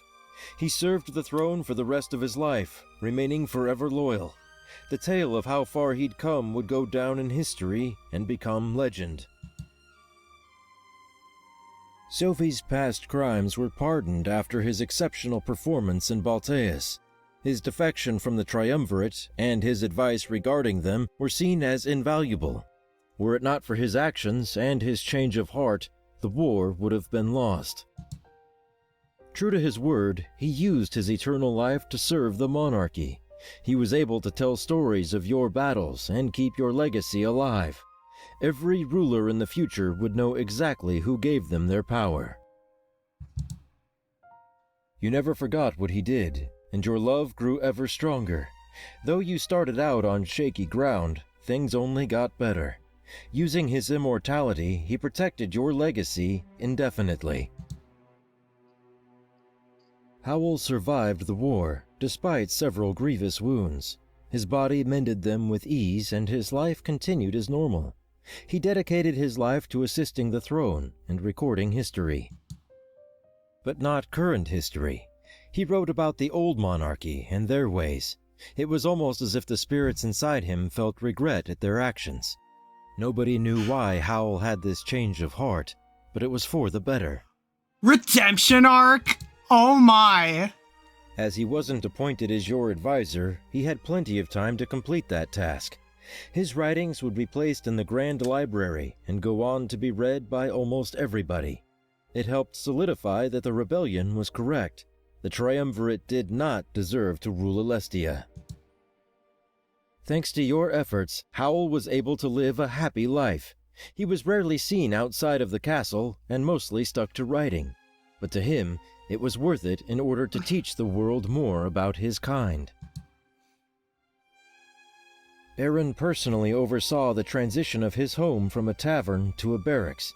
He wanted to ensure that during the switch, things still met his standards and regulations. Peregrino became a source of immeasurable military might, and Aaron oversaw all of it. At least he was mad at us for that, but at least he kind of did it more. Though conflict was rare, Peregrino remained as the first line of defense to protect Valenorth. Aaron realized that he hadn't lost his home at all, for home was where he and his friends resided. He lived the rest of his days in this new barracks, a proud servant of the new monarchy. This is where Milas settled down, unable to decide between Mazeo and Valenorth. He lived a happy and peaceful life, choosing how his remaining days played out. Being free to choose what happened to him, he was never bound by duty again. After the chaos dwindled, Alex returned to Mazeo and started a new life. His treaty was honored, and pirates were forgiven for all they had done. All bans were lifted, and pirates were officially employed as traders. Neda was never seen again. It was assumed that she didn't agree with these changes, or perhaps she was spiteful that you didn't choose to align with her demands. Either way, Alestia would forever remember her as a ruthless pirate lord. Yeah, Alex was the more honorable of the two pirates. After finding himself fully redeemed, Grizz returned to his office as mayor. Honoring the pirate treaty he had coordinated, he helped Mazeo adjust to every change. He had long since been forgiven by the people, but it was only now that he forgave himself. The Monarch vessels were affected by your attack on the Dark Idol. As if offering their strength when needed the most, the excess spirits vanished. When the fog of war settled, they were left as individuals, free of pain and despair. Vivian returned to Alarinthia and led it into a new age. No longer was the fate of the nation in the hands of the strong. Alarinthia existed in unity with the new monarchy, and it flourished. Trade routes were introduced, and its ports were open to everybody. The strict security and immigration process had been abolished permanently. Holding a ball every year, Vivian kept up the tradition of giving to the people. One thing was for sure. Alarinthia would never be in the hands of the strong again. Vivian lived out a long and happy life in the nation he had always dreamed of creating. Shane was never seen again after that fateful encounter in Balteus. He is presumed dead, and many refuse to speak about his betrayal. If he survived, he went to great lengths to remain hidden from the world. Oh, that stinks. I was really hoping that he would hear more from them. Or maybe he had a Section 31 moment. Eh? Halen fell during the final assault on Balteus, by your hands. When his true nature came to light, many wondered if you made the right choice. Could he have been liberated? And if so, could he ever be trusted? Nobody knew. Oh, sorry. Maybe the thing was that, but yeah. But some would say that this was for the best, and the public moved on to believe it. With a history of moles and defectors in this war, risks were too dangerous. Difficult choices needed to be made. You were all too familiar with that fact. I would love to see how, if we did spare Halen, I wonder how things would have changed. With the Dark Idol gone from Balteus, the corruption slowly waned. Over the next several decades, it made a complete transformation. Many would call it the most beautiful place in all of Alestian history. Its name was changed to New Balteus, and left behind its old roots. No longer would it be known as the seat of the tyrannical triumvirate. People would see it as the place where Alestia was changed forever. People would come from all over the world to see the home of the new monarchy. It became a symbol of new beginnings, teaching people that change is always possible. As the corruption slowly disappeared, people settled down and turned it into a prosperous nation. You were loved by all of your subjects and led the world into a new age. But guiding everybody to the bright future you secured would be a journey of its own. And knowing that fact made one thing clear. Thank you for your service, Monarch. For everything you've done, you will never be forgotten.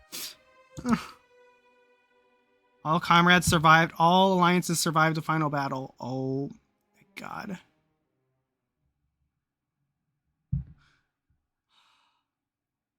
Wait, it's not over. I stumbled down the stairs, making my way to the atrium. Holding the destroyed Blade of Exodus, I used it for support. It would never jeopardize the future of other innocent worlds. But I start to wonder if I may have made the wrong decision. I don't think we did. I used the blade temporarily to destroy that idol. It wasn't gone for good. Wherever it ended up in the future, how would they fight it off? Or maybe not having to rely on the Blade of Exodus was a good thing. Maybe the next world plague could create another means to destroy it. Yes, it was. Or maybe all I knew for sure is that the blade was destroyed and Alestia was safe. To be honest, when I was talking with Dominic, I said I wanted to keep the blade. Like, I was thinking it could be like my signature weapon that I could like display or something. I mean, I know that's kind of a thing, but that's kind of how I am when I get involved in these games. But honestly, looking back and seeing everything about the lore and all that, I think it's for the best. As I move, I see flashes, almost like I'm having visions. I knew I couldn't see the future but for a moment I felt like I did. I can't explain it, but I felt like I knew what became of our... Oh my! So that epilogue was literally a peek into the future for him? For our protagonist? What? At least, those that survived. If it was a vision, then I take it as one final gift. When I arrive back at the entrance, I see exactly who I expected. The blade, what does the blade look like? You can see it on the, you're gonna see it when we go back to the title screen. It's on there. It's on the title screen. In fact, it's actually kind of shaped like the cursor that you see here as well, by the way. Just like you planned, everybody made it their way out here after the battle. It takes a few seconds before they notice me, but they all quickly approach me. Monarch! I'm so glad you made it. When the castle started shaking, I feared for the worst. I'm just glad I got to ring that bell. I saved so many lives. I don't think that we had a choice, though, unfortunately, in the end. I'll admit, I was starting to worry as well. Sorry if you were scared when we parted ways earlier. But thanks to those daggers, they didn't stand a chance. I'm not gonna lie, I was almost dead meat. If it weren't for Grizz, I would have been a goner for sure. Here I thought that I preferred sneaking alone. I'm glad that you saw it through to the end, Monarch. Something told me that helping you was the right thing to do. After today, I can rest easy knowing that I made the right choice. Then I see Ulrich approach me from the other side. It was good to see him alive. I could tell that he's super happy.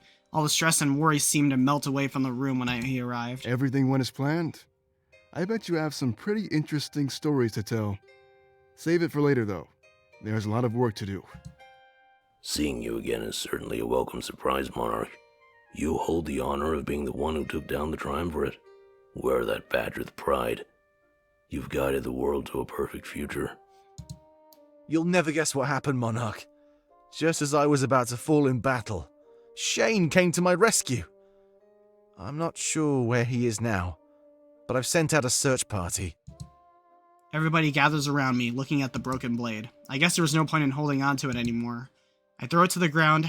I'd never use it again, but I consider it a blessing that I'd never need to. I survived, and the Blade of Exodus was no more. Nobody would ever be tempted and seduced by its power. I did my part, and for that, it was time I got some rest. Wait, rest? You know there won't be any time for that, right? You're the ruler of this world now. There's still so much left to do. Come on, we have a party to go to, remember, Fortame? He's right. Taking down the Triumvirate was just the first step. We need to tell the people what happened, and earn their loyalty. But it won't be all bad, right? I mean, we'll have your back the entire time. I let out a soft laugh, but then stumble over. Fortame and Ulrich grab onto me to support me. I guess I was holding up as well as I thought. Whoa, watch your step, Monarch. Here, let's find you a place to sit down. Yeah, then we can talk about what happens next. Remember, this isn't the end. It's just the beginning. I smile as I remain in the arms of my comrades. They didn't know what happened next, but I still felt like I did. Fortame was right. It was a new beginning for every Alessian.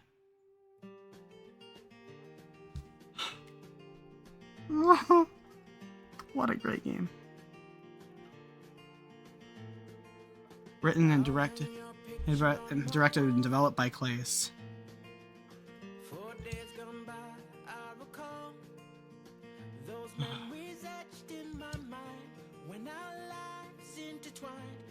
All the amazing people that did the work in this game. Zap Beast, you did wonderful on the character art. Talk some more on the screen.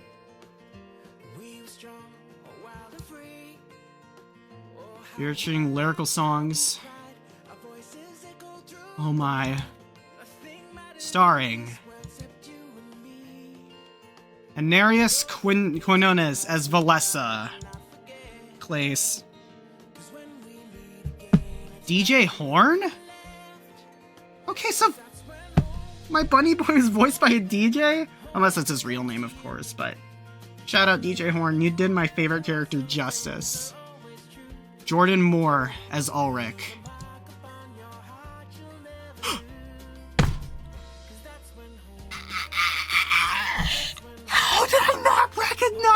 him! Sean Chiplock! My man Sean Chiplock! Oh my god! My boy! He did justice as both Soviet and pro. Oh my god. Just when I thought I'd be surprised by voice actors, this takes the cake. Chris Sharps as Halen and Dominik. Ed Coe as Howl. Stephen Grove as the Triumvirate.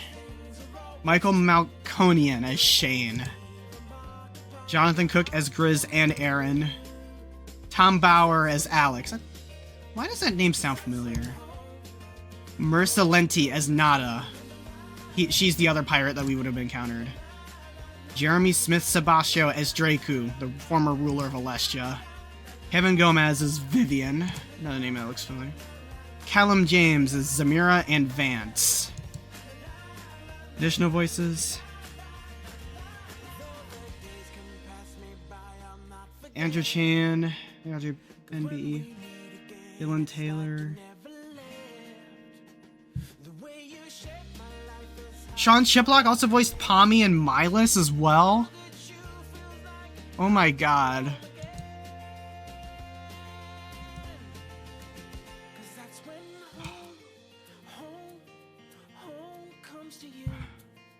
Kickstarter backer messages. My friends and friends have already begun this so far. Oh my.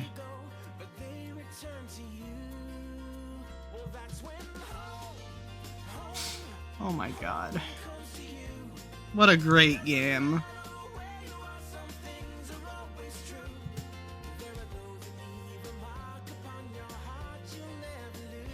Oh my god.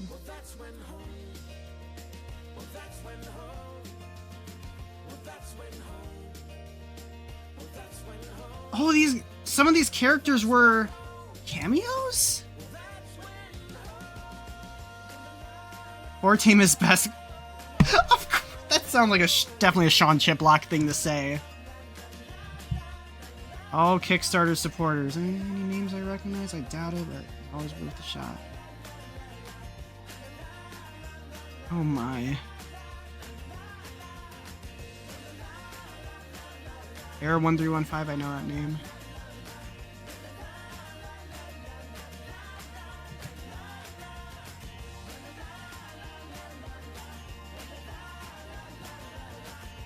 Oh my.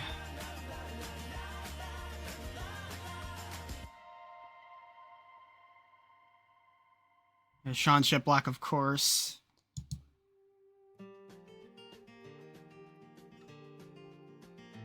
Character credits.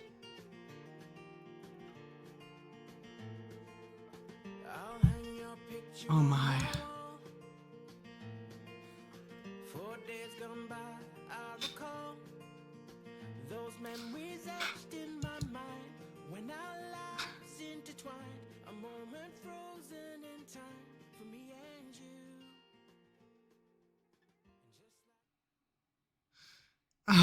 What a journey.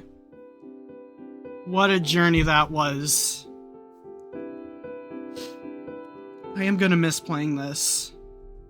I'm probably gonna do alternate routes in the future, but from here, I am gonna be checking out Clay's other games.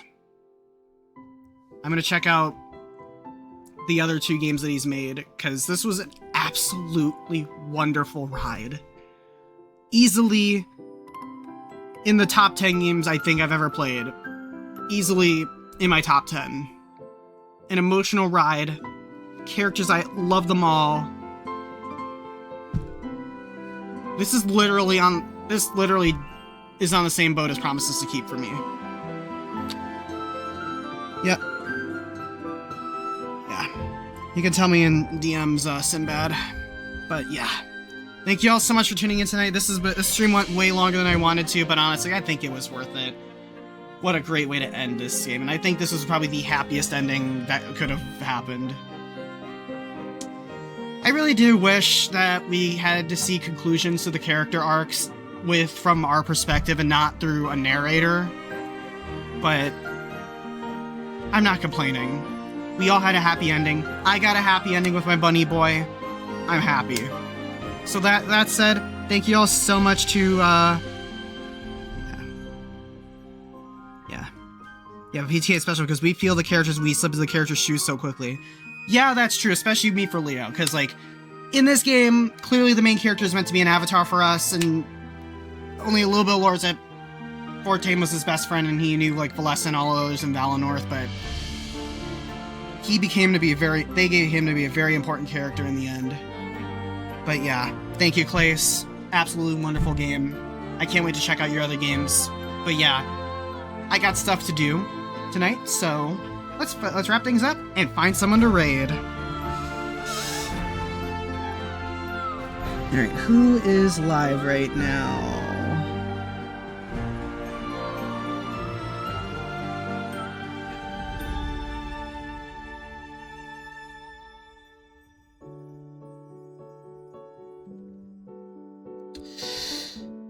Let's raid someone I'm gonna raid my friend Keat Fox. Oh yeah, the announcement, I'm gonna be posting it officially tomorrow on Discord. January 31st is gonna be the next Promises to Keep stream. We have I have not fully announced everything yet, but we will be having some new faces join our stream for that to help voice the characters, including a special guest. I've been making arrangements, and we're having a very special guest join us to voice one of the characters next Promises to Keep stream, if things go well. You'll have to wait till tomorrow to announce it, though. Yep, a special guest. So yeah, I will be announcing all the info tomorrow. So if things go well, we're still finalizing plans. And yeah. Anyways, alright, let's raid my buddy Keat Fox. Ready up, raiders. Thank you all so much for tuning into this extra long stream. I had a very good time tonight. Still...